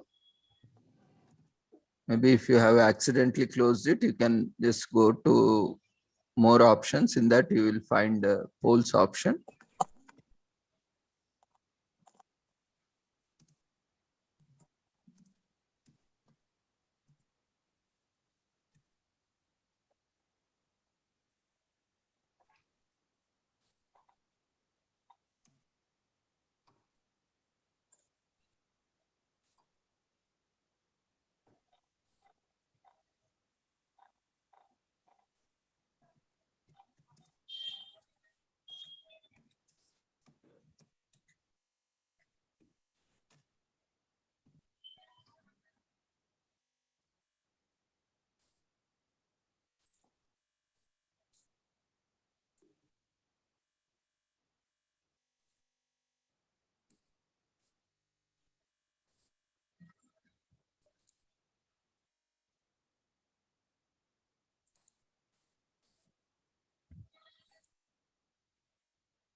Aparna ma'am, you can minimize the poll window. Kindly do not close it, end the poll. While the friends will be filling up the feedback form in the background, we can continue our session. I'm making you co-host. Sure. You can start your video and presentation.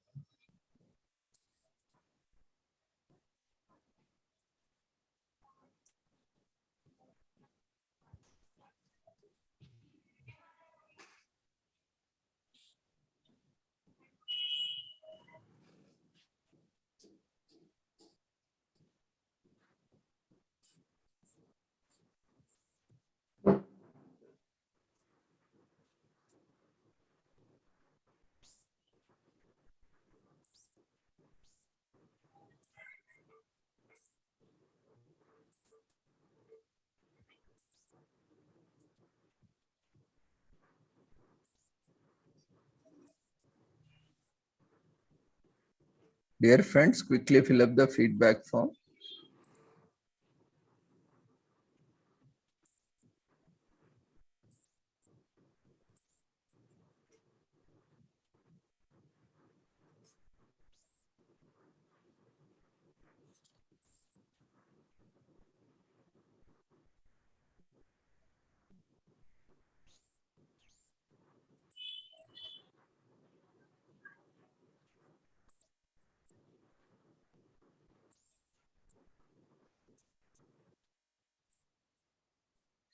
Yeah, we have with us Professor Aparna Vajpayee.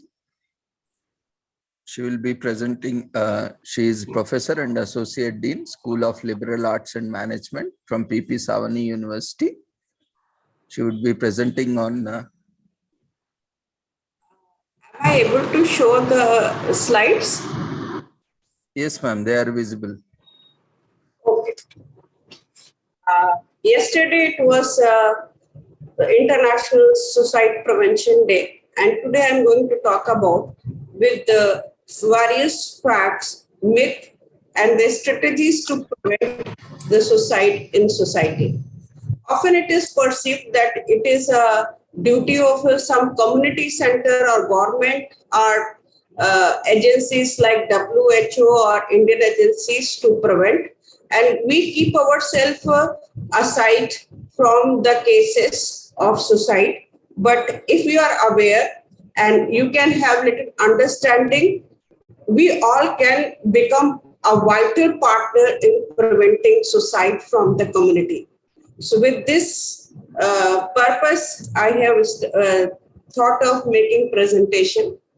If you see the suicide cases across the world, China, Russia, United States, Japan, and Korea are the countries which are majorly contributing. But in last 5 years, even the data of India related to suicide case have increased. And if I see in India, the suicidal cases are more in Maharashtra and Tamil Nadu. Maharashtra, Tamil Nadu, and West Bengal. These are few states which are more prone to, I may say, or I can say that these are the states where the cases are reported maximum in the area of suicide. And there is no link, if you see, even in international level and national level, there is no link with the economic status, because even the countries which are put in the list of Scandinavian countries with the developed economy, they are also having big number of cases as compared to developing countries. In the same way, Maharashtra, Tamil Nadu is having better economic achievements as compared to many other eastern states of India, Bihar and Jharkhand, but the cases of suicides are more over there. And this is becoming alarming. This is alarming, Simon, I may say, because 164,033 Indians committed suicide in 2021, and there was a big increase as compared to 5 years before data. Furthermore, there are other aspects related to suicide rate in India, that 7.2% increase was there from 2020 to 21 even.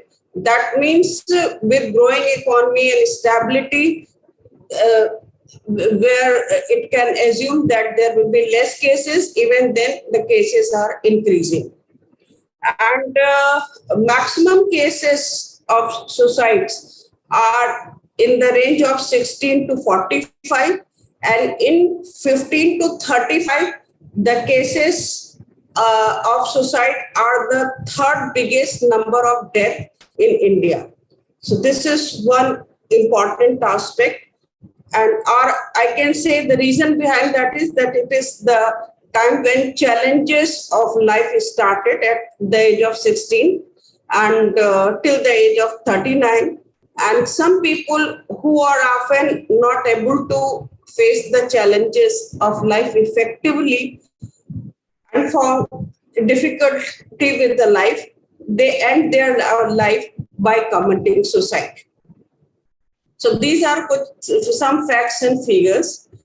And if I want to say what are the major reasons of suicide, then poverty is not one of the major reasons. You can see in this slide that poverty is only 0.8%.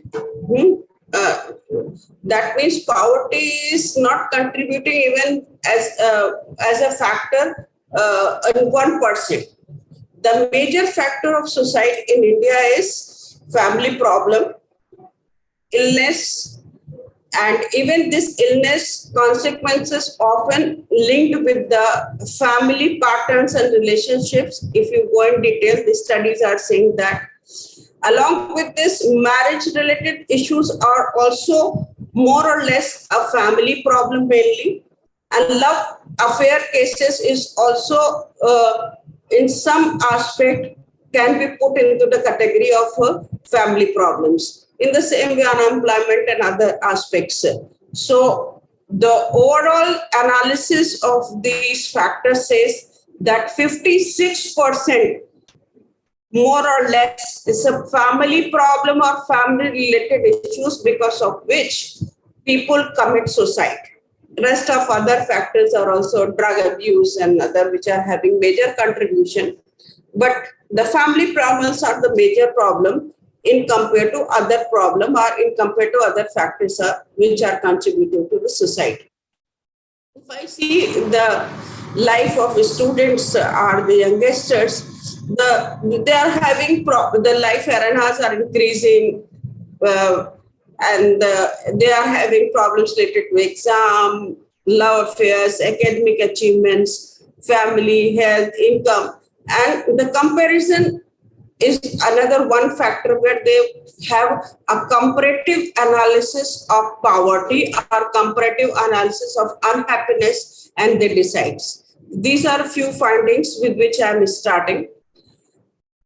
Along with this, why the people are having more options of suicide, if I go into the detail, that the depression is a major factor, which is ultimately contributing, or I may say ultimately, the depression is one which is causing drastic step of committing suicide. And the stage of depression often where person feel helpless and don't find any solution of life and found that life is not interesting, it's all only sadness, sorrow and grief all around, then they don't find any option to continue the life and they commit suicide. So depression is one of the important reasons because of which people commit suicide. And along with this, if I'm going to, another major factor is anxiety disorder is another region. And in which fear or apprehension of something may happen wrong often is a big region. They think that they are going to have some big problem. They think and overthink of those issues. And that anxiety also converted into the depression. or that anxious state often get converted to a final step of committing suicide. Their intertension and restlessness or irritability or impaired ability to concentrate or increased sensitivity. These are few other reasons because of which the anxiety get converted into the acute anxiety state and people think of committing suicide. If I go in analysis of depression, along with the psychological factor, there are also pathophysiological reasons or biological reason, I may say. And if serotonin or dopamine level or norepinephrine level go down very badly, then often it is also causing the depression in the person, and person may think of committing suicide. Specifically, the amount of dopamine, if get it decreased, then people used to have less charm in life. They have less strive to achieve something in life. They feel that there's nothing interesting. They don't have charm. They don't have a craze for things, so that they should struggle to have something in life. And in that, life become boring. They don't feel like doing anything. And the possibility of suicide increased with that. The same is even with the serotonin. Serotonin is a lack of serotonin also increased the depression. And norepinephrine is another major hormone which is causing problem. The same is even with the hypothyroidism. Now, if I'm going to talk about psychological factor, depressed mood is most of the time is the major characteristics of the people.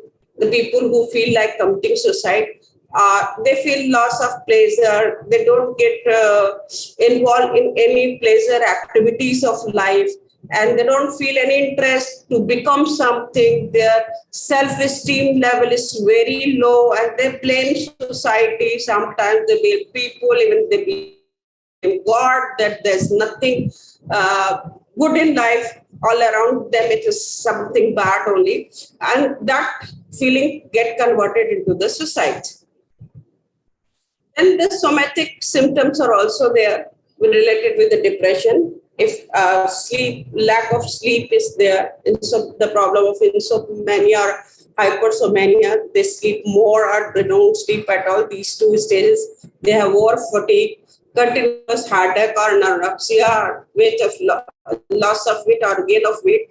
Often it happens that under the situation of depression, some people they eat very less and others they eat very much.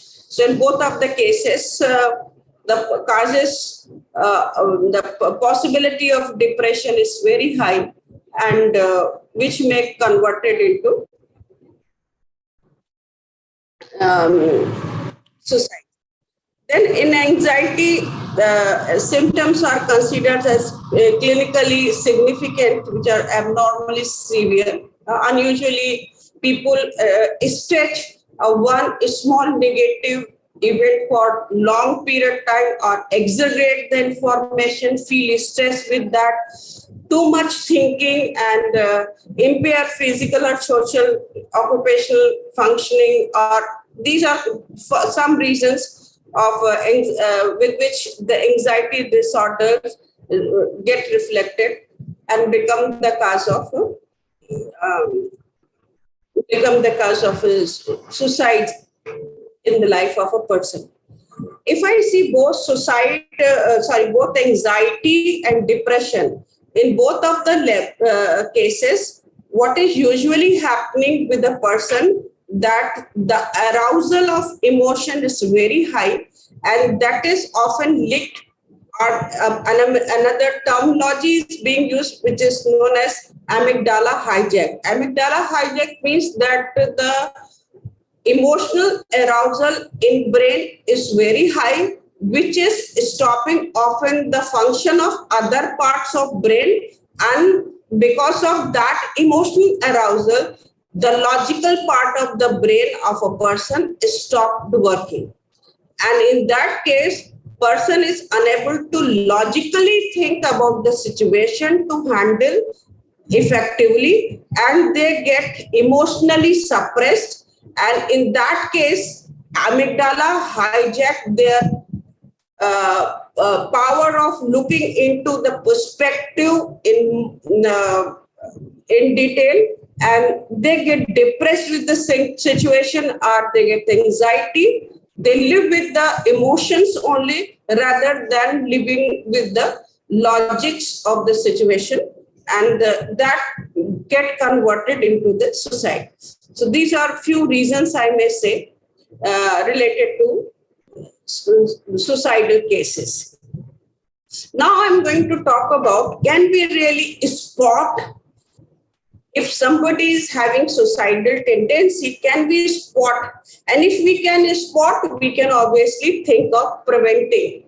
And then there are some signs with which we can spot the potential people who may go towards the negative aspects of thinking and may become a victim of suicide cases.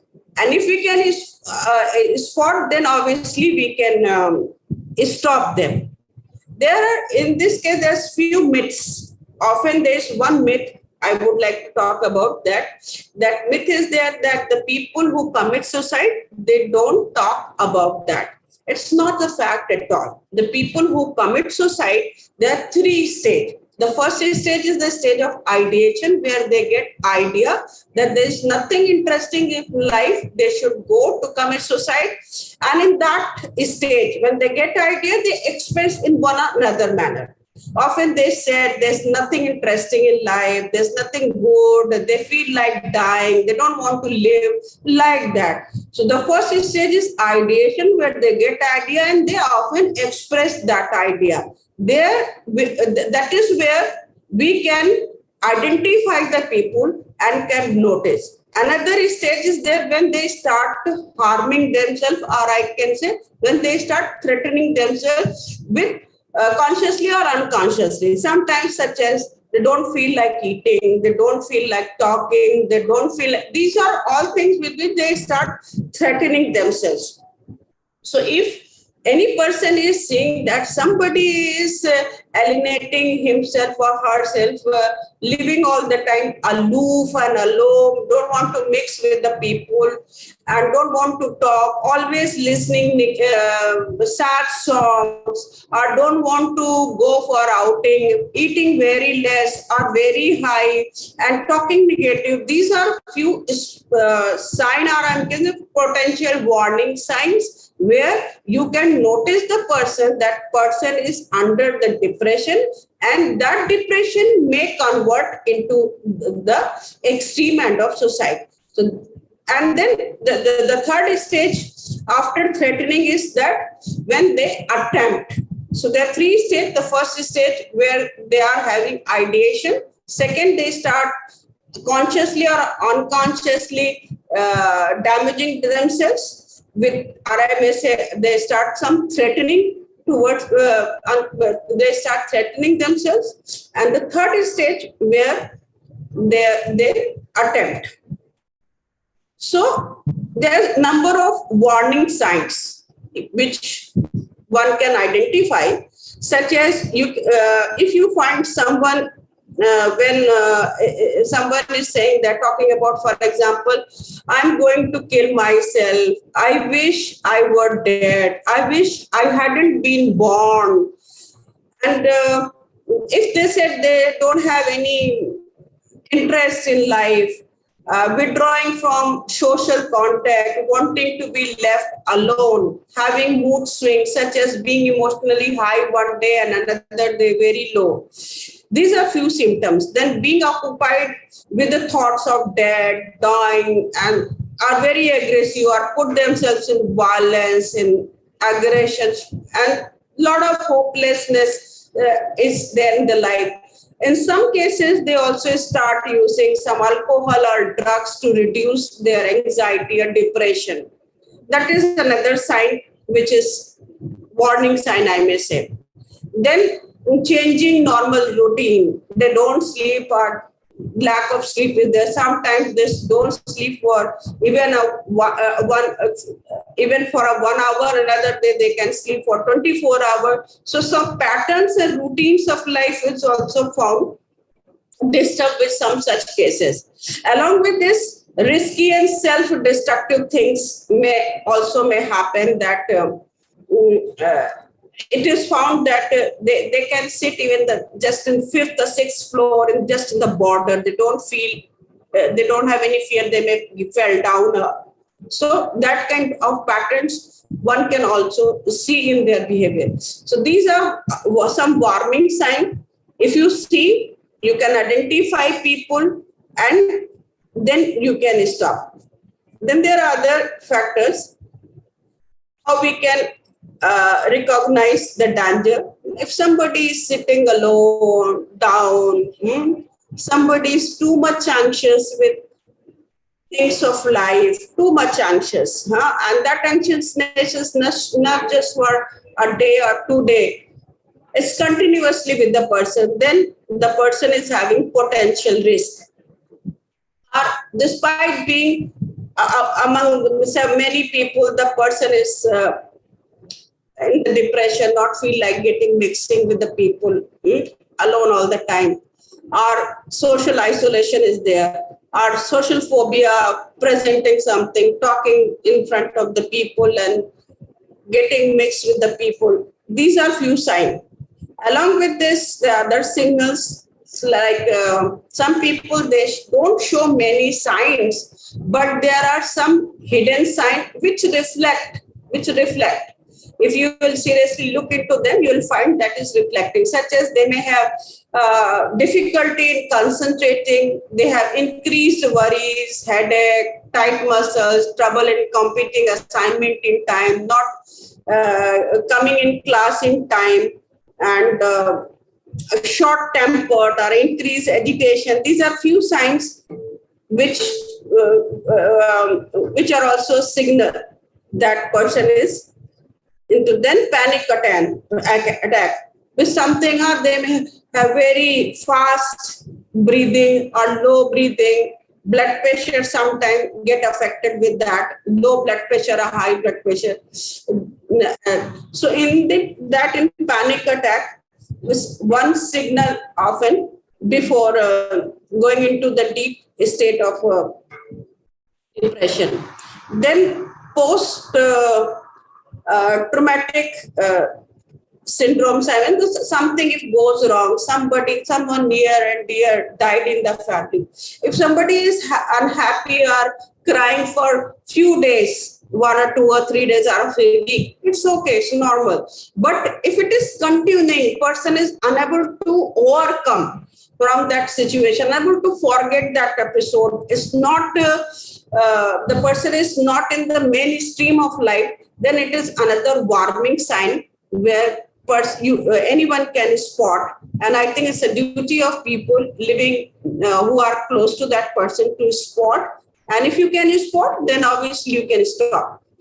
Then if a person is having social anxiety, what people are saying about me, something goes wrong, somebody have said some past a small little comment, and person is started having too much social anxiety that people are thinking negative about me, my social image get disturbed, or like that. So they are having too much social anxiety, that which is another big sign. Or sometimes depression and anxiety also get reflected. Whatever person is eating, they just vomit. So and then some people are having other symptoms. They may continuously wash hand for 100 times in a day, or can just check their doors, and they can feel that somebody can come and harm them, like that. So they allow some obsession in their behavior, and they live with that, which is known as also obsessive compulsive disorder. So this is another sign where we can spot. And if you can spot in somebody else or if somebody is recognizing these symptoms in themselves, then the first step to help the person is to recognize and admit that if it is you, then you are the problem and there's nothing wrong in asking for help. So need help approach has to be there so that you can avoid the suicide in life. Then how you can prevent? Take all suicide threat seriously. There is a kind of myth again related to that. And that myth is that the people who talk that they want to suicide, they say that they want to commit suicide or they may commit suicide, they want to die, they really don't die.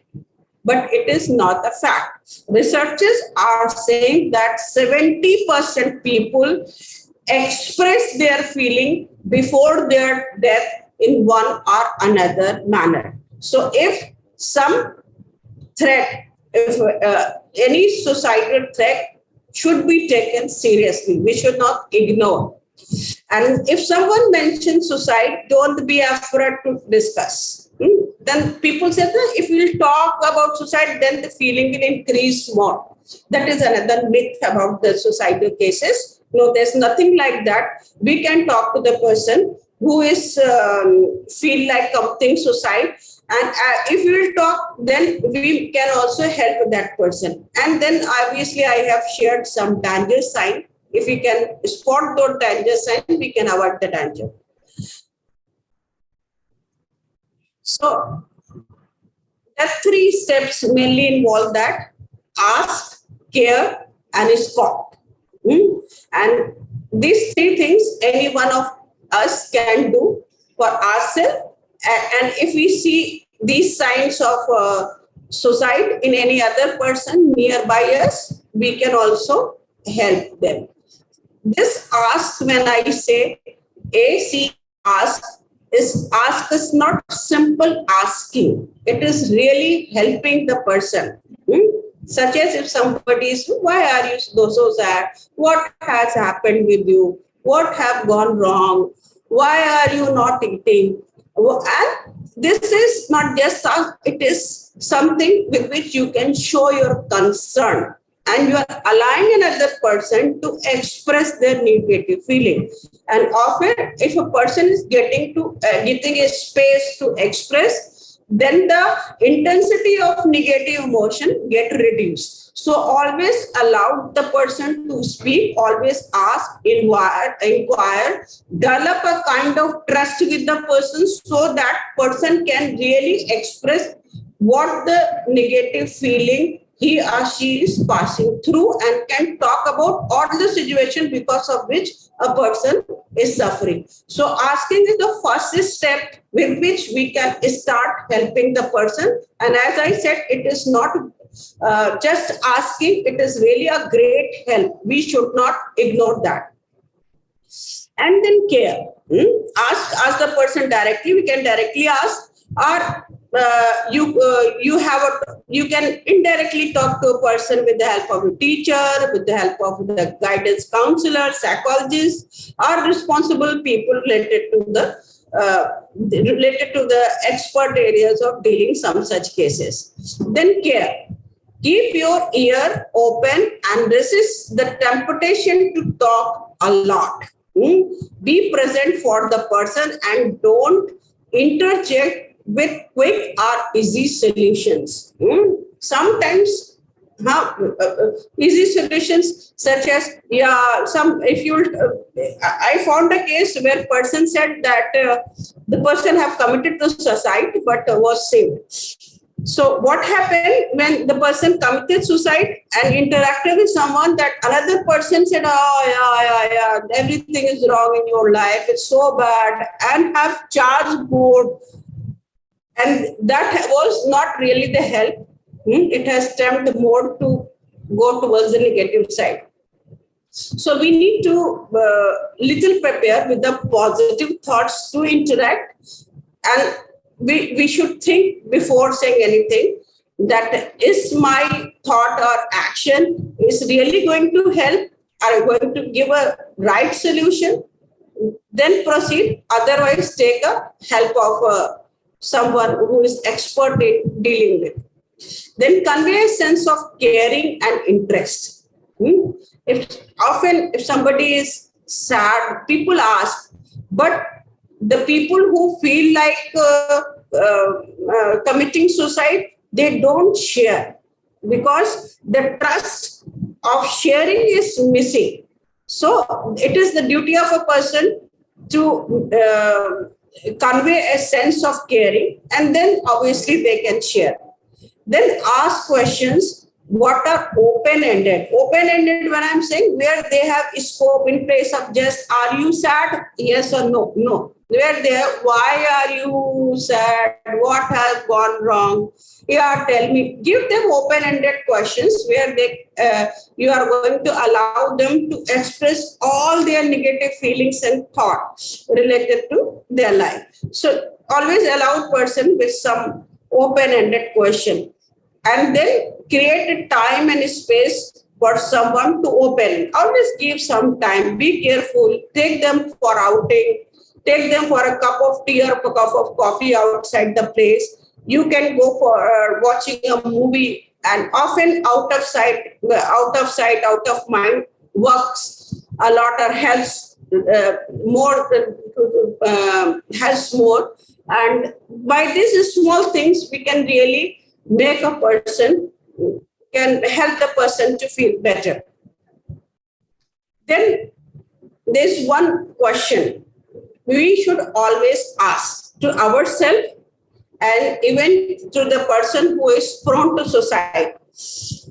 I do this small little activity that tell me the name of 5 people to whom you love.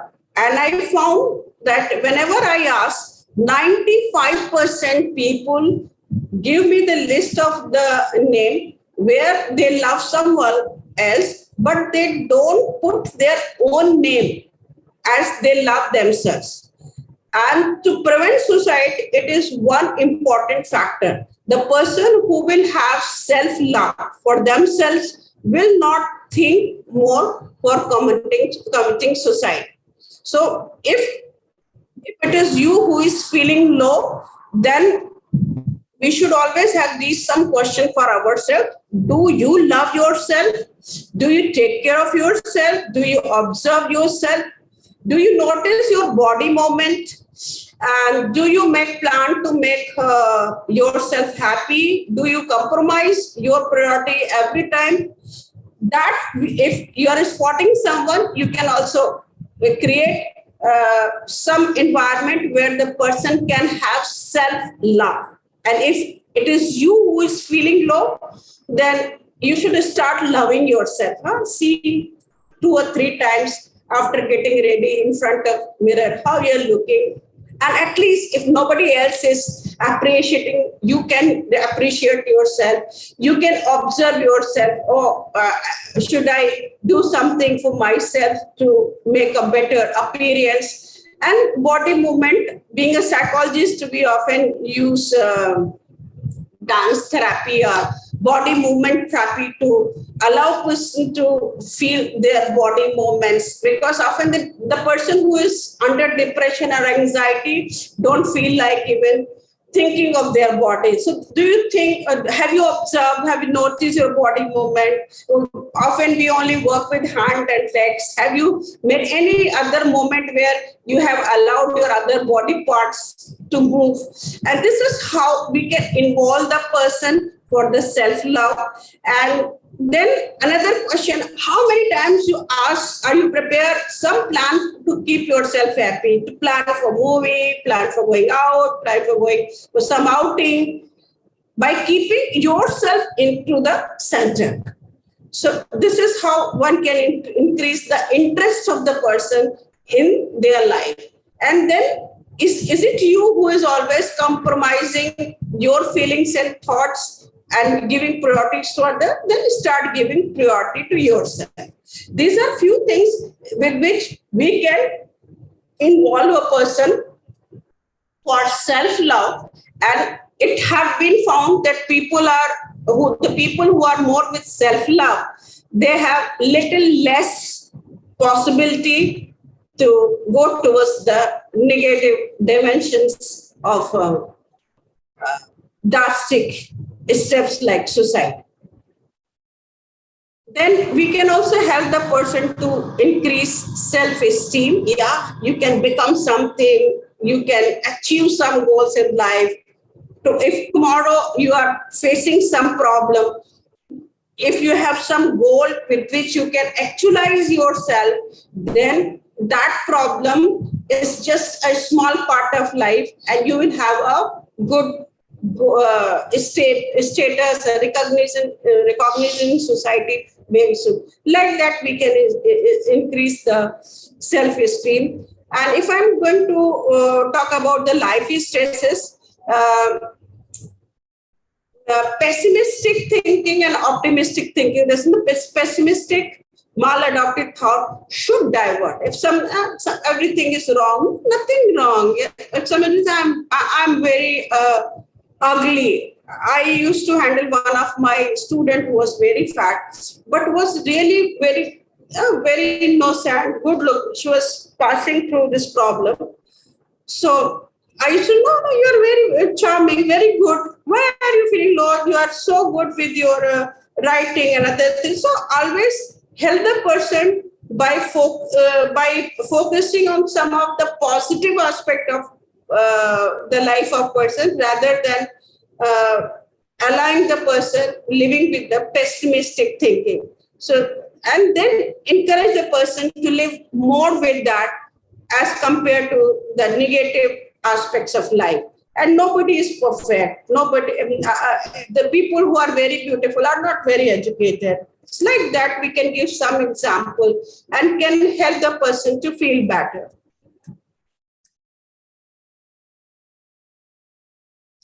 I used to use some therapy, which is skipping here. Then other preventive measures, social disintegration is one big matter. So always, if somebody is having these kind of feeling, take the person out for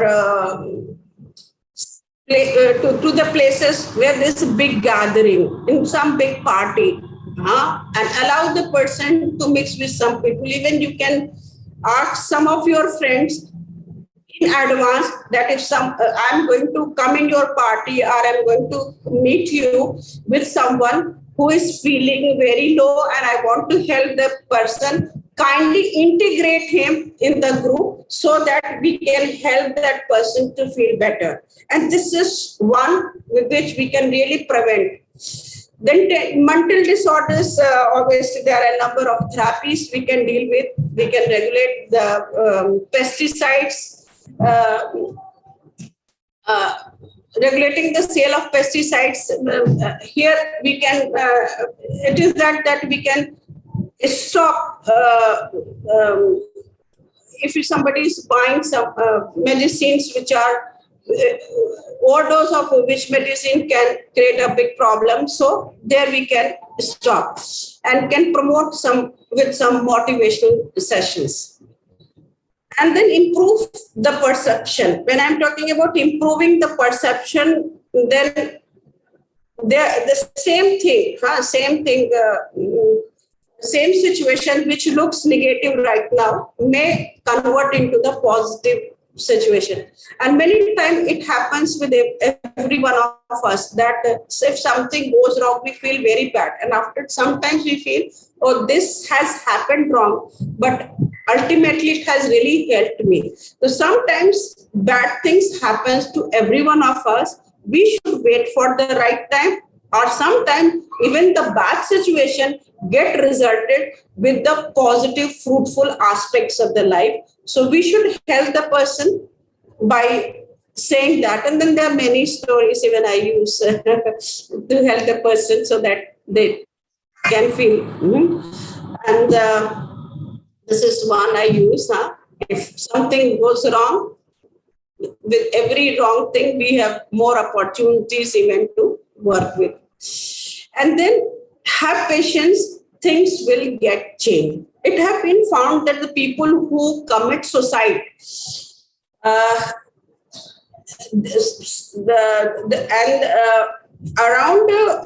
sorry.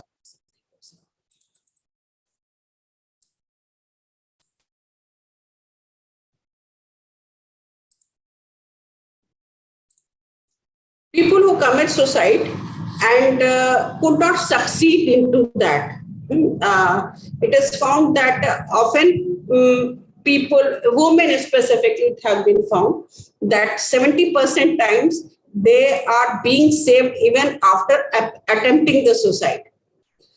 So when they are being saved and it is asked whether you want to continue now or not, in indirect manner, directly one cannot ask. And you'll be surprised to know that often they commit suicide just because of that small little episode of life. After that, they feel sad and they say they want to continue. So, and negative things happens to every one of us. But if you will not keep patience to allow positive things to come in our life, then we will never be able to overcome. So that feeling need to arise. Then another thing is here, be master of your mind. There are endless desire around us, and we cannot satisfy. In fact, we should not train to satisfy all desires. And I would like to share one of the case here. What happened? It was a real case, which is also mentioned in Introduction to Psychology of Baron and Burr. It's a case of Delhi, where a 20-year boy felt like eating noodles in 2 a.m. of night, and he felt like eating so much. उसने अपनी बहन को उठाया और उसी से he was willing to have noodles at the same time, because he was always nurtured in that manner that all desires were fulfilled at the same time. Was from a very rich family, and 2 p.m. they started. He has taken his sister, 18-year-old sister, and they both started to search a shop from where they can buy noodles. In the meantime, 4 to 6 boys came and they raped that girl in the dark night, and the boy was tied with the ropes so that he cannot do anything to save the sister. They left both brother and sister like that. After that, that girl, when she could recover herself, she has opened the ropes of the brother, and when they get up, an old woman was passing through. They unnecessarily beaten that old woman with the frustration, and when they came back to home, they hit the door and other things very badly. Then other members of family get up, and then father and mother is scolded for that behavior. So they have also beaten their parents. And then that girl, it has become big scene. And then the girl who was raped tried to commit suicide, but somehow she was saved. The case will have come in our clinic, and the senior professor, Aruna Bruta of Delhi University, who was taking care of this case. I was intern at the time under her. So what she said, that why the parents are fulfilling all need and desire whenever they want. Ultimately, it is they are avoiding a patience in a person's life, and that is resulted into that negative episode. The 2 p.m. of night, you cannot live. Abhi chahiye to abhi chahiye. Patience nahi hai. So we should not support the children. This is maladaptive behavior. Unconsciously, often in love, we create in our home, but we should avoid. We should allow the child to have full control over their wishes and wills. Our mind should not rule us. Our desires should not rule us. In fact, we should rule over our desires, and nobody is going to have everything what they feel like. We should have control. We should have kind of training from the very beginning that all our desires are not going to be fulfilled. This is prime duty of we parents in place of fulfilling all demands unnecessarily. And then hardship often prepare an extraordinary person to be, an ordinary person to be extraordinary. This is one story of a lady who have got polio at the age of 2, and then because of polio, her one of leg was getting affected very badly, and then she was in the coma for 2 years. So from 2 to 4 year life, it was specific stage of her life.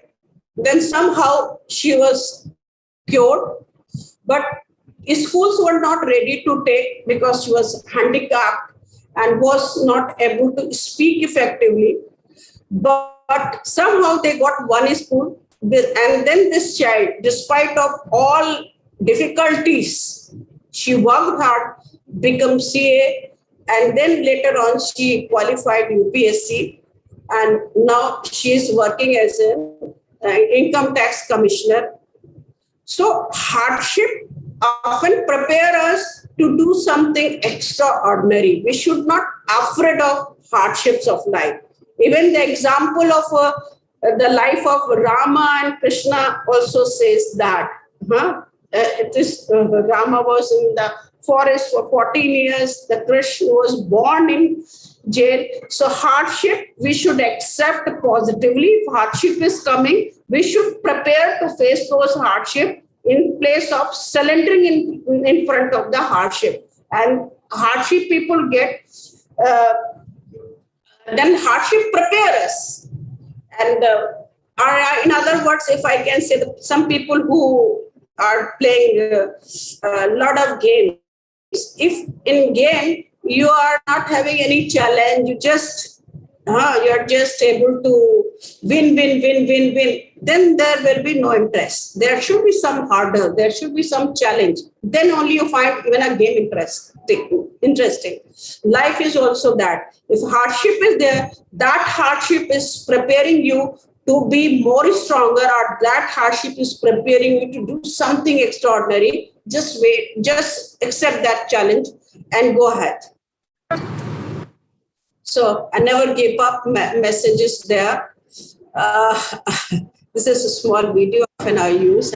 I'm going to talk. And then give important. As I said that in indicators of societies, 56% factors are directly or indirectly related with the family issues. We should take care of our family very nicely, and it is not always important to win in every situation. Sometimes we should prepare ourselves even to say sorry despite being right.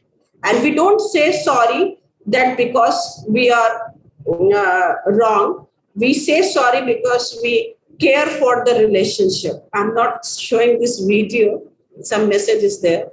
So family care is very important. Love, loyalty, forgiveness, friendship, hope, and tenderness, faith, laughter. Another thing I would like to talk about let go attitude. This is one. Often it happens, something happened wrong with us. Then what? Should we live with that? No. We should have a kind of let go attitude. Jaane do yaro, ho gaya. If jaane do yaro yaar jaane do, let it go attitude is really needed. We should not give that big importance. So even in home, when we are taking care of our children, if something goes wrong, अरे हो गया, कोई बात नहीं, हो गया, जाने दो, हो गया तो हो गया. Allow that person to take that episode positively. That often helps us to be strong. That often convert into mental strength of taking the negative situation into the positive. And then obviously don't give too much importance if something goes wrong. Professor Nambi, a time have come in his life when he was charged and was put into the jail. But he has not lose his patience. And ultimately he was awarded with the Padma Shri award. So don't give him too much importance. Okay, something happened wrong. That doesn't mean that's the end of life. At least have patience or allow yourself to feel some good moment. And if you are lying, then things will be better. Another thing I would like to quote here, most of the time, if you see the suicidal attempts, those attempts are a very temporary phase of time. If we can help the person to pass that temporary phase, then we can stop suicide. And then we also have, we can also help with the person who is having a suicidal thought by calling helpline numbers. I'm showing here. So there are helpline numbers of WHO, which are international number, 911. And then we also have helpline number of ASRA. There you can call and can ask for help for yourself or can ask the help for others. By that, we can help the people. And then there are a number of theories too. Marital therapies are there, family therapies and psychosocial rehabilitation center rehabilitation is there, with which we can help the people.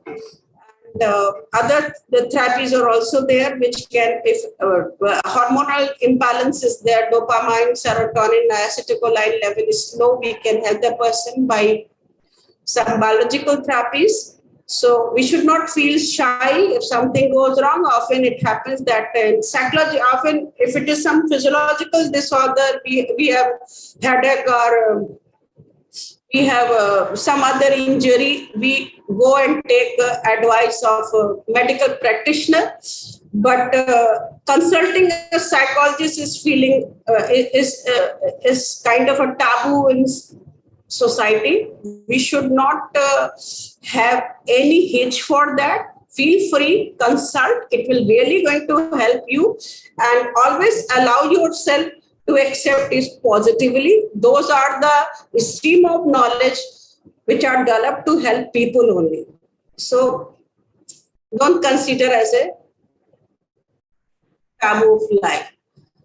Then other psychological approaches are also there with which we help, and feel free to contact or feel free to consult any counselor, psychologist or psychiatrist to have some of these therapies to overcome. And don't forget to have fun drive in your life. Always allow yourself to have some fun. Those are very important. And to exist is to change, and to change is to mature, and to mature is to go on creating oneself endlessly. Always have this feeling. And then there's last message of mine, that sun will still rise tomorrow if I kill myself. Flowers will still bloom if I kill myself. The radio will still play unbeat music if I kill myself. Yes, these things will keep happening. But you know what else will happen? All the lovers you have had will hold close. The piece of you they have left, and wonder if it was something they did that caused it. Your younger siblings will wish that they had slept in your bed more often, because now that you are gone, they hardly remember the comfort that they had sleeping next to you. Your older siblings will think about sometimes you were upset and they never ask what was wrong. Your best friends will become shells of themselves, beating themselves up for not realizing you were not okay. Your mother will not be able to walk through the door of your house without looking for your shoes on the mat and wondering if you did this to yourself because she yelled you for tracking dirt. Your father will not drink his morning coffee on you the coach because he remembers how many times you sat there with him and ate your cereal. Yes, the sun will rise, the flowers will bloom, and the radio will play happy songs. But without you, we do not want the sun to rise because another day is too painful. We do not want to see flowers because how dare the world show us something beautiful when you cannot appreciate it? Do we not want to hear any music because it reminds us we will never see you dance again? These are some feelings, or these are some message with which you can help the person to feel that you are concerned, you love them, and that will prevent the suicide. This is my last message with that.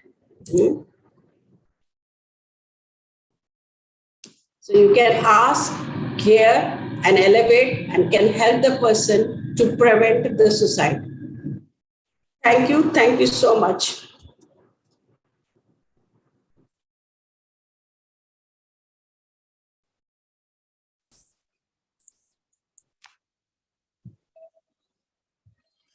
Thank you, Professor Aparnaji, for the wonderful presentation.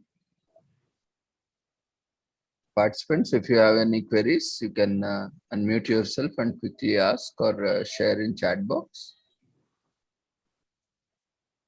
If you have any.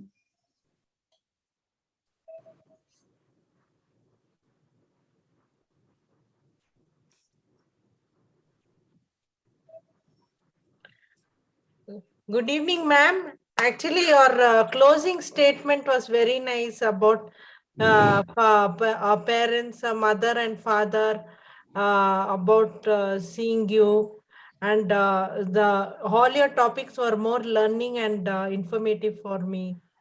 Thank you very much, ma'am, for very informative and elaborate. Thank you, ma'am. Thank you. Often what is happening now that the people who commit suicide, they are with us, they are showing the symptoms and they are giving signals, but we don't spot those signals, and that's why we could not control them. We cannot prevent. But if we can spot, we can help, and that help can prevent the suicide, and we can save the people. It was very informative and very nice session, ma'am. I learned a lot of things. God bless you, ma'am. Take care. Thank you, ma'am.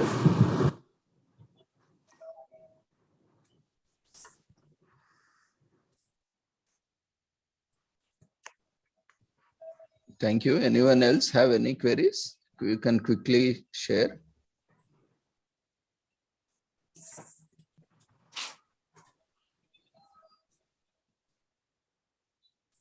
Okay, you can also share your queries, clarifications through feedback form. If any, we'll get back to you later on. So thank you, ma'am, once again for joining us. Thank you so much, sir. And we wish you all the success for your future endeavors and look forward for more sessions. Thank you, sir. Thank you so much.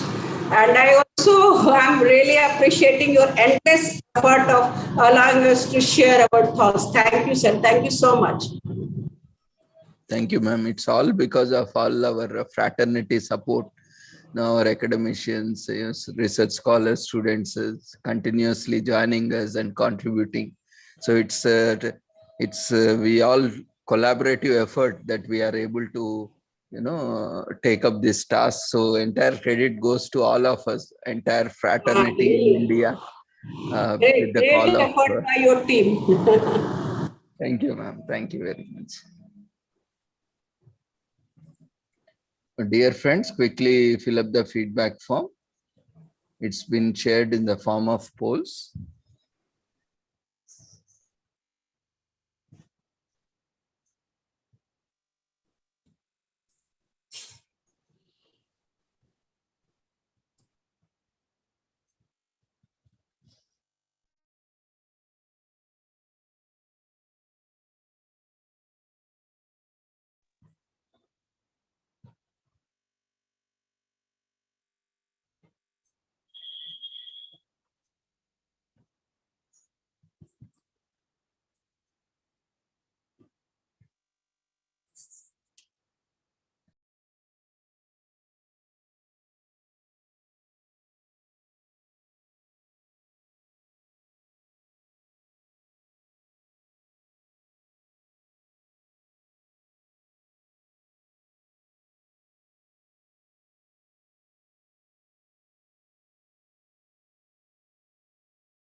Our next speaker would be Ravichandran ji.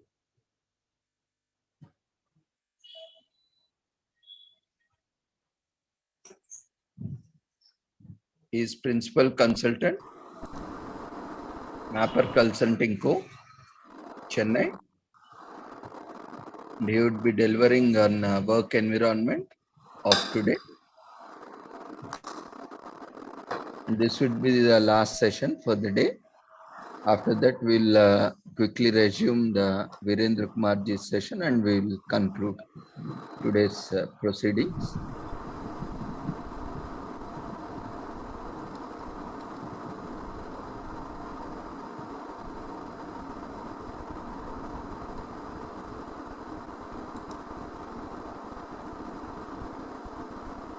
Quickly fill up the feedback form so that we can move on to next session. While presenting, sometimes the feedback form gets closed.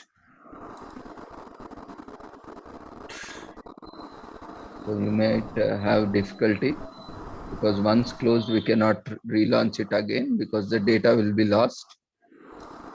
So quickly fill up the feedback form.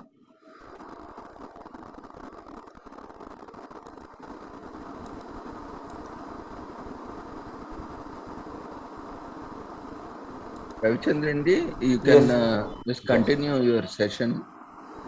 Yes, I'll do.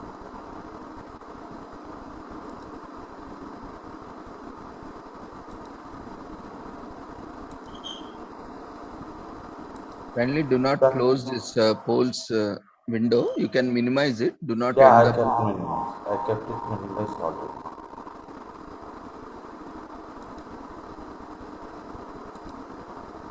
You can start your video and start your presentation. Sure, sir. Right. Good evening to all of you. You can minimize Just- that poll window. Yeah, I already minimized it. Yeah.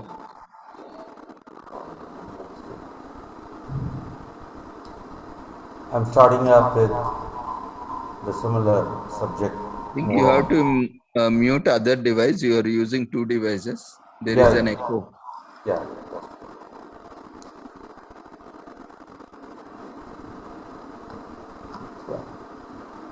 Yes.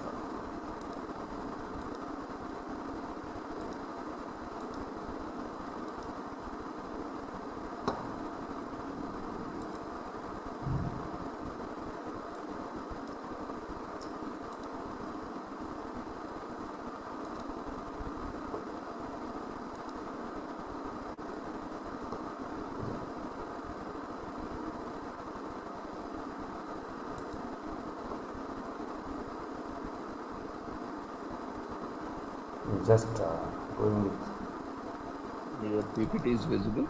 It's visible? Well, okay. You can switch on your video.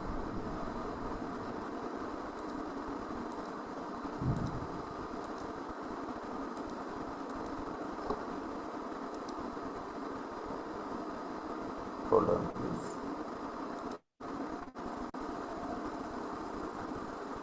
Good evening to all of you. You can continue. Your audio is good, video is visible, PPT is good. Well, great. Good evening to all of you. The sessions of many folds were being happened for the past months together, especially Dr. Ravindra is taking huge amount of initiative on the sustainable energies on various factors on all social norms. So I would like to thank all the participants and behind screens, many of them being handling the various dimensional growth for this educational purposes and especially for all walks of life people of these participants. The participants we always request to give the good polling session so which would make more adding net. I'd like to initiate the dialogue starts in a very comfortable input because the end of the session need to be always very leisurely and need to be made very conducive to make matching to the people of the participants. Engagements need to be very comfort. The work environment does not mean only for HR. There are several sectors, business streamlined like finance, sales, marketing, post-sale, pre-sale, operation, research. Everything was got their own aspects of understanding the current work environment. In this scenario, if you look into all these were discussed, but at last when you get into the place of HR is more of not anything on the machinery, instruments, mechanism, methodology of the IT, technologies, financial figures, anything. But HR is a more of emotional aspects and more conducive, more connecting towards people subject. Otherwise, without the knowledge of the understanding the human wisdom, we always find all the data inputs, many of them given by Thakkar sir and many of the even the previous session suicidal attempt, all were happening because of many reasons behind coming up for the human stress level increases. So why do I want to talk on the HR all the time? My full length of the HR is more of relevant to this and make you to comfort in the environment of employment. This is all my aspects. I'm coming with a little introduction dialogue, then going to the next post, a few slides which will make you more understanding. Please read it. I want to leave few times to all the slides, make it very quickly, make it to understand faster and simplest way. That's why I am allowing you to read it, rather I read it out.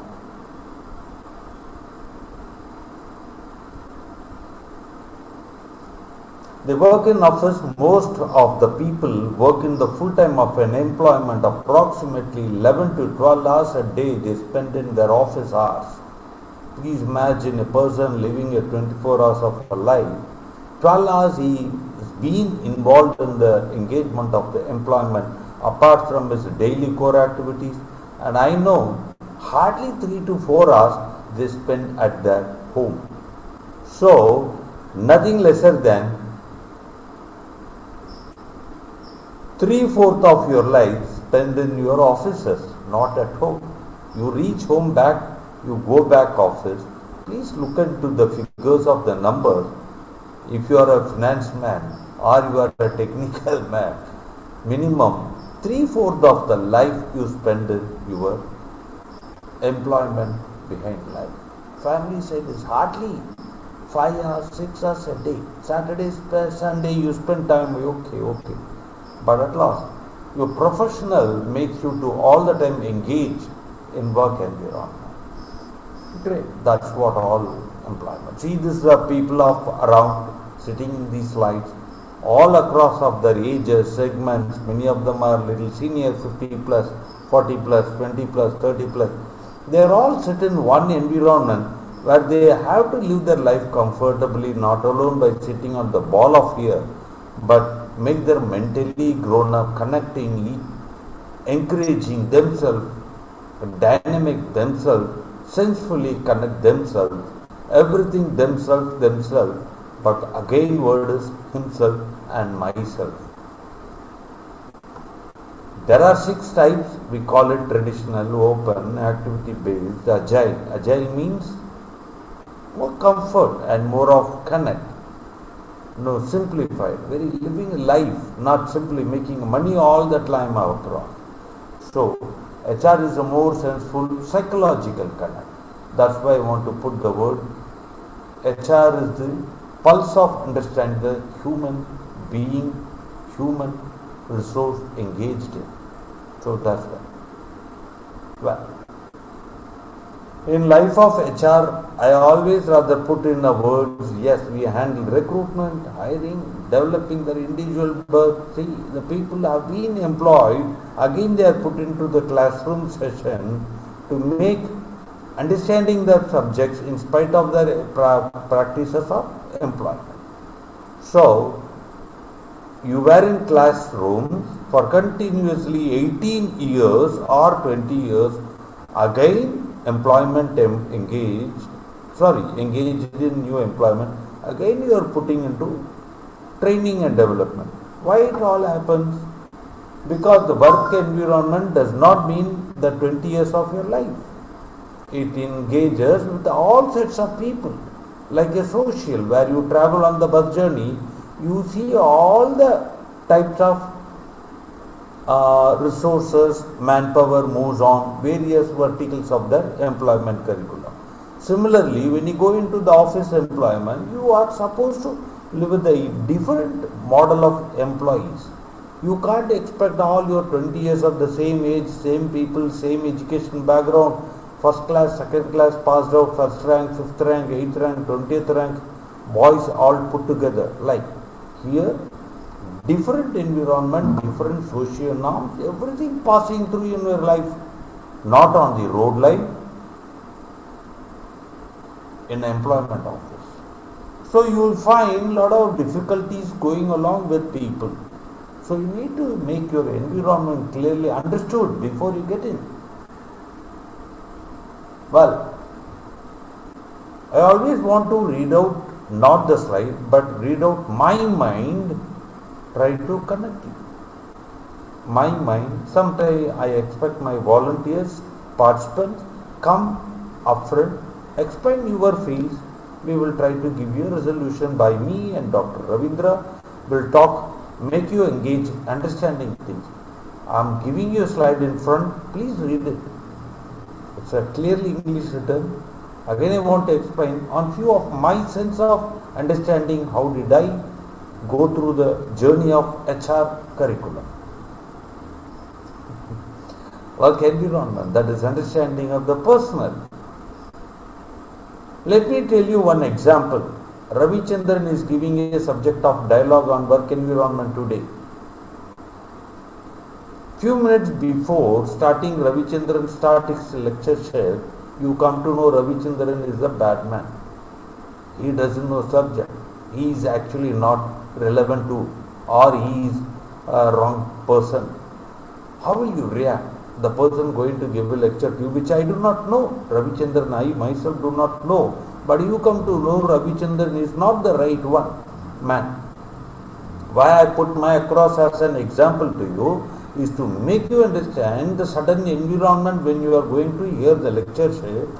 You are coming to know that the person is going to give a lecture is not a suitable one to give for work environment dialogue, speeches, lectureship. How will you react? Thought provoking to all of you, sir, participants. Well, what happens? Naturally, you will come to know, but I don't know. This is what the environment of life of today. You don't know where you are, what you are. You are not aware of yourself, but somebody unknown to you may come to know or may something right or wrong perception, right. I don't say it's a right, but it's a wrong perception of mind. So how will you come in this environment, employ yourself, make yourself goodness? This is the scenario of the life of today in the current environment. When you go before they are reaching, somebody will talk about you wrong. Somebody will come give you wrong, inputs, which may be right or wrong or whatever. So how we are going to cope? This is what the life we need to, we understood, go with it. Make yourself ready. Employment is a best place to work. Living a life good, but adaptability and coming with the sense of clear, having a good employment career, curriculum, growing yourself and career progression, all plan need to be behind with you. Manageable win-win approach model, everything need to be an important in work environment of today. So you need to have a trust, cooperation, safety, risk-taking supports, responsibility, taking the ownership, that's called accountability. Ownership mannerism, very important. Somebody just passing the buck on others. Any mistake happened, what to do? You said it. Or you could have said to me. Why you didn't say? These are the usual words used by many employees of today. This is what the environment. Anything wrong goes? I don't know. You did it yourself. Just throwing the buck on others. Something has happened, they want to carry the appreciation. Somebody is wrong, they always put it across on others, keeping all other four fingers with them, pointing at others. So this is the equity we need to connect with and make ourselves vulnerable as well as equitable, balancing yourself. The environment of today is a very clumsy, very drastically changing. People are vigorously moving towards their interest by doing crooks and rooks. The flow of the water over here, in spite of all the difficulties, the water flow falls off on this slide. Communication, you need to improve yourself. Relaxed mind, practicing honest communication, effective communication. Humor sense, very important. Humor sense is quite important. Make gel between the mind and the mind and the mind. You need to have a pleasant, smiley face. Well, that's very important in spite of all the difficulties you are passing through. So flexibility was there.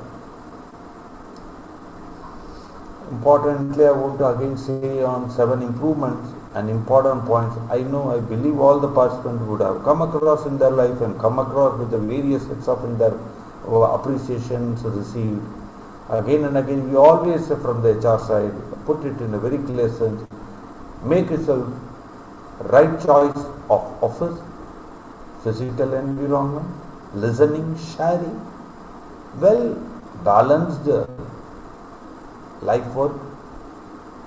Social interaction is very important, like Dr. Ravindra taking care such kind of initiative which is the highest social attention, and many of them really relevant to make how we are socially connecting on various sets of environmental subjects of today. Anybody has got their own interest, they should nominate, enroll, come ahead, come join in such kind of webinar session, give their interest, make more conducive and more connecting. So don't make your mind locked between the door and door. Open up, come up, take choices, opportunities, try, explore your own potentials. This is all the workplace environment will make you to go well. You are happen to be wrong time for 2 years, 3 years of this time, the 3 years of the time universal trouble we all had. You could have converted, no problem, but you should also come with planning yourself, changing yourself. That is a good opportunity. Good.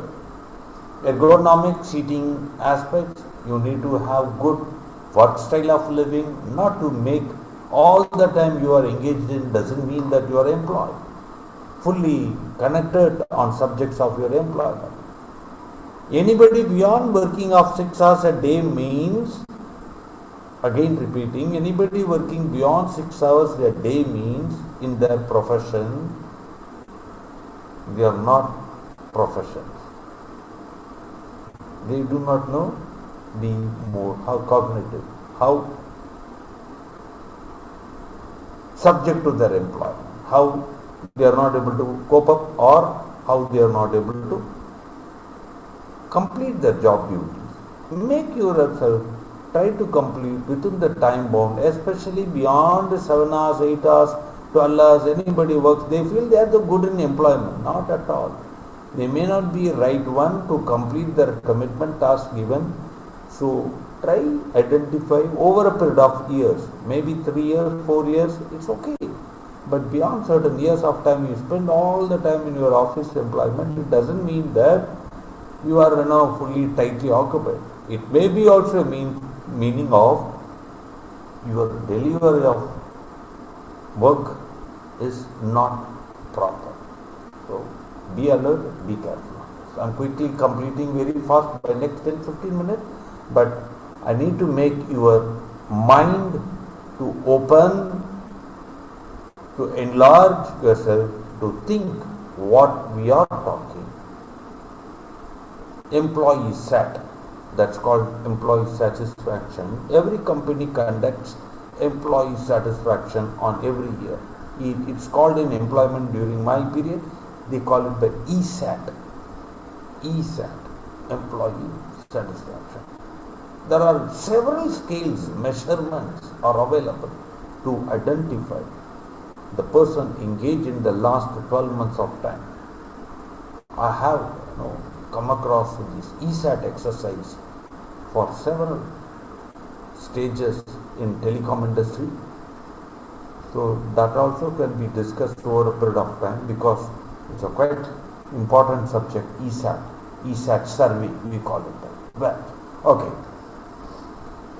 Your transparency is very important in the current modern workplace. Your characteristics of the skill sets very important, very genuine. You need to be very initiative mindset. Plans of your career progression need to be goal set. Make yourself 2 years how to be want after 5 years. Think like this. No failure, no success doesn't make anything over here. Have a plan. Both are tasteless, I say it. As a psychological, I would say, win or failure is the tasteless. Similar, each are similar, and coin to coin, head and tail. Right. Errors, bias, we ourselves make all the time, our own mind, halo effect. Identify ourselves that everything decide upon that this is what we. So we make affecting each other by giving lot of bias, lot of wrongdoing, passing back, political talking, inner politics, backbiting. These are the very important values. Many organizations happens. You need to be careful. You need to be very plan yourself not to get along, because I come to the area of attire. Attire mean certain things of dress codes. Dress codes, makes very important in current curriculum of employment work environment. A person with wearing a well-mannered, dress-coded, and talking in a very best languages, in spite of knowledge is limit or lesser than, or the technologically or the theoretically or subjectively, but his presentation is found okay, but dress code is somewhat good. He is considered much better than The one is highly intellectual, highly designed in his mind, studies, career, progression, achievements, and dress code is not well mannered, people are taken them as a bad right and they treat him bad. I don't know, this is happening in many environments. A person is not in well mannered in a dress code, it is also becoming a big impact. So I know many companies having their own fun of life, having a different work dress codes. You try to be very careful when you are entering into any work environment. Make yourself matching with the similarity of the place where you are working. Dress code is quite important for anywhere, any places, and especially work environment. There are several European companies, yes, I know how do they work in a different dress codes, all kind, fine. But how it is being happen as in a group form. So have a thorough understanding how you are not alone mannered of behavior, how well mannered in your dress code. These are very important, I thought of putting it in across in work environment matching. Many of them having their own funky models going like a cinema stars or many celebrities design in workplace environment. Maybe it's suitable for kidwear play or cinema watching, cinema halls or mall roads. May not be matching to work environment. Be careful, please.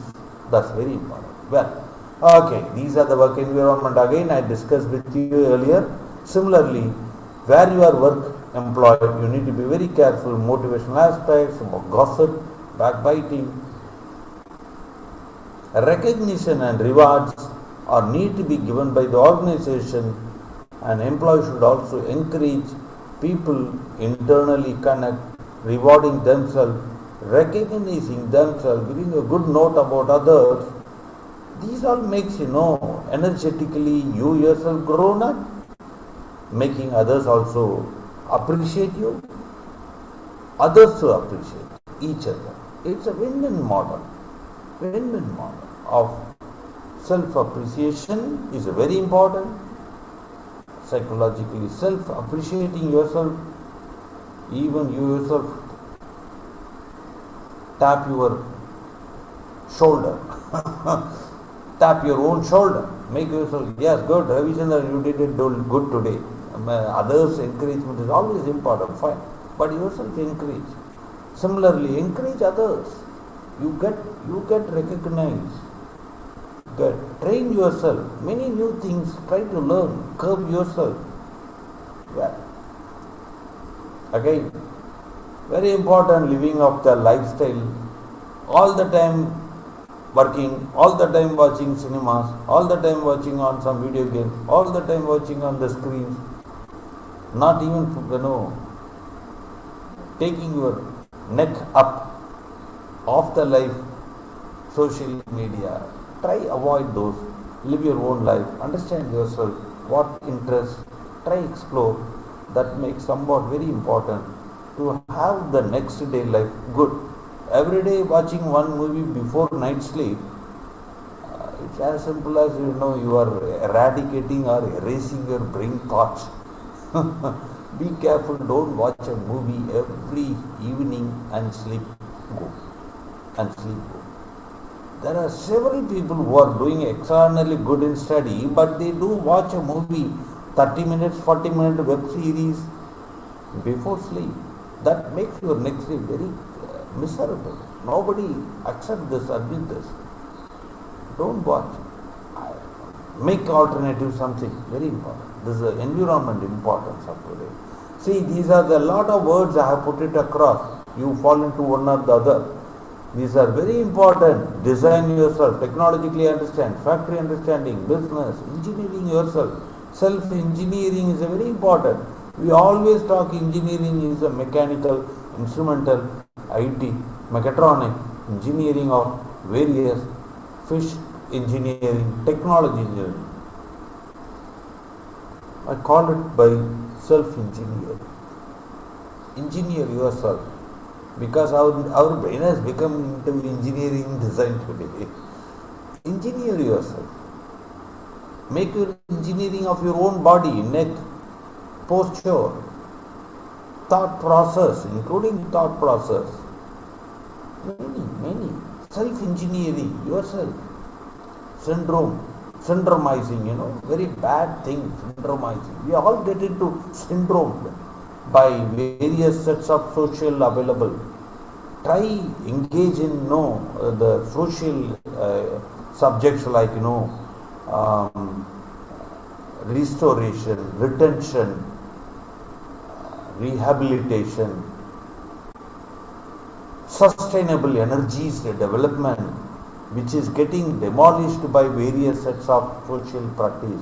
Try sustaining them, ergonomics, bringing them up. Okay, workplace toxic is the video I want to show you at last. Maybe in the middle I want to complete this now. Later I will show you one small slide which will be very important. Well,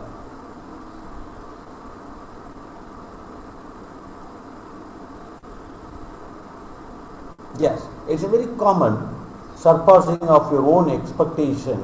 Your standard of expectation need to be very careful. Make yourself as a big man. Plan yourself. Master, visualize yourself.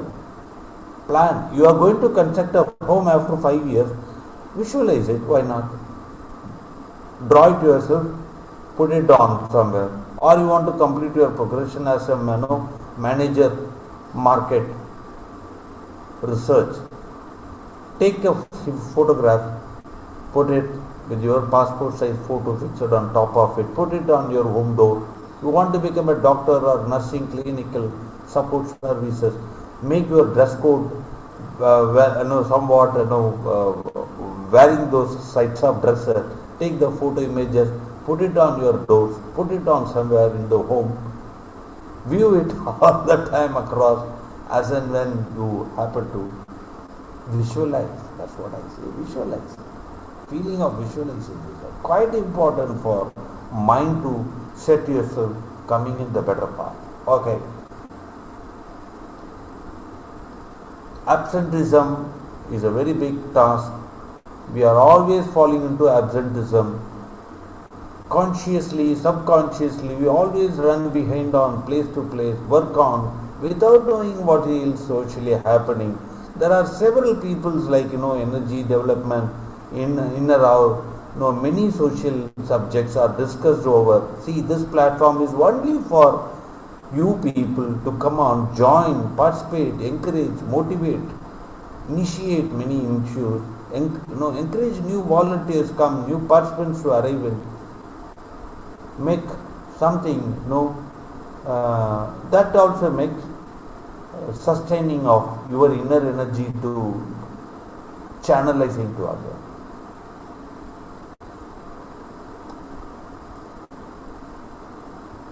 It all brings your morality development. That's what I want to again say in the same similar slide. Quickly finishing now. What is the environment of today in India? India is having highest hierarchical biased sense of work areas. India is a high working stigma, highest working all the time. We work like ants, all the time working. But US, European countries, they don't believe in all the time working. They go with their life, living happy, fun, everything. They all put it across to other Asian countries, China, India, Japan. Japan is much more work hours they engage in. 18 hours a day they work, 15 hours a day they work. Like what to say. India is all the time working, all the time saving money. They don't save time, they work only. Save money and spend huge amount on work hours. Don't work too much, it doesn't going to make you sensible. Yes, your industry environment demands, I am accepting it. Try balancing it. Good. Women workplace is all need to be very careful. We are working with all genders, all discrimination, very important. You need to be very careful in the stress managing. Discrimination is going to be a very important topic where we can discuss later. but your skill sets like negotiating, team building, presenting skills, effective communication, very effective communication, not the communication means you simply talk. The communication effective means I communicate as a Ravichandran talking to you, the subject whatever Ravichandran said, if you can able to communicate the same topic to other person effectively the way Ravichandran either did it or much better than, that is what the effective communication. Right?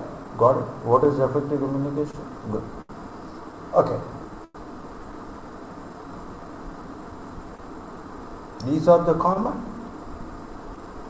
After last 3 years of time, women employment in the current market, in particularly work environment, it is getting reduced, got reduced because of this later epidemic. It may grow up. It is all need to be very careful. Women, the participants, please understand, I know more of them either left their job or lost their job or not interested to immediate start with the new employment, waiting for many things were happened over a period of 3 years. At last it's being brought into notice as in the world norms. More than 30% people of women employee resources are disconnected from their current environment of employment. So they all are going to go up. It's going to be a new light opening up soon. Sooner, very soon. I want to quickly complete work environment. Believe other, trust other, be a fan. Be fair. Don't play. Don't mix up. Don't just mess up things. Anything mess up happens, naturally happens messing up ourselves. So very careful. Try negotiate. Try explaining things of your pulse of situations. Nobody can understand your pulse. Nobody is a doctor over here. You have to explain things very carefully to others. Listening, very important. Listening is an art. Many of them keep talking. Many of them talking, I can talk about the listening skill in the next subject. Next session I will take on the listening is an art. I will come with a good session later. Well, we are living in the good environment, sustainable, everything we talk in the nature side. Other side we are putting everywhere the concretes and making the all tall buildings. And coming with the other, the technology with the artificial intelligence, all new limelights. And again we are talking about the sustaining of our energy, inner energy, agriculture, science, environment, other side of the greenery. Both are disconnected and we are connecting ourselves, possibly hoping for the best. We all go with the best. The people like Dr. Ravindra more connected on the subjects of environment. But who talks on environment today? They are all putting the concretes on every corner, making every city to become the tall rise building. At last we lose our emotions, connect, emotional quotients. EQs are lost. Intelligence are only planned on subjects, not on mind. Not on social life, not on the gender, not on the weaker section of people.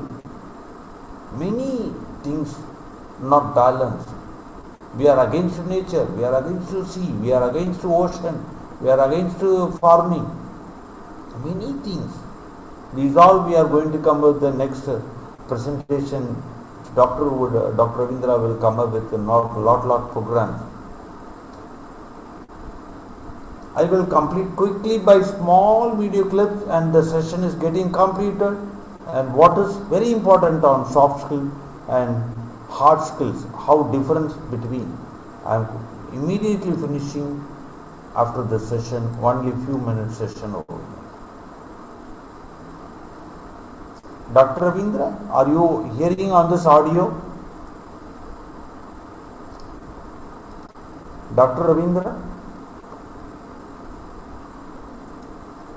Sir, can you able to hear the audio?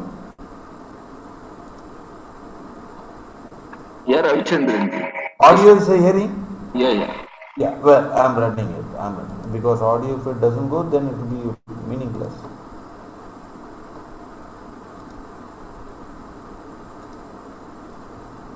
It's a hard skill and soft skill.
Thank you very much to all of you and hearing my lecture program. I would like to thank Dr. Ravindra had given huge amount of values to this forum and coming with a lot of innovative programs coming on every week, and on each time the conduct of the event is purely based on our India and the requirements of sustainable development in all current scenarios. So I thank once again to all the participants and the behind curtain. Many of them were giving regular lectureship without a single gap, and Dr. Ravindra's subjecting all of them to connect on time. I appreciate and thanks to all of you. Thanks once again.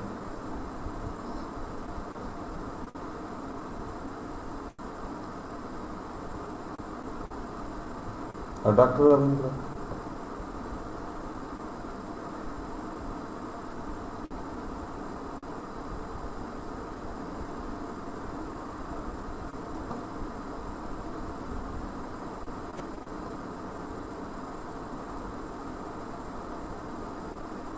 Hello.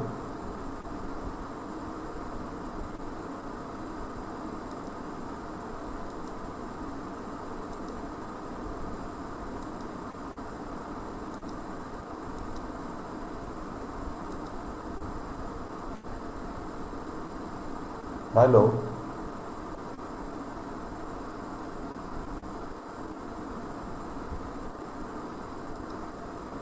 Yeah, thank you, Ravichandranji.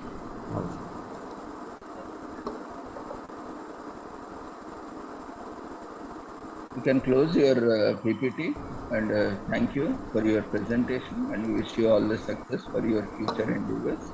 Thank you. And Thank you. And the participants also come up with their own agenda of needs. Accordingly, anybody gives their own queries, we should appreciate and make such kind of their requirements, conducting new class program, as you always go with the participants' interest rather than topics of our own intents. So come with the more programs. Let's see how things go. Thanks very much once again. thank you, Ravichandranji. We will almost we are over time. Then we will quickly take up with Virendra Kumarji to conclude his. There was in between we have taken permission from sir and taken up this. Virendra Kumarji, are you available? Yes, sir, I am connected, sir. Yeah, we will complete that presentation, sir, and then the next presentation, data protection, we will take it in next Sunday or in. Yes, that we shall take some other day because it is too late and I have already taken too much time. Yes, I realize that. Thank you. So we shall just finish the remaining 10 sections of this and then we shall stop. Privacy Yes, Act, privacy bill, maybe we shall take some other Sunday or some other day. Yes, sir. So may I please start, continue sir? with your presentations. Okay, thank you, sir. So I am sharing. Well, words in the first 80 sections. I hope my presentation is visible. Yes, sir. Okay.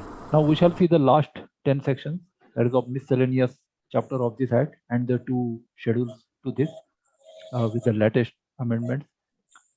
So this act will have overriding effects. So whenever any conflict between this act and any other act, so the provisions of this act shall have overriding effect. That means what is written in IT Act will be followed and what is inconsistent in any other law that will not be followed. So the provisions of this act shall have effect notwithstanding anything inconsistent therewith contained in any other law for the time being in force.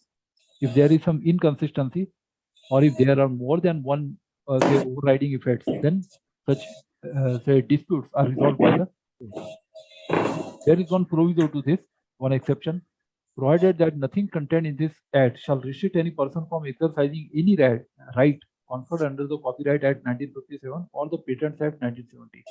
That is, the intellectual property rights (IPR) of the say companies are protected here. So the complaints with the copyright board or the say patents department can be made. That means data copyrighted, because internet contains both types of data, copyrighted and without copyright also. Therefore, this is protected and action can be brought if there is any violation of Copyright or Patents Act. Then we see next section.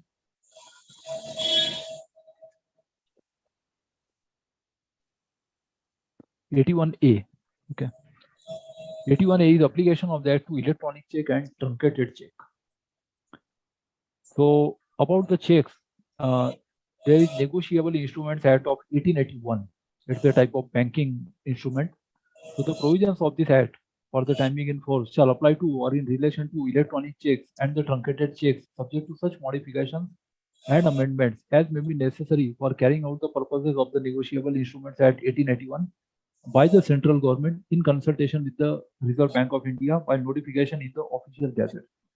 So in banking, already some type of electronic processing was going on, and therefore there is this provision that some modifications may be done by central government in consultation with the RBI. Already this Act has amended two other acts, as I have told earlier, that is Reserve Bank of India Act 1934 and the Bankers Book Evidence Act 1891. So electronic evidences are also admissible now.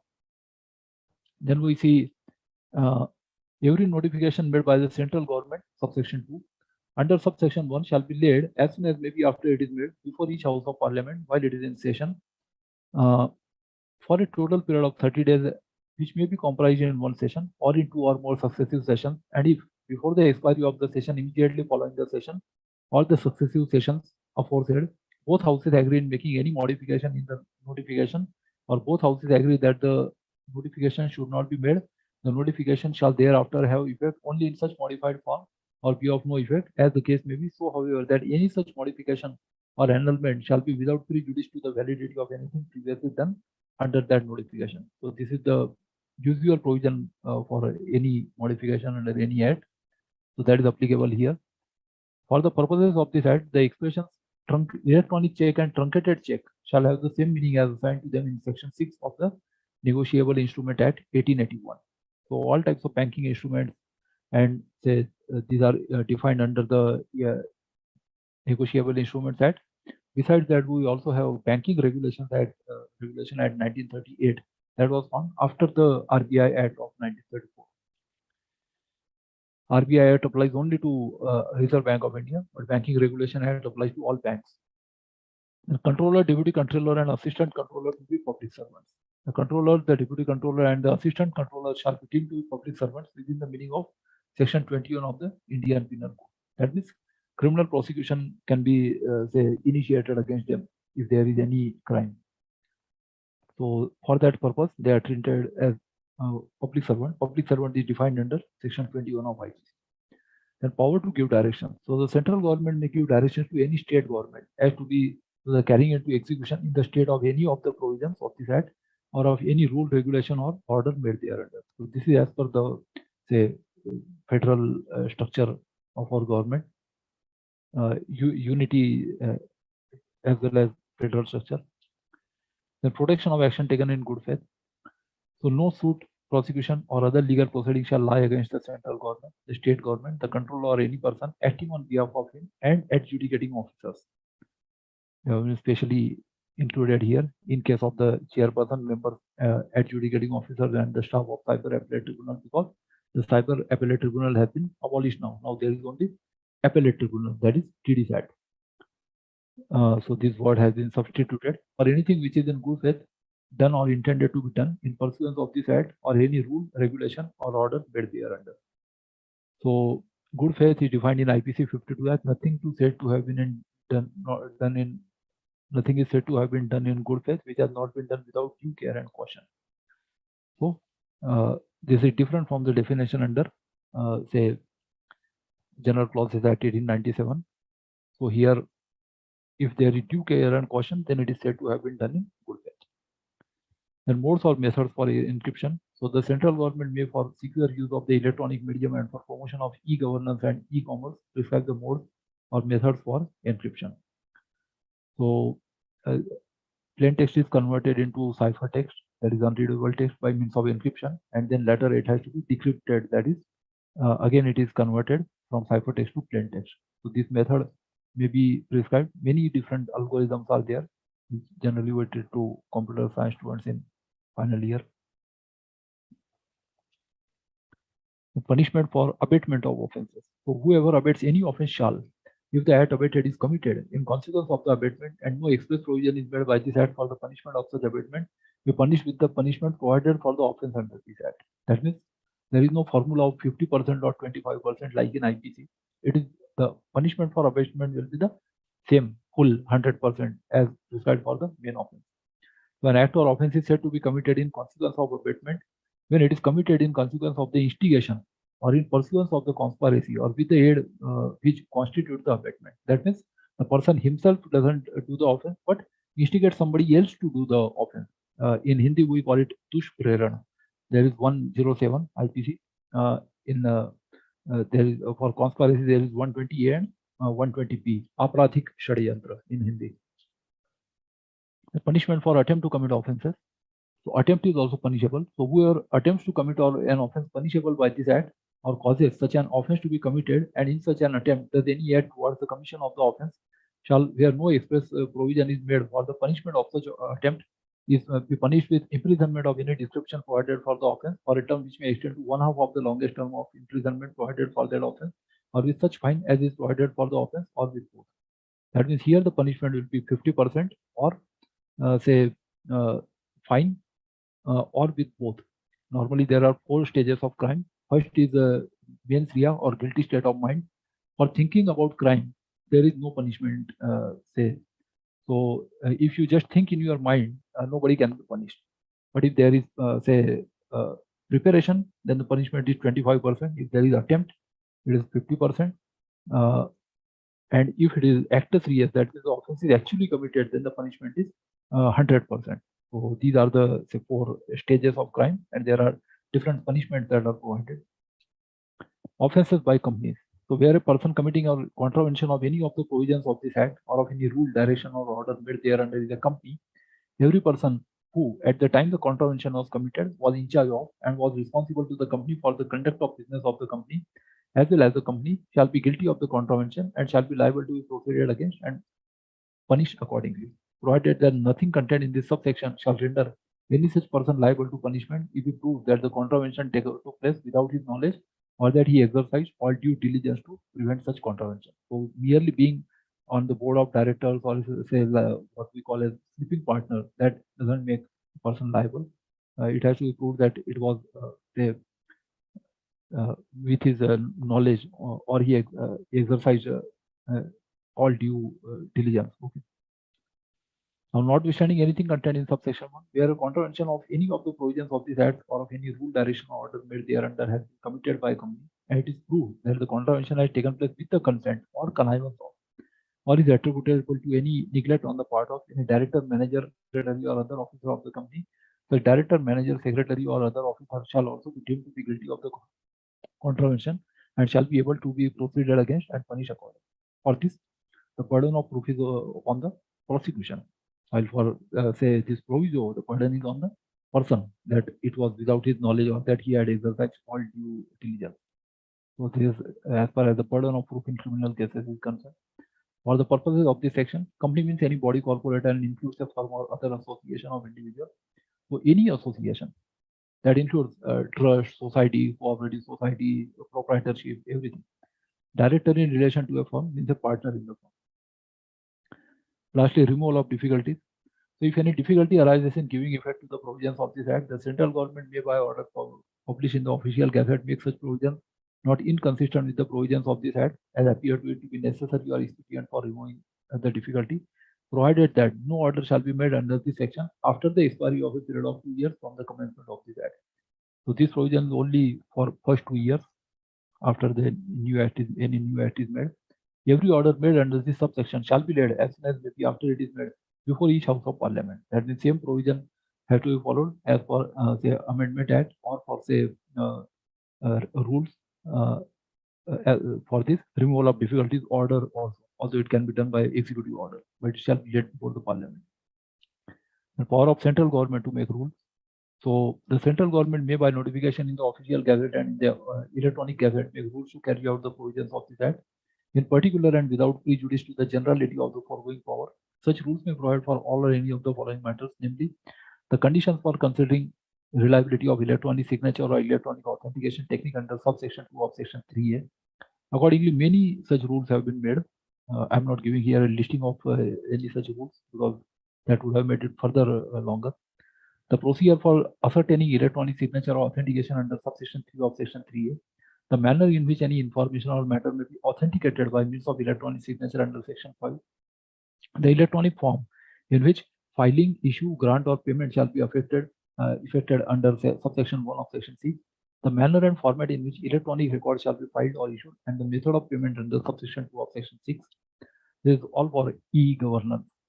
The manner in which the authorized service provider may collect, retain and appropriate service charges under subsection 2 of section 6A. The matter relating to the type of electronic signature, manner and format in which it may be affixed under section 10. The manner of sorting and affixing electronic signature creation data under section 15. The security procedures and practices under section 16. The qualifications, experience and terms and conditions of service of controller, deputy controller, assistant controller, other officers and employees under section 17. The requirements which an applicant must fulfill under subsection 2 of section 21. The period of validity of license granted under clause A of subsection 3 of section 21. The form in which an application for license may be made under subsection 1 of section 22. The amount of fees payable under clause C of subsection 2 of section 22. Such other documents which shall accompany an application for license under clause D of subsection 2 of section 22. The form and the fee for renewal of a license and the fee payable thereof under section 23. So for all these things, rules can be made. This is a type of delegated legislation, we can say. The form of application and fee for issue of electronic signature certificate under section 35.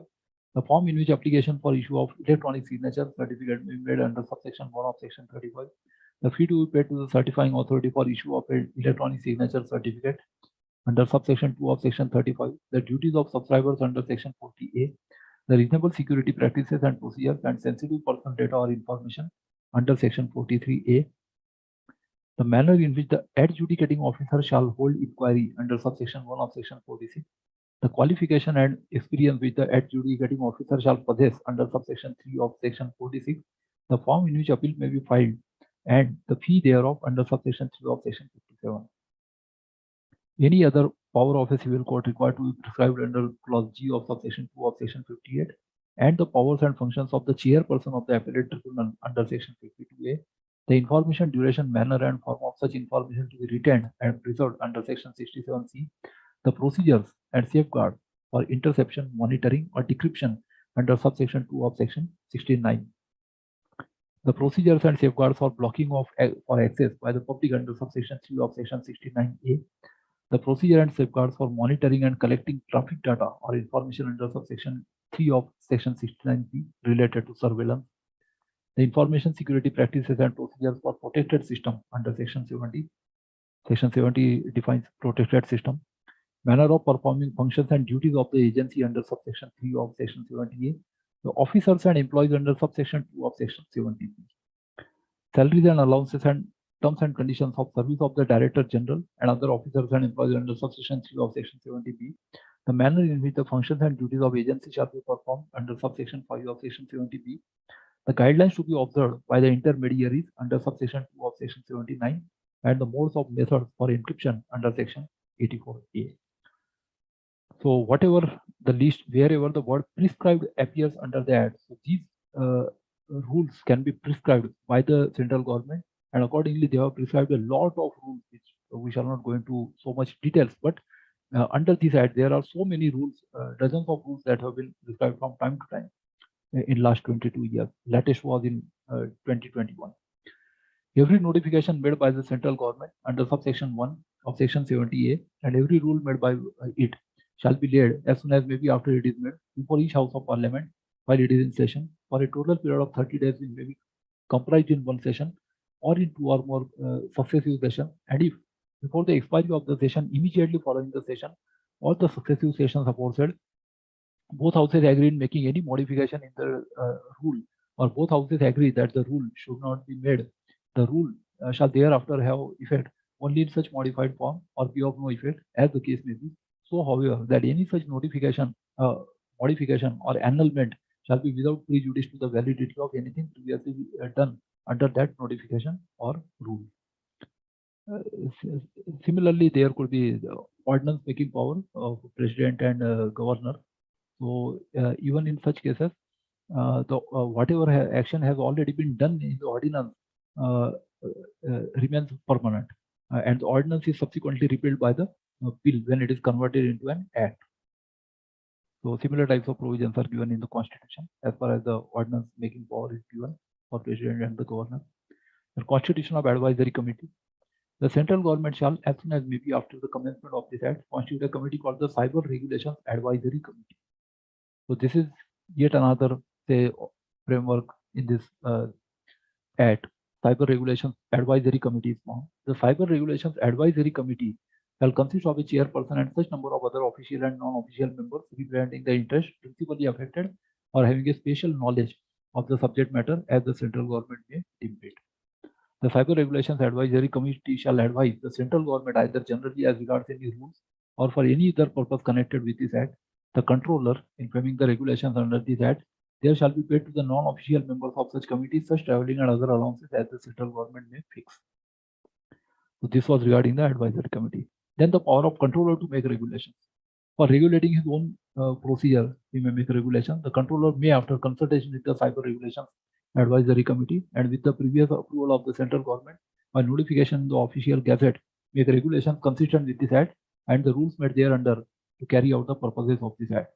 So the hierarchy is, above all there is constitution, then constitutional amendments, then parliamentary acts, then rules, then regulations, then notification, then the government order, and lastly there are office orders.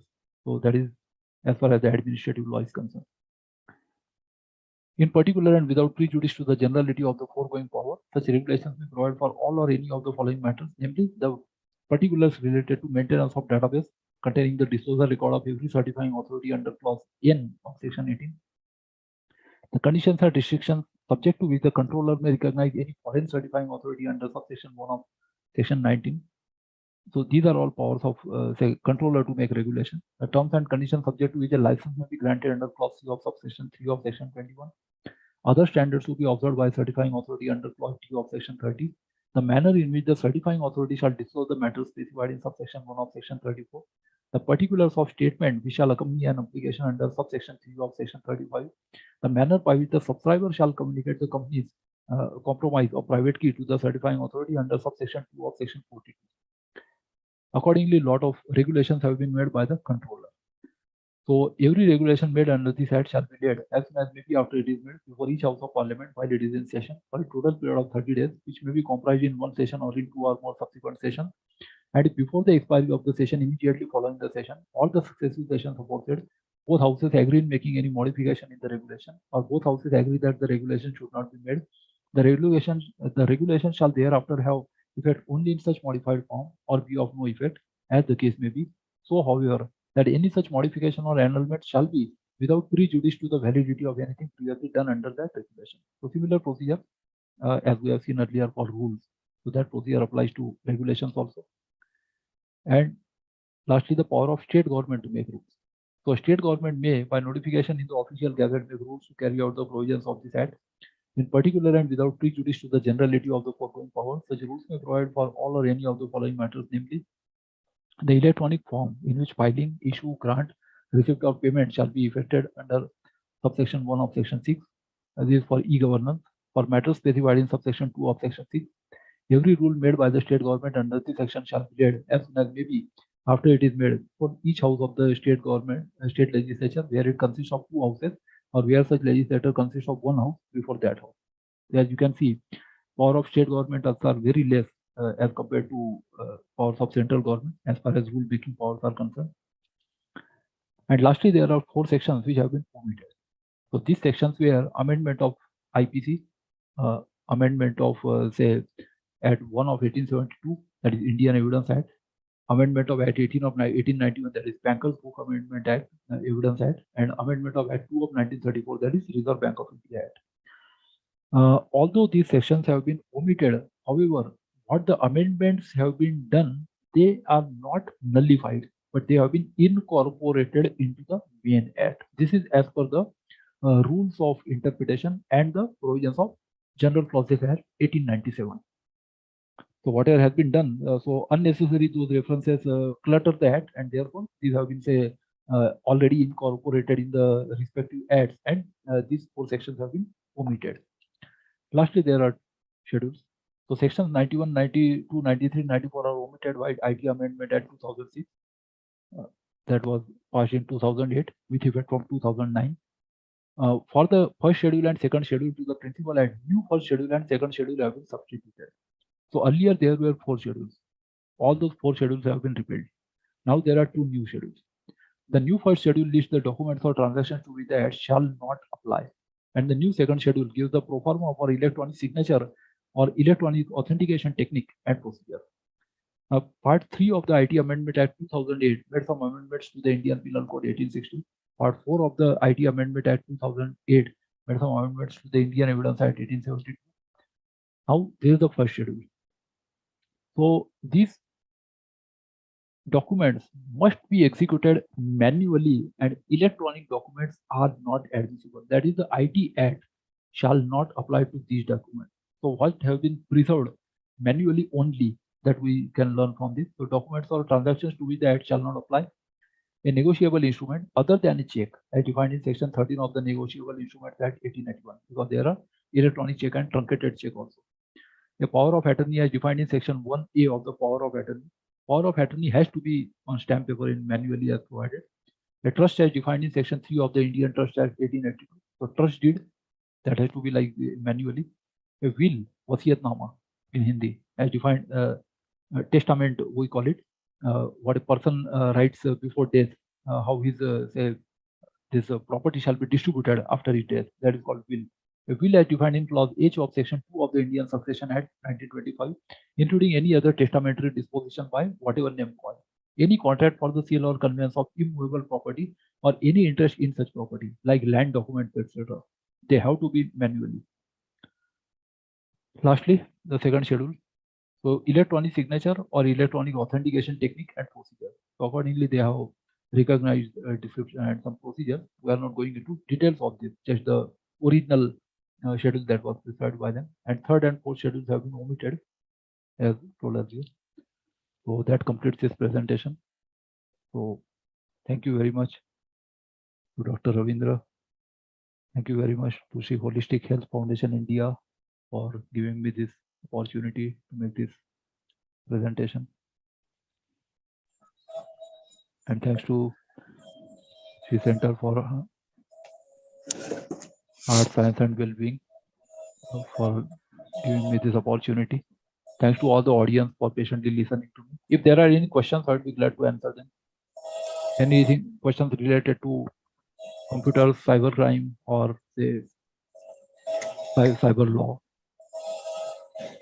Thank you, Virendra Kumarji. It was a really wonderful session. I think everyone should know about this act because, you know, we are keeping sending messages, WhatsApp messages, Facebook messages, emails, everything comes under this act.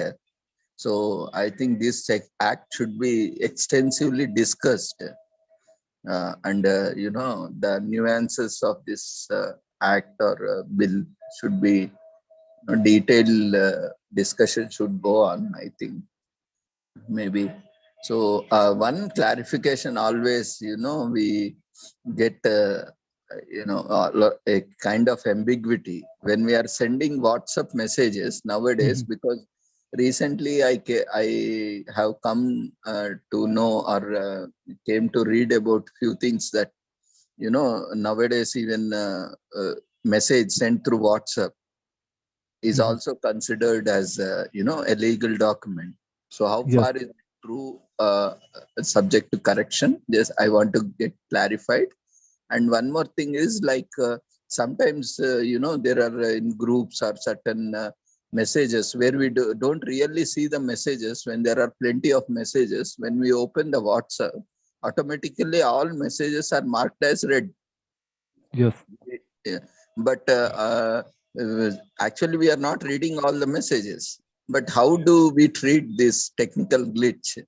But in spite of not reading, and WhatsApp is marking it as read, and you are considering, you in the sense, the other person is considering that is a read, and assuming that it has been delivered to that person, or notice has been served to that person. How do we understand this entire gamut of technology and giving feedback? So just wanted to know about. Well, as far as say recognition is there, so all the electronic communication also have the same validity, just like paper documents. So whether it is say under contract act, or generally the contracts and other things, we don't use this, but for office work, we know nowadays these are used even for election meeting. This time our district magistrate had the there's a meeting through video conferencing on Google Meet. So whatever all these things are there, so these are all legally recognized. As far as the offenses are concerned, generally there are problems of pornography. Then there is problem of privacy. Then there is problem of say insult or defamation. These are the common offenses which are taken care of by the Indian Penal Code. As far as liability of the admin is concerned, so earlier there was no feature in WhatsApp that if anybody does, so the admin was not held liable, because admin doesn't have any power. He can expel the person from the group, but can't delete the messages. So what he should have done was that he had to tell the person himself before expelling that he should also delete the message. Now, technically, now there is another feature that admin can delete message for all. So now the responsibility of the admin has legally increased, as per my knowledge. Earlier there was some case law that one High Court had held that admin is not liable for whatever has been posted by the members. But as far as the liability of admin is considered now, under this improved feature of WhatsApp, now admin can do anything. So he can also delete. That means the admin has to be vigilant whether if there is something undesirable. Normally, as far as obligations are concerned, so we use alternative channels also. So that is also considered desirable. For example, we do that since many years. For example, telephone. So telephonic communication is not complete unless it is followed by, say, for example, by post. Similarly, fax. Facsimile is transmission of pictures via telephone. So even that is not considered complete until that is followed by written communication. Nowadays, for email also, some people insist on backup. That means it has to be sent if it is particularly related to financial. But now because of online transactions and other things, this electronic documents and even electronic transactions, even the electronic certificates are recognized. Now UGC has passed these regulations in 2020. Earlier I was thinking whether these certificates of webinar and other things, whether they are legally recognized or not. And I found that these are all legally recognized by the UGC. That means even if it is electronic, so it has got complete because this was an enabling act and all the provisions have been made. And where it is not applicable, these have been clearly specified in the first schedule. That means one has to be very careful. Normally there are alternative channels and there are also alternative modes of filing complaint. For example, if there is some fake account, if there is offensive post, you can just complain to Facebook. They would delete that or take action within 48 hours. And within 48 hours, you are informed about that. There are also alternative channels. You have sent some message. If somebody has not read it, you can always take help of, say, telephone. Of course, one should not be so much impatient that the message would be read by the other person immediately. Like the youngsters nowadays, they get very much say anxious. That means as soon as some girl had posted some photo and if there are no likes, she thinks, am I not beautiful? There are no likes. That means likes is considered a type of popularity index by youngsters nowadays. So people are very busy. Nobody reads all the messages completely. Nobody reads all the email completely. Nobody reads even all the files, even before making notings on that file completely. So this time management and this spam, there is so much spam that all managers are so busy managing the spam. So there are use of some artificial intelligence. Sometimes the certificates or ECGL things go into spam. Sometimes these undesirable things like lottery prizes and other things come into your mailbox. So you have to train or customize your software also, that everybody has to learn. So I think we just have to cope up with the technology instead of blaming the technology. Now the traditional crimes have migrated from the traditional platform to say with the help of computer. So there are two types of cyber crimes. Actually, this was not a session on cyber crime, but one is where the computer is the target, and another is where computer is a tool.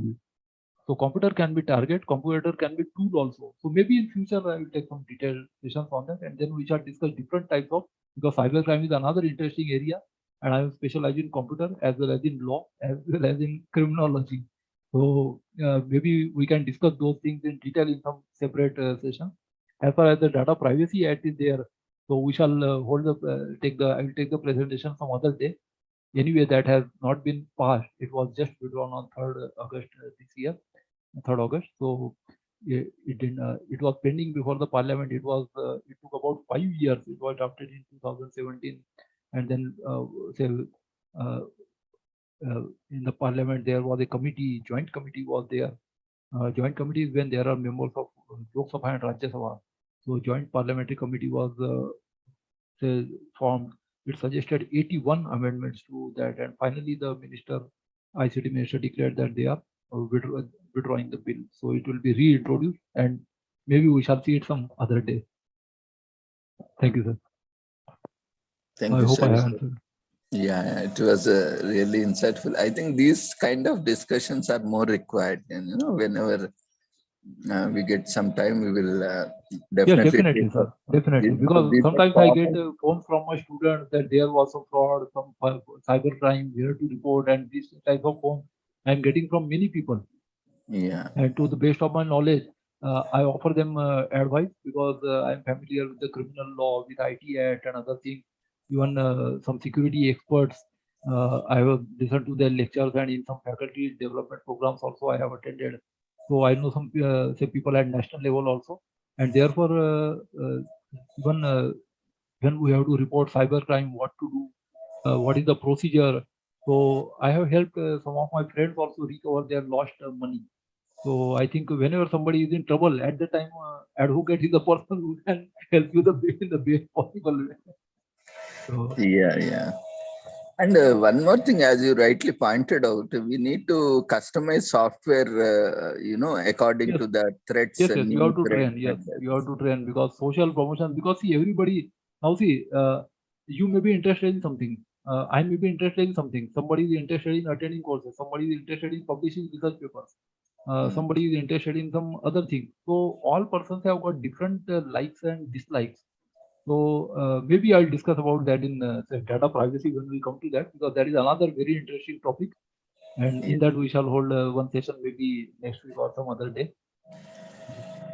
Yes, sir. Maybe next Sunday we can take it up. Yes. It is already prepared. So yes, definitely, sir. It is prepared, and it's not so long, because IT Act is one of the basic acts, and definitely I admit it is a very long act. Earlier, sir, I had held this presentation for around 400 advocates in Madhya Pradesh. That is people who are preparing for APO exam, Assistant Prosecuting Officer. So for them, I had held this electronically. So it is actually dated, I think, November 2021. So it is my older presentation for around 400 advocates done in Zoom meeting earlier, that I reused in this presentation. Nice. We are very fortunate to get lot of insights, legal awareness. Otherwise, we could. It is very rare not to get such an insight and opportunity to learn. Really doing wonderful contributions to this. Yes, it is very long act, and even why I was reading in detail, because that I myself try to memorize the things by holding lectures multiple times. So that way I remember the provisions, many of such provisions, and some of these provisions we teach to our students also at BTech and MTech level. Nice. This is very much required nowadays. Recently, this this recruitment, job recruitment messages are flooding daily. Yes. Even I get 5 to 10 messages, even in WhatsApp, even in SMS. I don't know. I'm unable to get rid of them. I'm just keeping blocking. But how many I will block? Yeah, and there are Because, some advertisements like somebody is going to say send you some Cadbury chocolates if you send a message to Facebook. See, nobody will give you even a chocolate free of cost. Nowadays, don't believe any such messages. So one has to be very careful. There has to be some price for everything, and say such messages. Actually, I get lakhs or crores of rupees by way of prices, so I simply delete those messages because they want your banking details. And once you give your banking details, sometimes they even send you some money, and maybe you are happy that, oh, I have received 10,000, I have received 1 lakh, and then they trap you. They blackmail you that you have done this without permission of RBI. Now you have to do this, and this. Otherwise, we shall inform the enforcement directorate. And that way, the person gets into trap and has to do the crimes that are told by that person. So this is very difficult trap if somebody does like that. So even if somebody gives you lakh rupees or deposit in your account, don't believe such things. One has to be very careful and guarded against such things. Yes, sir. True. I think maybe this TRAI and other, enforcement agencies, especially mobile companies, they need to design some software. Whenever we get some message, there should be an option to immediately report it. Very easily, we need to have some option to select that and immediately say report to authorities, so that message and technical details will immediately go to the mobile company and at the same time to police department. Yes, I think the that messages are there. they Even have some to measures. Yes, take yes. the responsibility for There is designing one. such an app. There is this cybercrime.gov.in where you can report cybercrime. There are also many other portals. Government has already done. Even you can block your card yourself. There are 24-hour helpline given by That is different there, sir. banks. The problem is Methods now are there. Yes. when we get message, we have to take screenshot or we have to copy them and we have to again visit that website.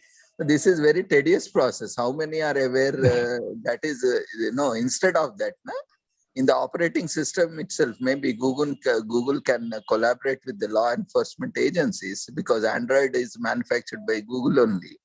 So they might collaborate and have a simple option. If I get a message saying spam message, I should get an option to report spam immediately. To that copy should go. I should get an option whom I should report. So one simple message, one simple click to police department or cyber security cell. It should be that easy. But what is happening? We have to copy that and we have to take screenshot, then Yes, email. that is always there because So yes, this they will want. all. They want that because they also don't take any anonymous complaint. They want copy of your Aadhaar card identification. See, but I think even filing a FIR electronically is a much better facility than going physically to police station. Yeah, a lot of stigma attached. Yeah, so I think that is better that you can do everything on phone nowadays, and so within 5 minutes you can complete all the formalities, and the FIR is filed. At least in case of cybercrime. So they register it as FIR. They also, from the head office, they send it to your local police station. You get immediately call from your say, inspector or sub inspector. So that is, I think, a great facility for many of us. And sometimes they recover many mobiles. They also recover lakhs of rupees. And even the bankers sometimes refund the amount because there are ATM frauds and other things also. So Reserve Bank of India has given instructions to banks also. And we have to immediately fill the pro forma, immediately the cards have to be blocked. But what is surprising is even many learned people are falling prey to these things. That is, if BTech, MTech students are fall prey to this, then I think somewhere our efforts are not sufficient, and they're more security awareness has to be created among the engineering students as well as say all people, because everybody is nowadays using, and I think it is a very essential topic for all this. I also created some awareness lectures related to cybercrime. So maybe we shall talk about the cybercrime some other day in more detail. Different types of crimes. Yeah. They are, these people are creating very smartly designing the things. We get the dialog box same like an error message or confirmation message. We don't know whether it is really they replicate in such a way, duplicate in such a way. It looks exactly as it is, the system is sending, and there is no other option either to close it or only if you click on OK, that window will go. Otherwise, it will not go. And in the background there is a code of granting access, and such things are there. Challenges of using. Well, I have been fighting with this problem since I think last 32 years. I have been a computer engineer, and I have maximum record of removing 11,000 viruses from a single computer, and I have not formatted more than 5 computers.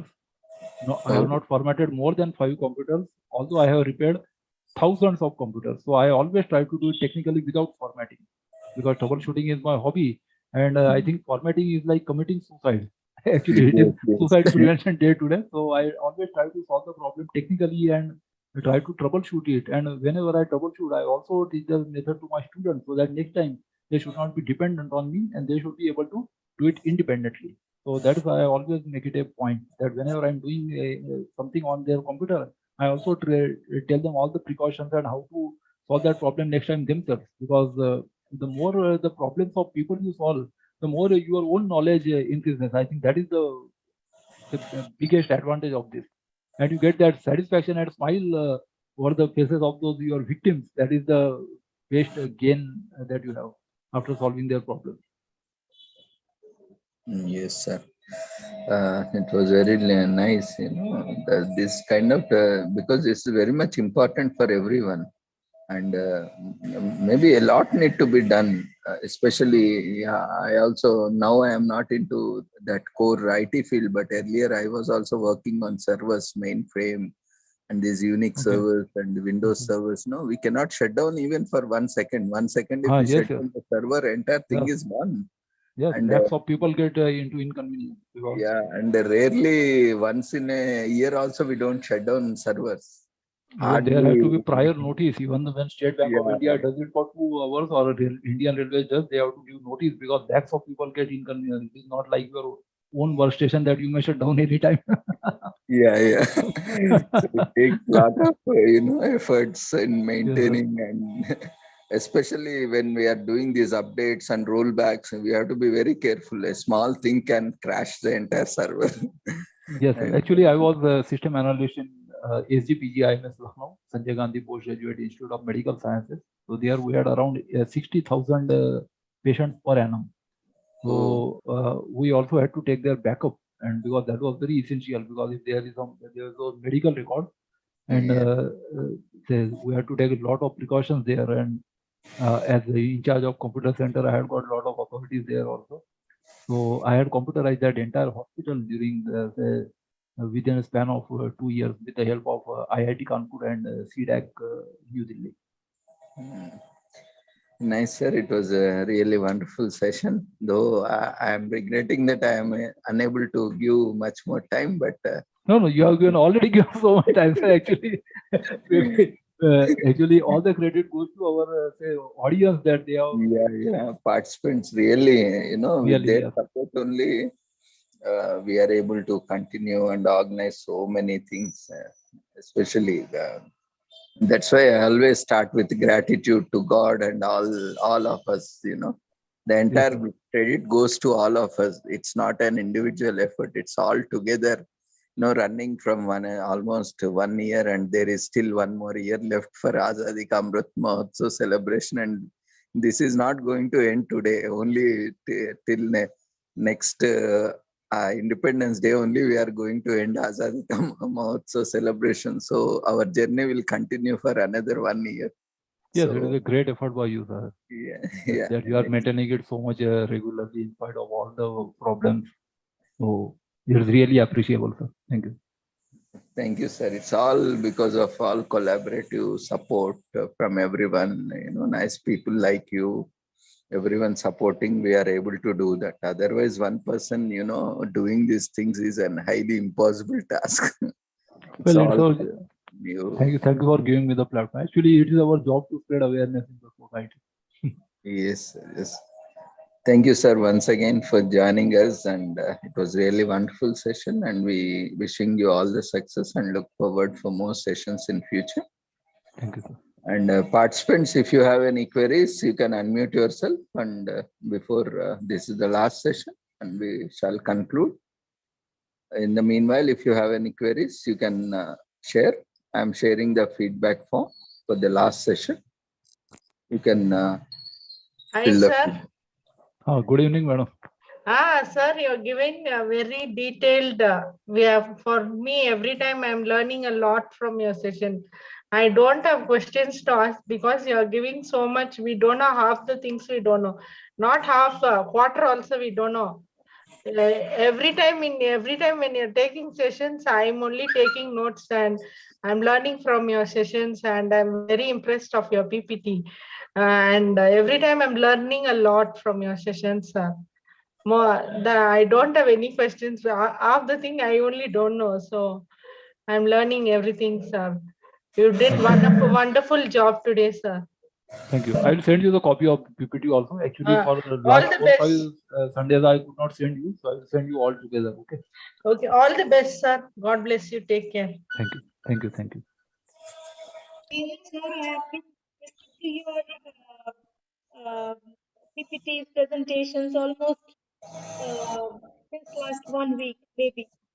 And today I have been observing that you are very consistent. You have been giving so many different acts, so many different laws about different things that we were not aware of. And especially this cybercrime. This is really a growing crime, and I really sometimes get very afraid of my security, whether I should be able to operate or whether I should do my online transactions, payments, online payments, whether I should do or whether I should not do when I'm paying to a shopkeeper and other people are watching me. I really become very afraid of that. And the way you have explained the different laws that I can implement, that I need to be aware of, I'm really happy about that. Thank you so much for giving such a nice one. Yes, thank you. Actually, they say that you are safe in only 2 situations. Firstly, when you are disconnected from the internet, and secondly, when your computer is shut down. So there is nothing like absolute security. The only thing is just because of fear of road accidents, you can't stop going outside your home. So you have to take risk. So we have to operate mobile. We have to do a lot of technical things. So we can't avoid these things. But the only thing is we have to learn how to do it properly and take all the precautions. That is the best thing I feel.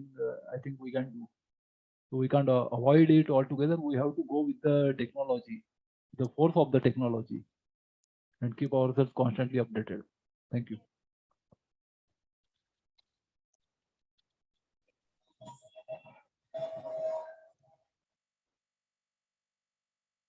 Thank you, ma'am, for asking, your sharing your insight.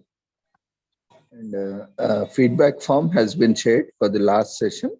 So quickly fill up the feedback form, and then we can conclude this conference, today's proceedings. And I thank everyone who have joined us since morning, and you are there till now, for your consistent, efforts and regularly participating and joining us and giving your feedback. And hope we will continue these sessions to, with much more enthusiasm and much more interaction. And thank you everyone once again for joining us. So before leaving, kindly fill up the feedback form. And we thank you once again, everyone, for joining us, and keep joining us daily. Tomorrow we'll have sessions as usual from 6 to 8 on weekdays and 11 to 6 on Sundays.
Hope everyone has filled the feedback form.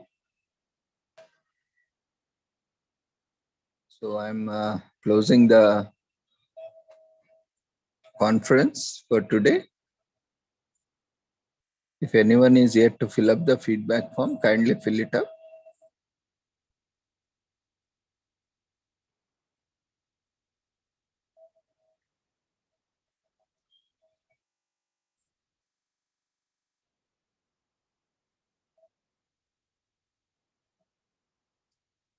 See you all tomorrow at 6 o'clock. Take care. Good night.